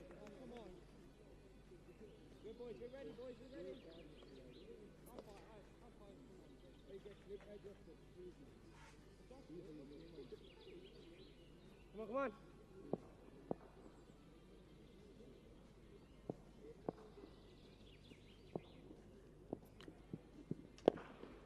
And hit nicely. Should be 2.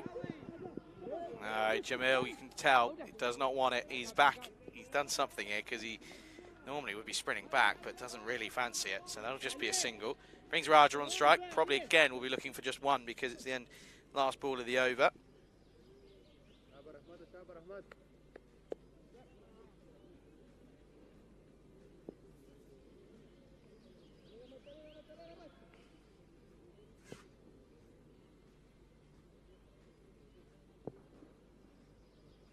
last ball. No, he won't get a run, so that's into the pad, and that'll be a dot then. So just short of the 100 at the moment. 2 overs left. It is 99 for 8 after 18. Got to get through the overs here of the French as we have a look, and just wickets often falling consecutively. We had 2 in the 3rd, and then 1 in the 5th and 6th. Again in the 11th and 12th, and then once more 17th and 18th. So they don't seem to space them out. If they'll lose 1, they often lose 2. Is the story thus far for the Belgians in this game 6 of the Mdina Cup.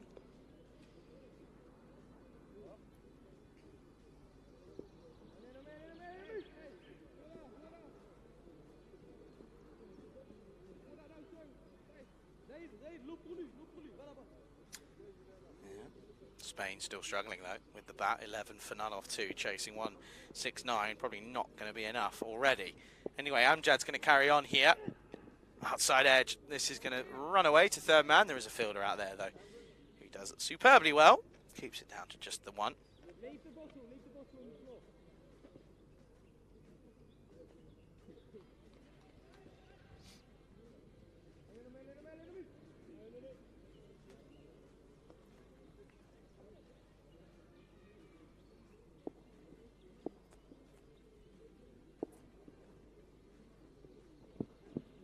Wide, tries the variation, doesn't quite work. Ganasane's done all right behind the stumps, hasn't he? Hasn't had too much to do, but when he has, he's been pretty tidy. As the 100 comes up as well for Belgium. Be a bit of a sigh of relief for what you would normally call, well, you'd call them in football, you'd call them the Red Devils, but not to be mistaken with Manchester United, of course.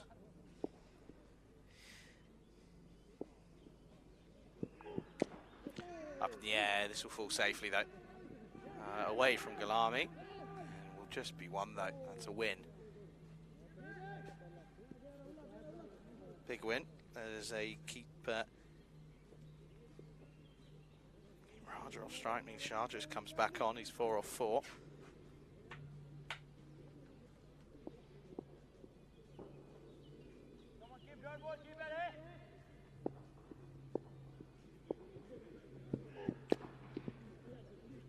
Take it on, Galami. Oh, it would have been a sensation around it. McKeon again with another mistake. Luckily, doesn't cost him. But yeah, that's really good work from Galami. Shows he's switched on. See here, the flick. He would have been gone, by the way. It would have been close, that's for sure. Anyway.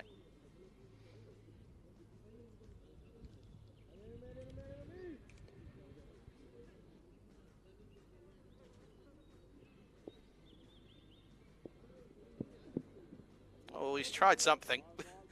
Oh, and he's, well, the question here is whether or not he's moved profile early enough. Let's have another look here. Let's see. Yeah, it's a tough one. Let's keep on going. Yeah, it's a tricky one, really, but... Come on, boy! Come on, boy! You'd almost say as if he follows him, but anyway, it's a wide in the book. There's no arguing. After being given. And struck firmly. Straight to the fielder, though. Just be 1.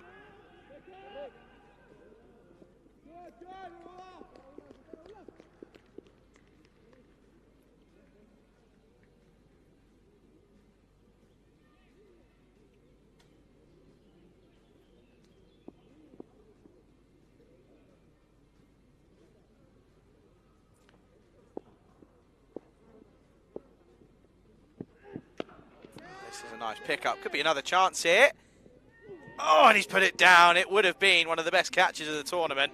And credit for going for it. I like the aggressive nature of the fielding, but just wasn't able to get there. He had a lot of ground to cover. It was dying on him as soon as it had left the bat. But it goes down. It's a very tough chance, and he'd be very hard. It comes off the splice, and no, just see it there, just out of the stretch there. Look, it was a lot of ground to cover. Good effort, though, from Ahmed out there. I've been very impressed with his fielding. Last ball of the 19th. Yeah. Oh, no, that's tight. That's really tight. Let's watch this here. Steps away. No, that's not a wide for me. Sorry.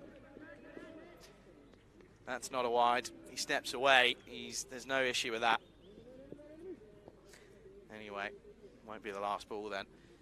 Amjad been a little bit hard done by by today.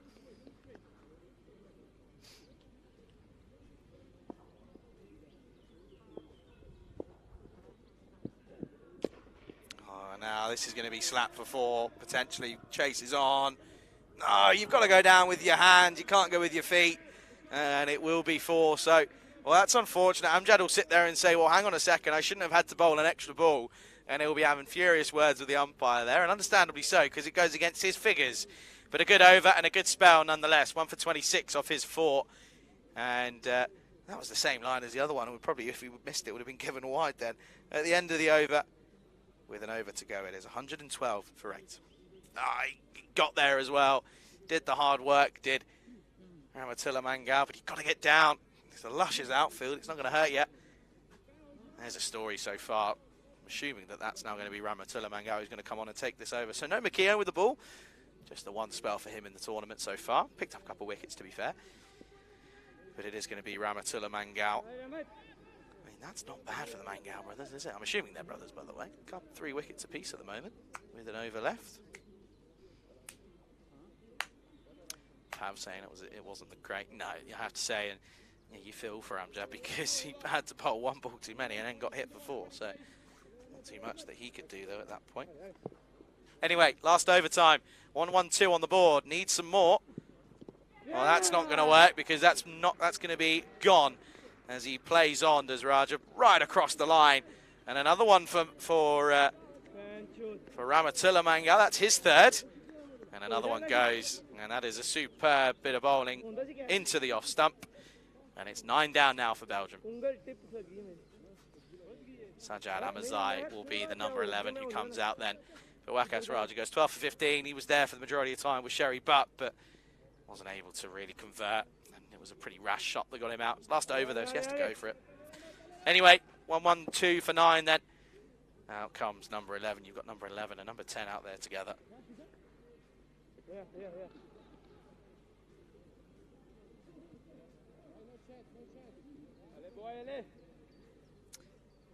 is Ahmadzai. Whatever this ends up being, it's below par for a fact. Looking for a 4th is Mangal, by the way. It's going to be a dot to start.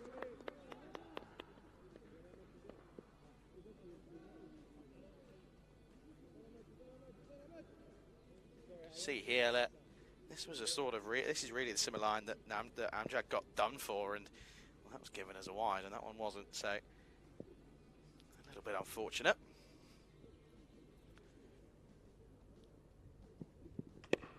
Up in the air, this one is a chance. Gone, good catch, and that will be 4 for Mangal. Great spell for him coming back into the international side, and it will be a disappointing venture with the bat for Belgium. They will finish 112 all out as France dominate them out there in the field. And well, this is good signs for France heading into tomorrow's final against Belgium. But it's of course going to be a 2-ball duck for Ahmadzai, and it will be the end of the innings. It'll be 112 all out for Belgium, and it'll be 113 for what will be tricky. Well, one of them's got a duck. There he is. He's Ahmadzai at the back there. Derek's keen. Derek's very keen anyway. John Gray saying the stump's got mangled. That's a good one. I should have thought of that. Let's have a look at the highlights then. Oh, what is a disappointing outcoming for Belgium as they finish on 112 all out. It was a pretty decent start for the 2 openers. Looked pretty comfortable as Hossein opened alongside Jamal. But this was the end of Hossein. It was a pretty weak one. That was a great catch by Mr. Rahula Mangal, who bowled very well as well, don't get me wrong. But it was a good spell of bowling from that man, Iqbal Hossein. It's pretty tough to pick your best bowler, but he'd probably say he's up there, but I'd probably end up saying that it's going to be Mangal. But good bit of bowling from the youngster again. Had trouble with his line and length at some points, but did take a wicket as well with a wrong one to remove the dangerous Berhan Niaz. Sherry Butt, though, finally in the runs again, which is good signs for him. That was the end of the skipper in Sheraz Sheikh. So, Waqas Raja, the highlight was there. Sherry Butler, that was a highlight. That was a lovely shot into the leg side. Went for a couple of sixes. This was a good catch by Zayn Ahmed. He fielded very well out there. Very impressed with his abilities. Very, very keen to cover a lot of ground. And that was all she wrote, really, because after that, credit where credit's due, though. France fielded very well. There's a reason that Belgium were 112 all out, mostly due to the fielding being on it 24/7. And there wasn't really too many issues to talk about. Zayn Ahmed again, all and around. This was, again, you've got to feel for our man in the man Amjad, because that was a delivery that shouldn't really have been bowled. It was a wide. It was given that shouldn't have been. Anyway, going on about it. 1-1-2 is what Belgium finished with. It'll be 113 runs required for victory for France. Looking to finish off the group stage. Unbeaten are the French. Certainly have made a good start to that venture. Belgium looking to try and get some more momentum as they head into the final tomorrow against the French. There's confirmation then. Sherry Butt 44 off 41. No one else getting going. Second highest scorer was Jamil on 15. And when extras is in your top 5 run scorers, that's always an issue. As I said, pick of the bowlers, Ramatullah Mangal 4 for 14. But also credit to Iqbal Hussain at the top, bowled 4 overs at the start. 3 for 16. France, they've done half a job. It's all about getting it over and across the line. We'll see the response of the French in 10 minutes' time. You're watching the Mdina Cup with me, Charlie Hunt, right here on the European Cricket Network.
Good afternoon. Welcome to the Mdina Cup here in France, and we're getting set and ready for the second innings of match number 6 here. Of course, Belgium disappointing with the bat, finishing on 112 all out on what was a disappointing outing with the bat, to be honest. You have to say that they really should have applied themselves better. There was no application. Batters just poor shot selection, really, and that's kind of been the story for a lot of the day, or a lot of the tournament for a lot of the batters. Hasn't been great. But of course, credit where credit's due. France bowled superbly well, and in the field were very, very impressive as well. So looking forward to this. France, of course, looking to get a bit of confidence as we go into the finals tomorrow. I say finals, it is the final, only the one.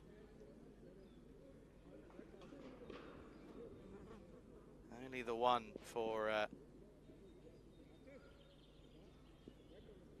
the one final tomorrow. Looking forward to it, of course. It will be France taking on Belgium. There you go. There's first versus second, which is France taking on Belgium tomorrow. That's at 9 o'clock GMT, 11 o'clock Central European time, 2:30 out in India. So looking very much forward to an exciting one that time around.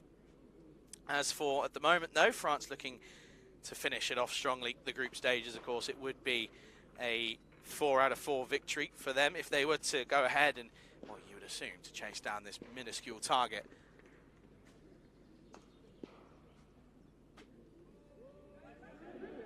And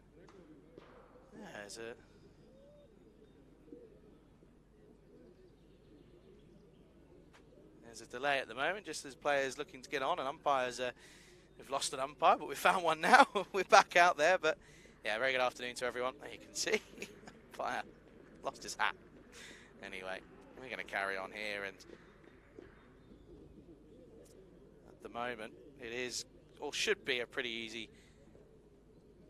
easy chase. This, you can't imagine there'll be too many issues. They have changed a few things though, of course, with some changes to the lineup. So no McKeown at the top of the order. He's going to sit out, and as far as I'm aware, he hasn't even got his pads on, so he's just going to be happy just to hopefully let the team do it without him. Mdina is going to stick at it at the top of the order though. Like to see that, because he could, well, if he gets going, this could be over before the 10th over, but in theory they don't need to take any risks. And the man who was superb out in the field, in Zain Ahmed, he's going to go ahead and open the batting here, which I like to see, give him an opportunity.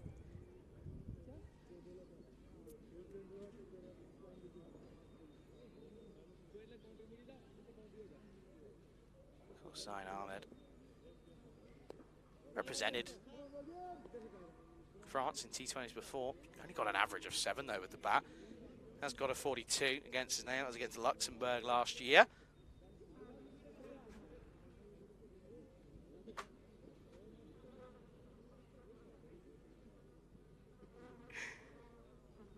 You can see that, donning the red, white and black, and the yellow as well in there for Belgium. France, of course, the navy, the light blue, and a bit of red in there as well for them this time around, of course. Good afternoon to everyone tuning in around the world, whether it be on the ECN European Cricket Network YouTube channel or on Fancode out in India. We just need to get going here. We're looks as if it's going to be Sajjad Ahmedzai, who's going to get us underway up against Hamza Niaz, of course, of Dre, who a lot of fan favourites, of course, rightfully so. Got a good half century against Malta in the second game on the first day. In game number 2, he was the victim of a great catch behind the stumps by Silasanan in the first game for just 0 off his first ball. But we're ready to get things underway. A couple of minutes delay, we apologise for that. We're ready to go. It is going to be Ahmedzai up against Hamza Niaz. Oh, what a start that is by Hamza Niaz. It's up in the air. Chase is on for the fielder, but it's going to be what I believe to be his 1 bounce 4. And what a perfect start that is for Niaz. And as I say, if he gets going, this really could be over before it's even begun. You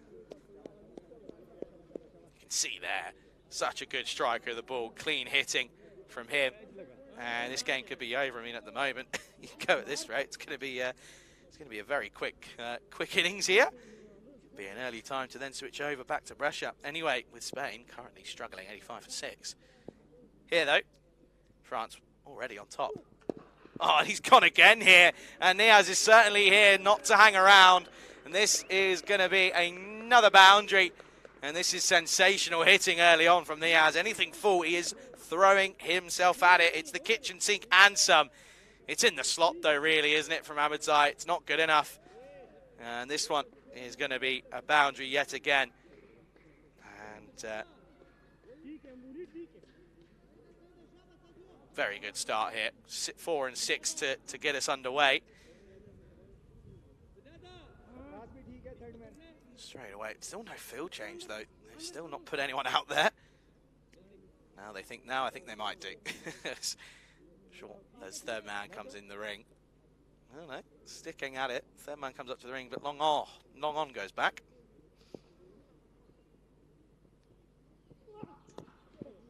Bottom edge, and Sherry Butt can't quite get there. Sherry's got the gloves this time. Get a look at Ahmed. Looking forward to seeing what he can do. He was a whipper along the outfield.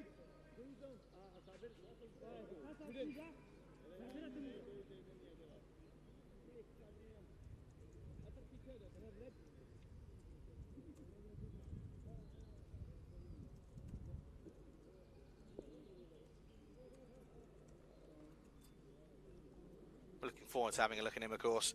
Did represent President 11 in the ECS not too long ago. Got a 97, so he certainly can bat. That's the reason he's here. Looking forward to this. Left-hander as well. Something about lefties. It looks good when it comes off.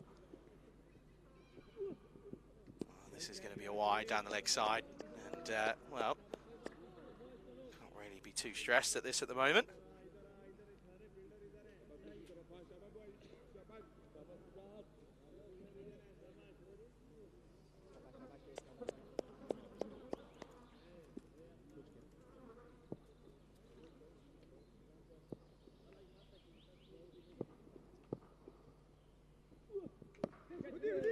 Able to catch up with it and has no idea where it's gone. This is better areas from Abadzai. Good comeback this. He has getting off strikes, probably a bit of a win. Ahmed just getting used to the pace of things out there.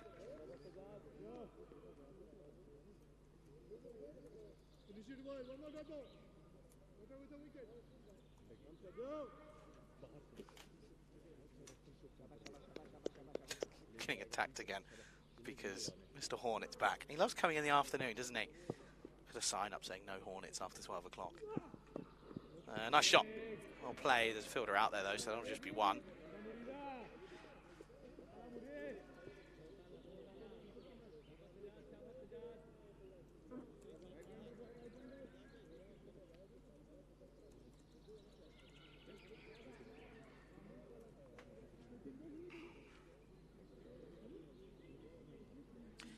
Brings Niaz back on strike, who's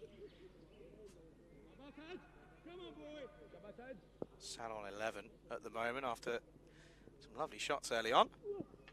A little bit uppish, but finds the gap, and this will be cut off. Gets the slide tackle in. Just be one.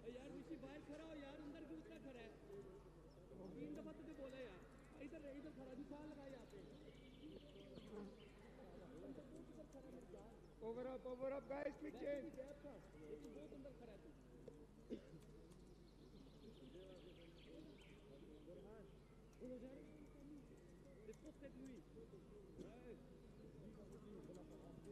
Anyway, that's a good first over there for the French, already chewing into this total. It's 14 for no loss at the end of the first.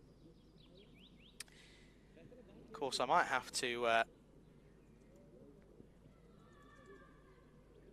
give away, of course, the answer to the Huntley answer already, or in the next couple of overs, because I don't know if we will get to that 10 overs.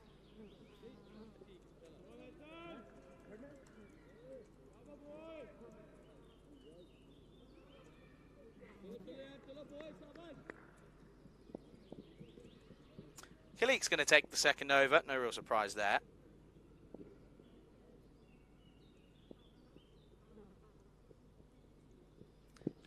Outside edge, gone.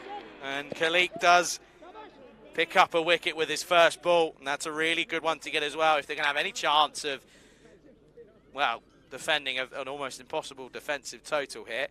Then taking wickets like these are going to be crucial. Sherry Butt, good catch, good quick reactions. Straight at him, but still got to take it. And that will be the end of Niaz, and again another disappointment for him as he nicks behind. And every time he's been out, he's been nicked towards slips and the keeper. So first one goes, it's 14 for 1.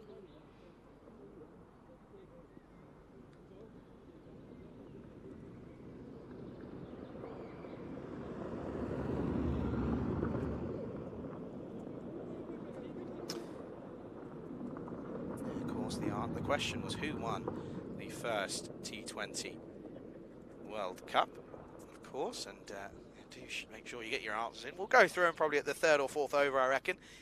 Give you the answer to that one. And well, McKeon comes out at 3, so not too far down the order. I was sort of expecting him to maybe push himself down quite far, but he doesn't opt to do so. Comes in at 3, joins Ahmed out there. McKeown again, this is a good opportunity for him to finally get a big score. 99 needed off just the 1-1-3. Khalid's 1 for none. Still 4% chance, so not writing them off completely. Early wickets will change that, but they have to get them soon. And it's got to be a very dominant display in the power play here for Belgium, if for France. Sorry, for Belgium, I was right first time. Khalid then up against McKeown. Just lets that one go. If the one, I'm going to go on about it again, sorry. The one that Norman Amjad had a wide, why is that not a wide? That's my question. Oh dear. Anyway, McKeown starts off with a dot. Let's see here, look. Yes, swinging away, but by the time it crosses that line, it's on it. So if the one that Amjad got called for is, why is that not? That's my question. Still though, McKeown just has a look. Oh, and this is uppish, but gets through right off the toe end. Will probably just be one, and Niaz will do the fielding. That will just be one good catch by Khalid, to be fair. Brings left-handed Ahmed on strike. Spain do get into the 100s, but it's 117 for 6 with the ball to go. So, yet again, disappointing. Of course, it is a new squad though, so it's one of those where you have to, well, you have to take it with a pinch of salt with a new squad out there. Hamza's gone well, which is nice. 42 off 30 becomes 48, and I think that must mean that they fall just short of a point, which is agonising as well. This is off the pad. Oh, it's not off the pad, it's a wide. Oh dear, I thought there was something on this. I think Sherry Bell also did as well, and so did Khalid. I thought there was something on this here. That's definitely off the pad. That's a couple of decisions now and a couple of calls that aren't quite going the right way.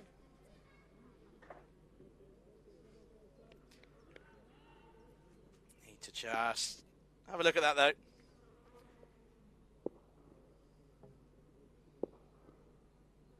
Actually, that might have meant that Spain did get that point that they were hoping for. I think they did, in fact. That's good. At least they got a point out of it. That's always positive. Good from Hamza as well. Finishes on 48 off 14. That's really good for him. But Spain, yeah, lose by 45 out there.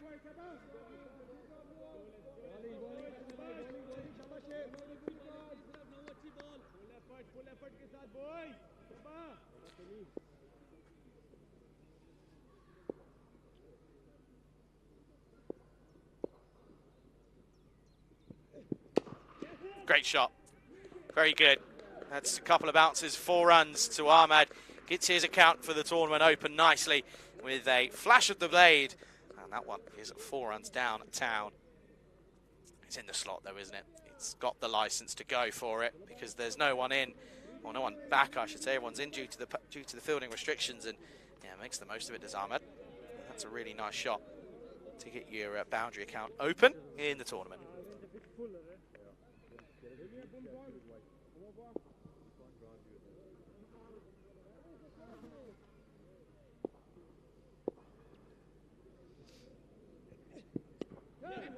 Now sensible, really sensible cricket, just Fends this away for one. He'll keep the strike. It'll be 21 for one after two.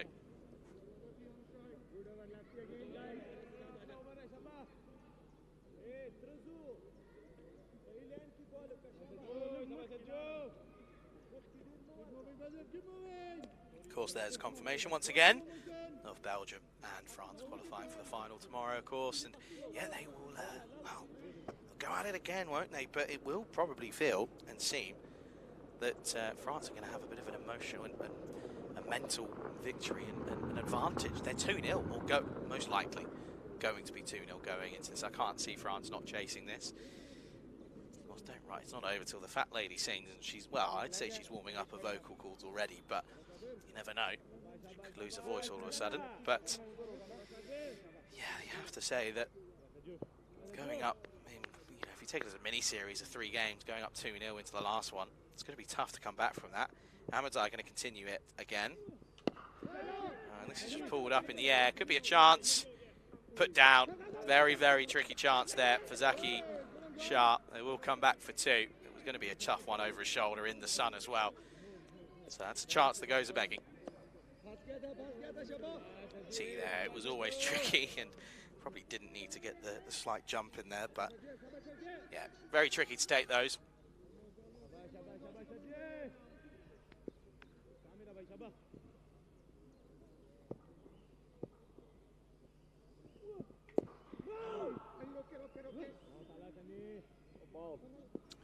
Again, good comeback.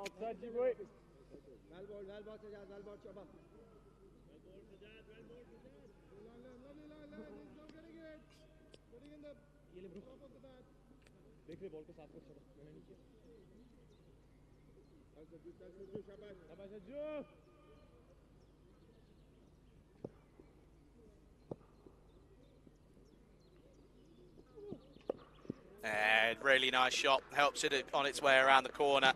Very quick to see that the line was going down the leg side, and he's very happy to just, again, flick at it really. But it's good timing from Ahmed, and this is really, really good from the opener. Ahmed's under pressure really. You can see there, bit of a bottom edge, but not out of the middle, but still effective. And that will go for 4.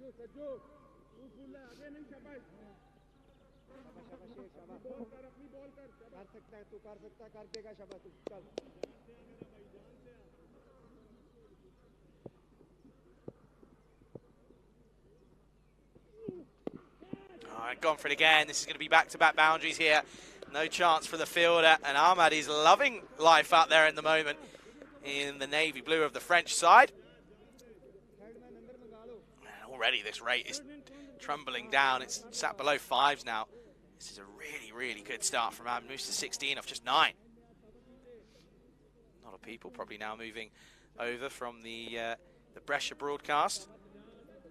Of course, one more game coming up in that one tomorrow, this afternoon, I should say, with Italy women taking on Spain women one more time. Oh, and now this is going to get through. It's a hat-trick of 4. Stunning stuff, this, from Ahmed. All behind square, but still all meant to be where they're going. And that is that's when you know you've got someone who's he's enjoying himself, and rightfully so. He had a good time of it in the field, and now looking very classy out there in the middle.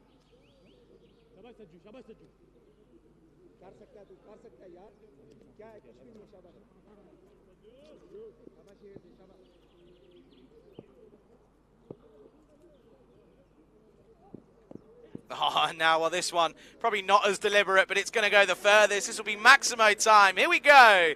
Ahmed is loving life out there, and Ahmedzai under pressure because Ahmed's got his number. 4-4-4-6 to end the over. Yes, it's a top edge, but he's deserved it really because he's played 3 outrageous shots, and this one is a little bit of luck, but still reaps the rewards, and it's 40 up already. It's just 72 needed. It's 41 for 1 after 3. Belgium, this doesn't ode well. Yes, it's a rotated squad, but so is it for France, and you know it's the same for both sides out there. And all of a sudden, and the thing is as well, by the way, Ahmed playing like this, really, you know, you're almost questioning where does Niaz come out. I'd also like to say I think Niaz could do with maybe coming in a little bit lower down the order. I'd like to see it being, you know, an option. Ahmed, because you can't not play him tomorrow now. He's put in such a good name for himself. You can't not. McKeown opens with Ahmed for me, gives you some stability, and then Niaz maybe at 4 or 5 has a license to go in. McKeown just pushes at this one. Well, they were going to think of a single off the midfield, but it gets passed along to Murid Akrami.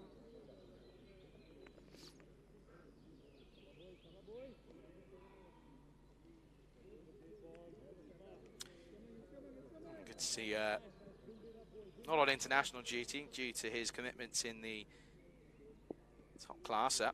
Daniel Dorkai with a ton today. Congratulations from us to you. Yeah, nice shot straight to the fielder though from McKeown. Bit uppish.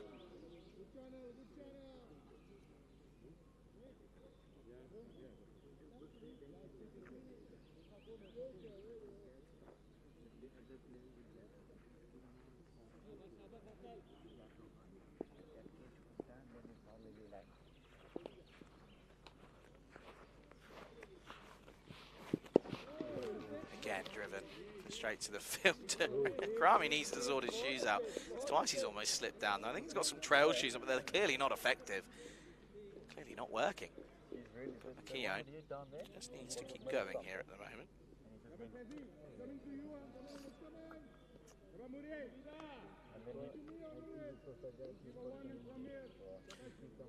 Already, look at that, 16 for 2, plays 41 for 1. It's a great start this for France.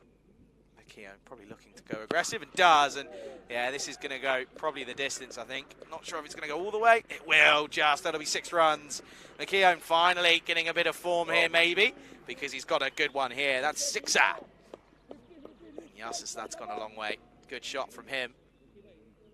Steps down, says thank you very much. Full swing of the blade. Hold your horses, folks. I'll reveal the answer, to hunt the answer at the end of this over. But at the moment, because we're already nearly over halfway, you come back with freedom now. Just have a go. If you get out, you get out. It is what it is. Try and get some form before the final tomorrow, surely.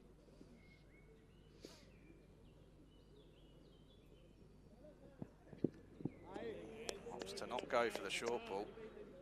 There's no one on the hook. There's someone at short, deep square leg, but anyway, opts to leave it. It's a wide anyway.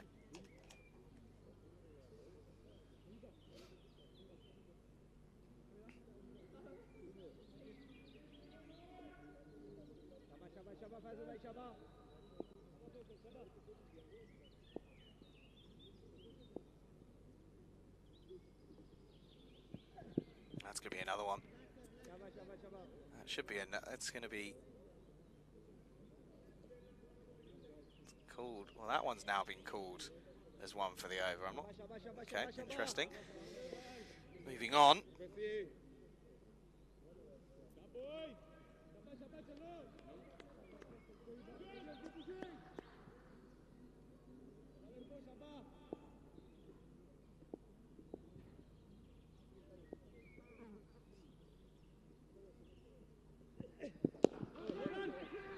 Push down. Just be an easy single, no real need to rush here. Brings up the 50 already. Here at the back end of the 4th.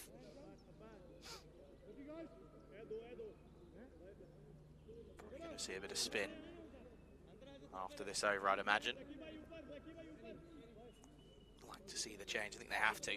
Pace on, it clearly isn't working. Probably going to go to Army, I think. John saying France is adopting a T10 approach. Yeah, it is a little bit. Well, when you're only chasing 1-1-2, you can kind of understand why. Anyway, Khalid looking to finish off what's been a pretty good over. A couple of wides, but a 6 and a 1. Oh, this one. Still asking. Still asking. Still asking. And whilst he's doing so, they're going to come back for 2. Cheeky running, very well done. And that's going to be 2-leg buys. That just shows the difference here, I think, for these two at the moment. End of the over, it is 52 for 1 after 4. Have a look here. Outside the line. That's probably too high, to be honest. Khalik liked it. Too high, though. But yeah, answer to the, what's that, the third ever edition of Hunt the Answer. Who won the first ICC T20 World Cup? The answer is India. Of course, it was played back at the Wanderers Stadium in Joburg in SA. India won by 5 runs against Pakistan. Of course, the winning captain was MS Dhoni as well. If you got that right, congratulations. You win a thumbs up from me. And some pride as well.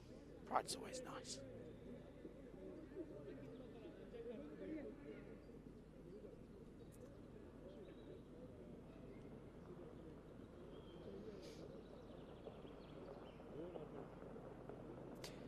So then, it is going to be a Krami. I was right. Keown opting to go for the cap. Probably going to have to call the man on again to get that helmet, because they're going to go pace up again, I'd imagine, at the other end. But hey ho, okay.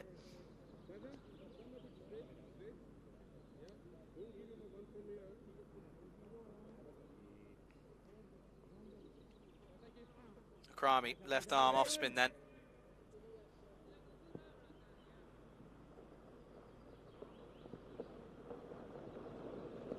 It's going to be down the leg side, that'll be a wide to start.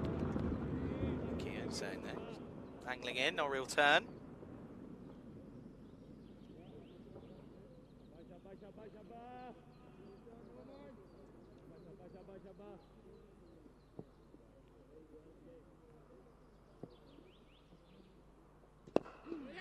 And this is hit nicely again.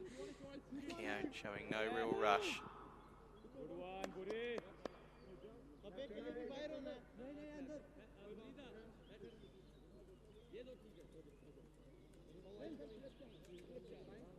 Lefty against lefty then, won't it be? Because Ahmad, he's 26 off 12. Ahmad is our man at the moment. He's 20, going pretty nicely.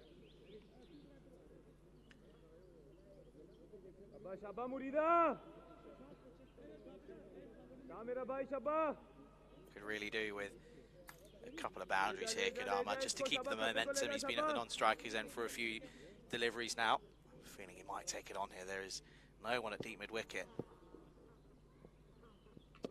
Never mind, he's going to go over the top on the leg side still. Chases on for the fielder.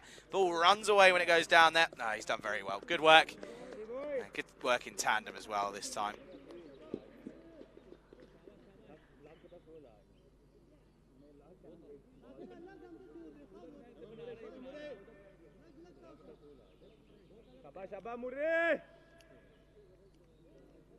See there, very good work between the two out there, and Saba's Akil who got the throw in. But Ahmed 28 of 13 now, just 57 needed for victory. Well, they're appealing for everything, and he's gone here. And it'll be interesting. I reckon he's caught behind her. I think Sherry Butt might be claiming the catch there, and looked as if all of his pads were outside the line. That will still mean that will be a wicket that goes, and Ahmed will go. Still potential chances here for Belgium. Let's have a look here, not see if we're going to get to see too much there. I do think that's caught behind, I think. Yeah, there you go. There's all you needed to know. Caught behind then, so Ahmed goes for a quick fire 28, and the score 56 for 2.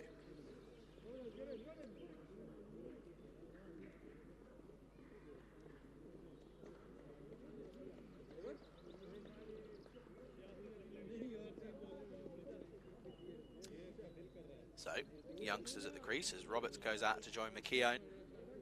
Roberts up against the left-handed spin of the Krami.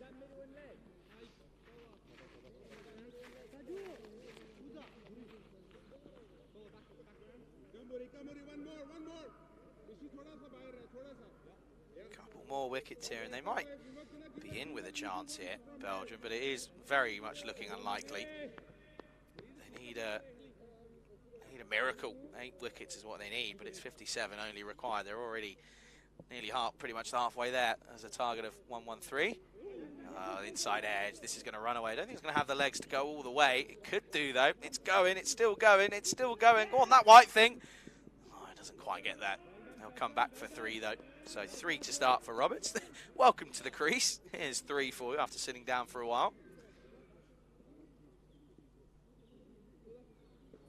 Michelle saying, come on Belgium, can still come back.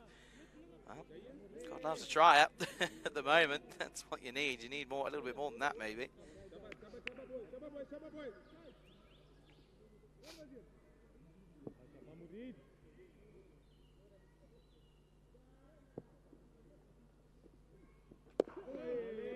Just drops this. Like to see McKeon have a go here. Would like to see him sort of, not because I like an early finish, but more so just because I think it would do himself some confidence. Hasn't really batted very well. Unfortunately, he's got out too early.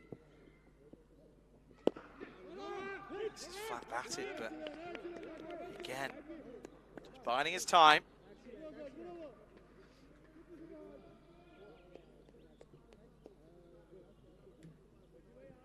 That'll be the end of the over, though. Good over for Akrami. Only goes for the 7. Picks up a wicket in there. At the end of 5, the score is 59 for 2.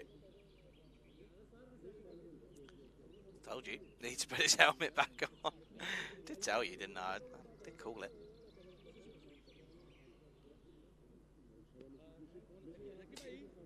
And here on in, though.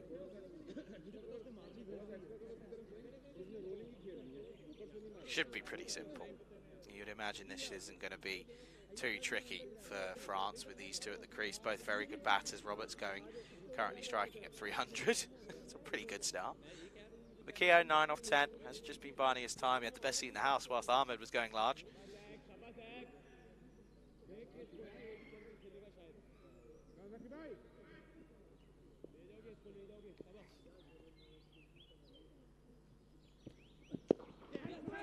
Drops this one. Good start. That's Zaki Shah, who is going to take us into the 6th here. And Roberts just fends that one away. Roberts again, very talented player. Again, hasn't quite had the most popular. Positive goes at it with the bat.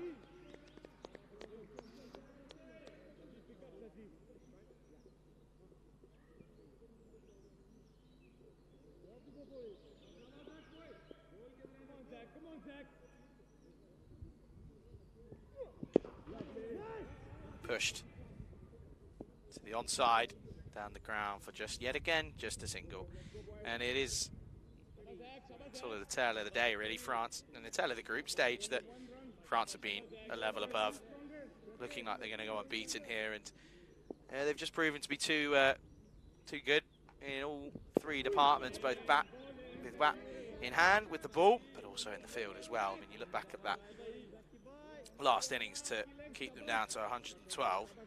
That's not an easy feat, whoever you are, against Belgium, but making it look easy. And again, it's twice now that France have kept their opposition to a pretty decent score. You know, 80 odd for Malta in the first day, and then just today with 112 for Belgium. So just shows you they are a good side. It's just about getting the batting to click, which is a little bit the issue at the moment for the French side. This is a nice shot, and this is going to go all the way. 6 runs. There we go, McKeown. A little bit of a forced shot, but still found enough of it. And that one goes the distance. 6er to finish us off. And no real shock there to finish a 6th. We finish with a 6. It is 66 for 2.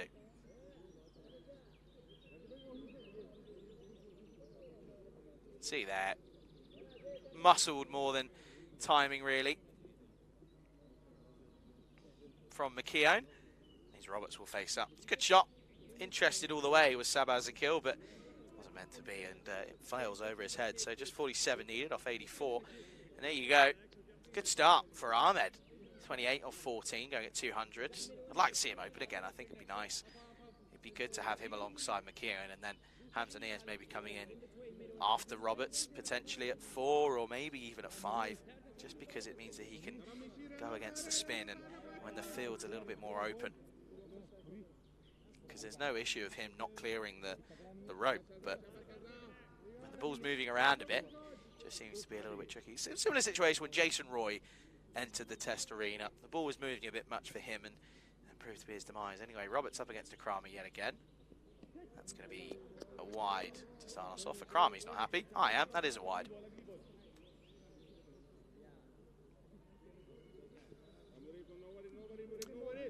Italy women will be batting first. as Spain have elected to field. So I think that's 5 out of 5 tosses for the Spanish men and women, but I'm pretty sure it's 4 out of 4 losses when it comes to the actual cricketing side, so a mixture of wins and losses. Good shot, doesn't get through though.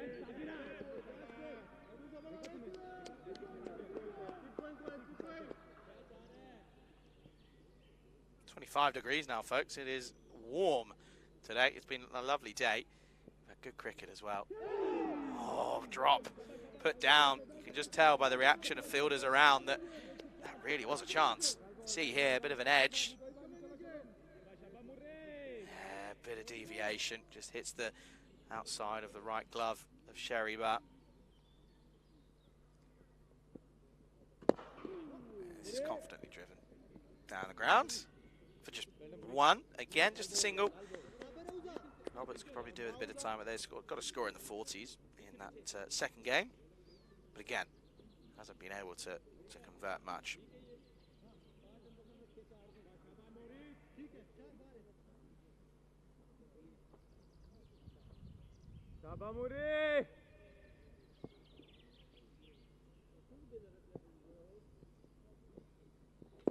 Sure, yeah, doesn't take it on. Excellent stuff, Murid. पकड़ के रख इसको, पकड़ के रख शाबा. बहुत आला मुरीद, बहुत आला boy. तेरी विकेट है boy, Shaba. Is coming boy.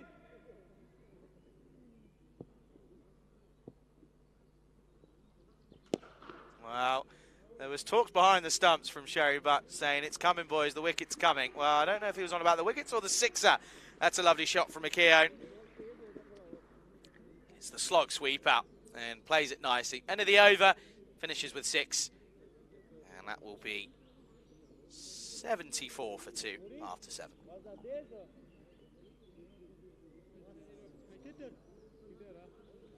No one out there. And he was happy to utilise the opportunity, rightfully so.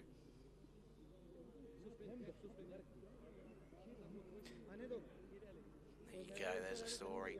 Mdina got some serious tap, didn't he? 34 off just the 2 for him. Khalik bowled well, picked up the wicket of Niaz.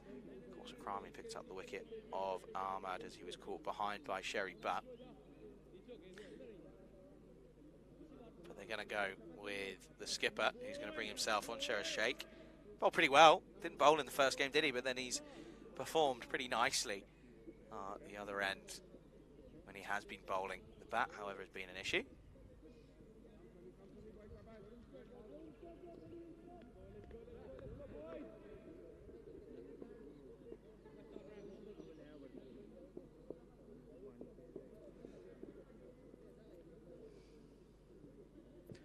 Short and pulled firmly in front of square. That'll be 4. Lovely shot from Roberts. It's a bit of a loosener from Sheikh, and it doesn't work. And that's a really nice shot from Roberts. Saw it early, didn't he? Picked the length pretty quickly and rocks back, and textbook pull shot really. Back foot across, front foot out of the way, and plays it nicely. Rolls the wrist, keeps it low and on the floor. Nice shot.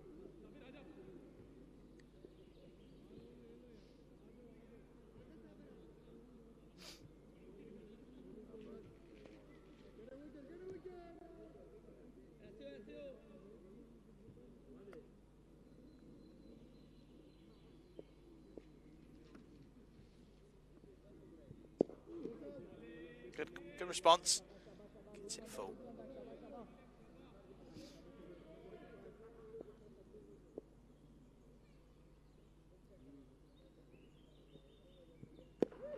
This time gets through, gets a hand on it though. They should come back for the second, and they will. But again, those sort of things where in the first innings, France, that wasn't getting through, that was getting stopped in the covers. However, now, for Belgium, it is getting through. Now hits nicely. Straight to the fielder though.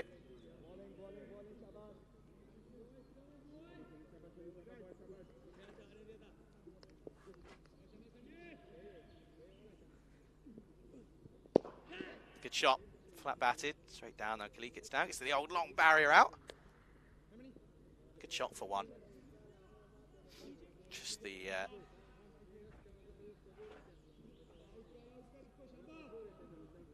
just the 32 runs needed for victory then at the moment. Nice little clip. Should be two pretty comfortably here. Turn and go. Not backing here. Just being a pretty comfortable throw. End of the over. 8 overs down. Score is 83 for 2.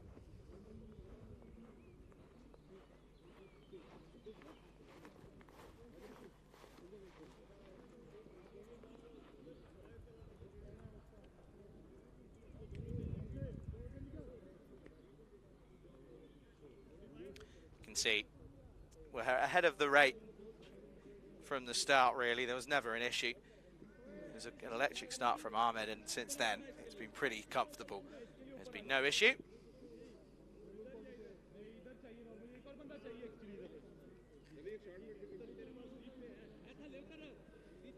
Been no issue since then, has that?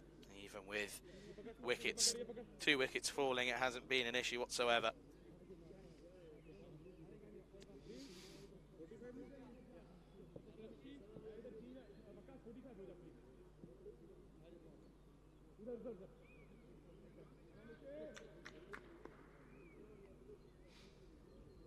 And Jamil's going to get a bowl here. A rare sign as the field gets changed. First sign of him. Let's have a look what he can do. Bit of spin. Ooh. Just. Okay. Bit of mind games, I think, in that one. See what Roberts does with this.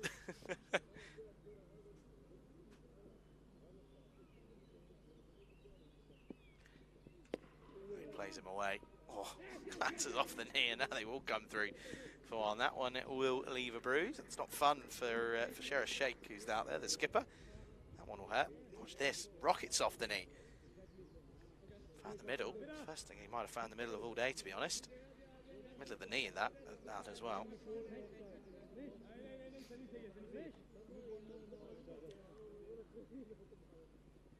Can have a feeling the part-timer Jamil could get taken to here by McKeown.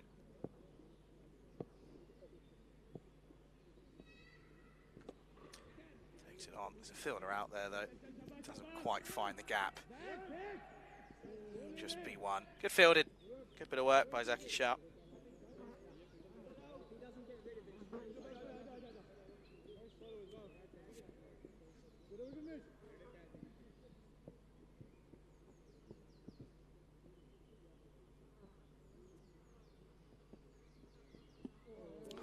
Goes back to it. Probably shouldn't have. Probably should look to press forward there. Good delivery though from Jamil.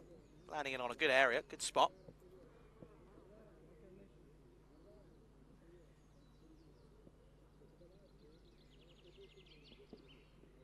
Well, this time does go back and gets through. That's what he was looking for the previous delivery, but he'll get it away. This will be another boundary. Brings it down to just 24 runs needed now for the French as they look to get a pretty comfortable victory here against Belgium.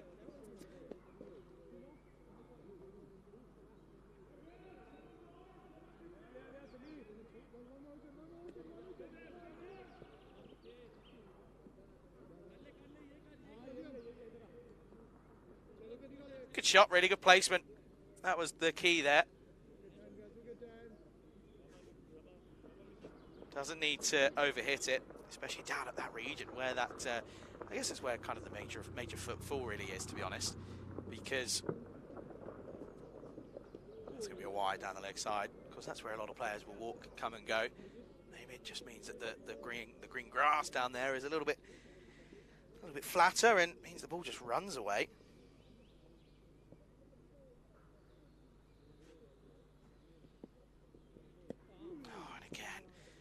He's asking, saying, you take it on if you want, mate. I've plugged the gap. Good luck. Doesn't get it away, though. Not a terrible over this, though, to be fair, from Jamil.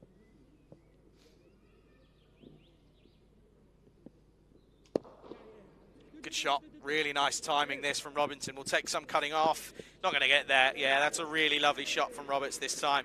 moves into the 20s with that little flick of the pad. It's less than 20 runs needed for victory now. 9 overs down, score 94 for 2. Yeah, full toss, and just flicked off the pads pretty nicely, to be honest.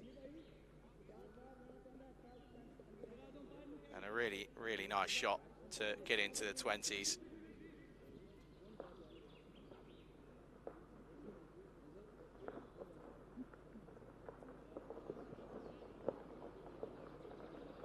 And this is the story. Not bad really for France. I guess that kind of happens when you've only got a low total. Sometimes we do say that the smaller targets create bigger problems, but that hasn't been the case here. And in a T20 game, 112 just isn't a big enough target. It's not something to bowl at. It's not something to bowl at, really, and you're not really giving your bowlers any chance. They've given it a go, but it's not going to happen, is it, really? See there the difference. 47 for 4, plays 94 for 2. So never going to get very far with just 1-1-2 on the board. So they've got it all to do and all to prep for, really, Belgium, as they look to try and get a victory against the French. They're yet to do so here this weekend. They've played 2 games, lost 2 against the French. Anyway, here's Zaki Shah. Only struck straight 2, as said, and again, just get something behind it. Demont has come on to replace Sajid Ahmedzai in the field. Slower ball, just clicked into the onside for 1. Italy 27 for 1 in the 3rd over at the moment. Of course, we'll probably finish up here, and there'll be plenty of cricket left to go out in Italy. So when we do finish here, do make sure you turn over. Go and join Vinny out there in Brescia. Again, well bowled. Straight to the fielder though, after Roberts again on the back foot.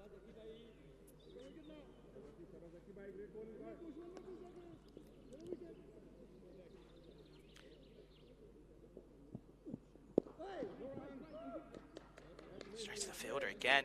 Good lateral movement there from Shah, to be fair.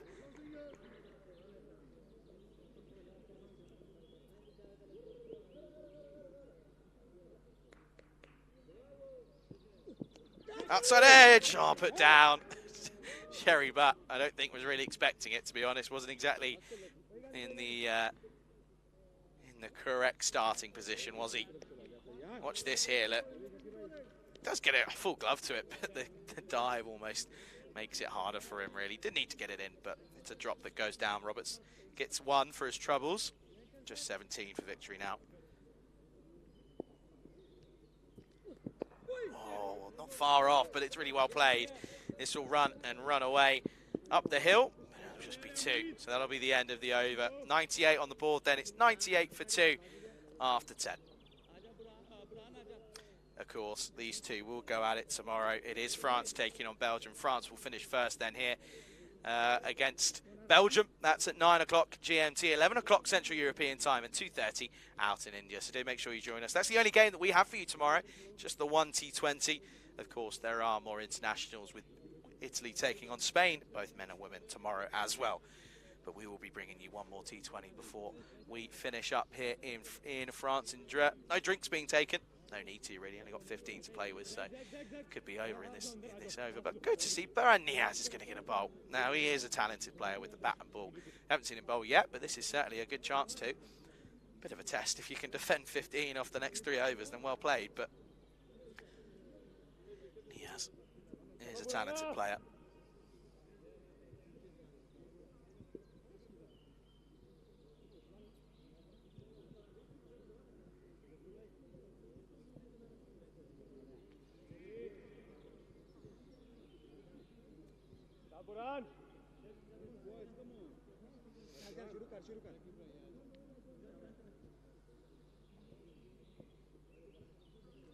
Here is Baran Niaz then, up against Roberts. Just pushed away. Straight to the fielder though. Good early start. Bit of a loosen up though for Baran Niaz, to be fair. First time he's turning his arm over this afternoon. And in this tournament, to be fair.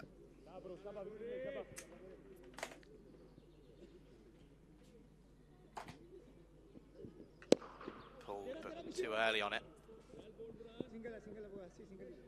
Just one in front of square.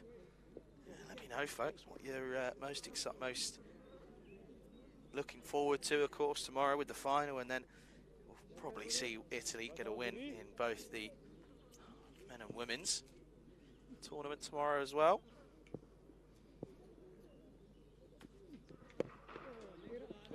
Inside edge.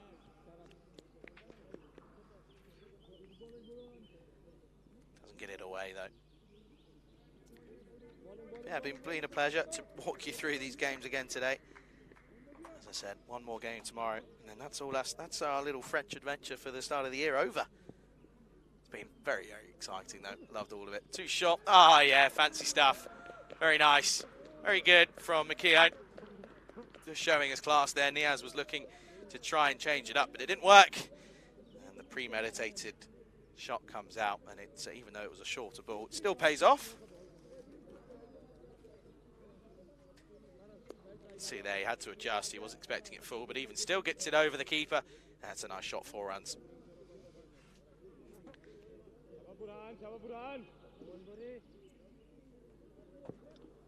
Brings it down to just 10. Could do it in 2 hits if they wish to. 6 and a 4, 6 and a 6 would do. Well, he was trying to, but Baran Niaz sends the off stump. Cartwheeling. McKeown misses the straight one, and that will be the end of him. And Baran Niaz picks up a stat pleaser. You can see here, deep in his crease, and he chops on again. How many times have we seen that this weekend?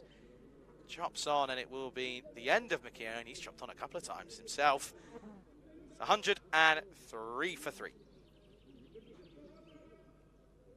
Again, thrives for greatness, does McKeown.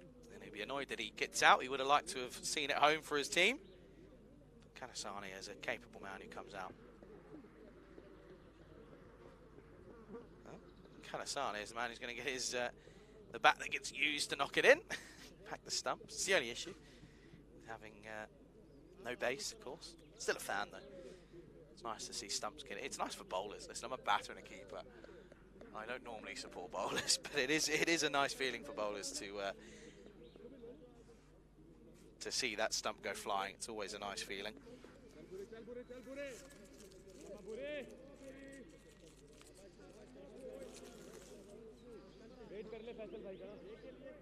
Just 10 needed. Kalasani, one of the leading run scorers in the tournament at the moment.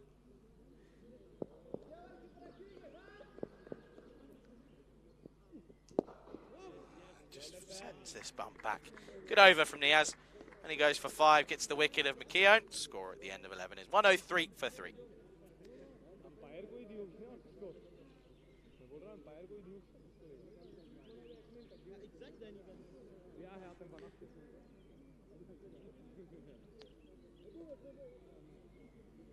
Malta, not a good tournament for them, was it?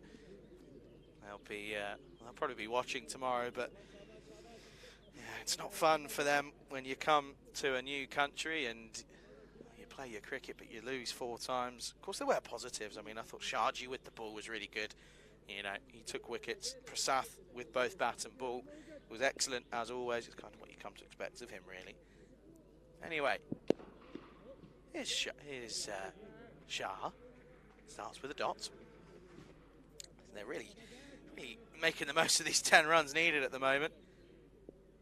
23 off 24 for Roberts. Nice little bit of cameo at the in the middle. This gets through the covers. Should be 2. Kanasane can get back. Misfield makes it easy.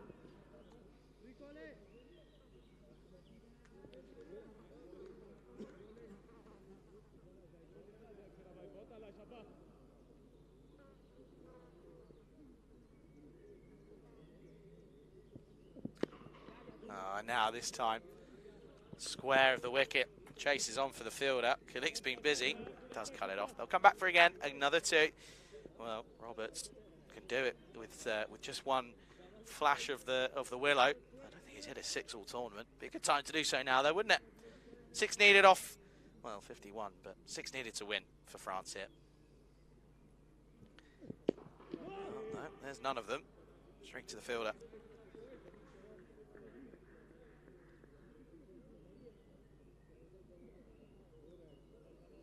Huge shout out to everyone for tuning in though today.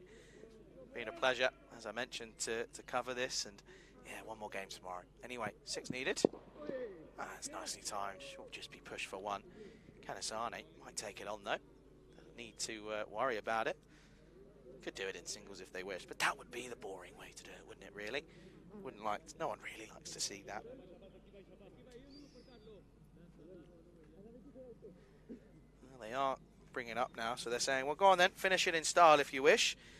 We're going to bring all of our straight men up, so see what the result will be. It's an inside edge, and it'll be 4. This one will race away. Or is it going to go? It's not going to quite go. They're going to have to turn and come back for 2. It's a little bit frustrating for Kanisane. He would have been hoping for a little sneaky boundary, but he doesn't get it. End of the over, though. Not far off it now. 110 for 3 after 12. It was always going to be full, wasn't it? It was the a game of sort of chicken where...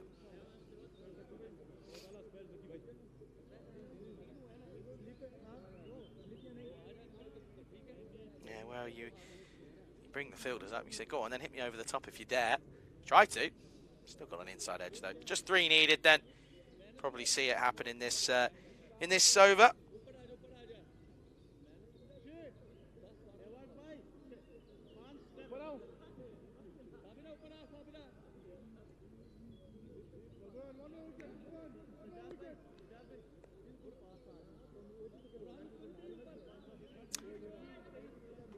France looking as if they're now going to go unbeaten in the group stage. Would be pretty impressive, and for them it would be pretty fitting to win it, the tournament, without a loss, wouldn't it? Anyway, here we go, just 3 needed.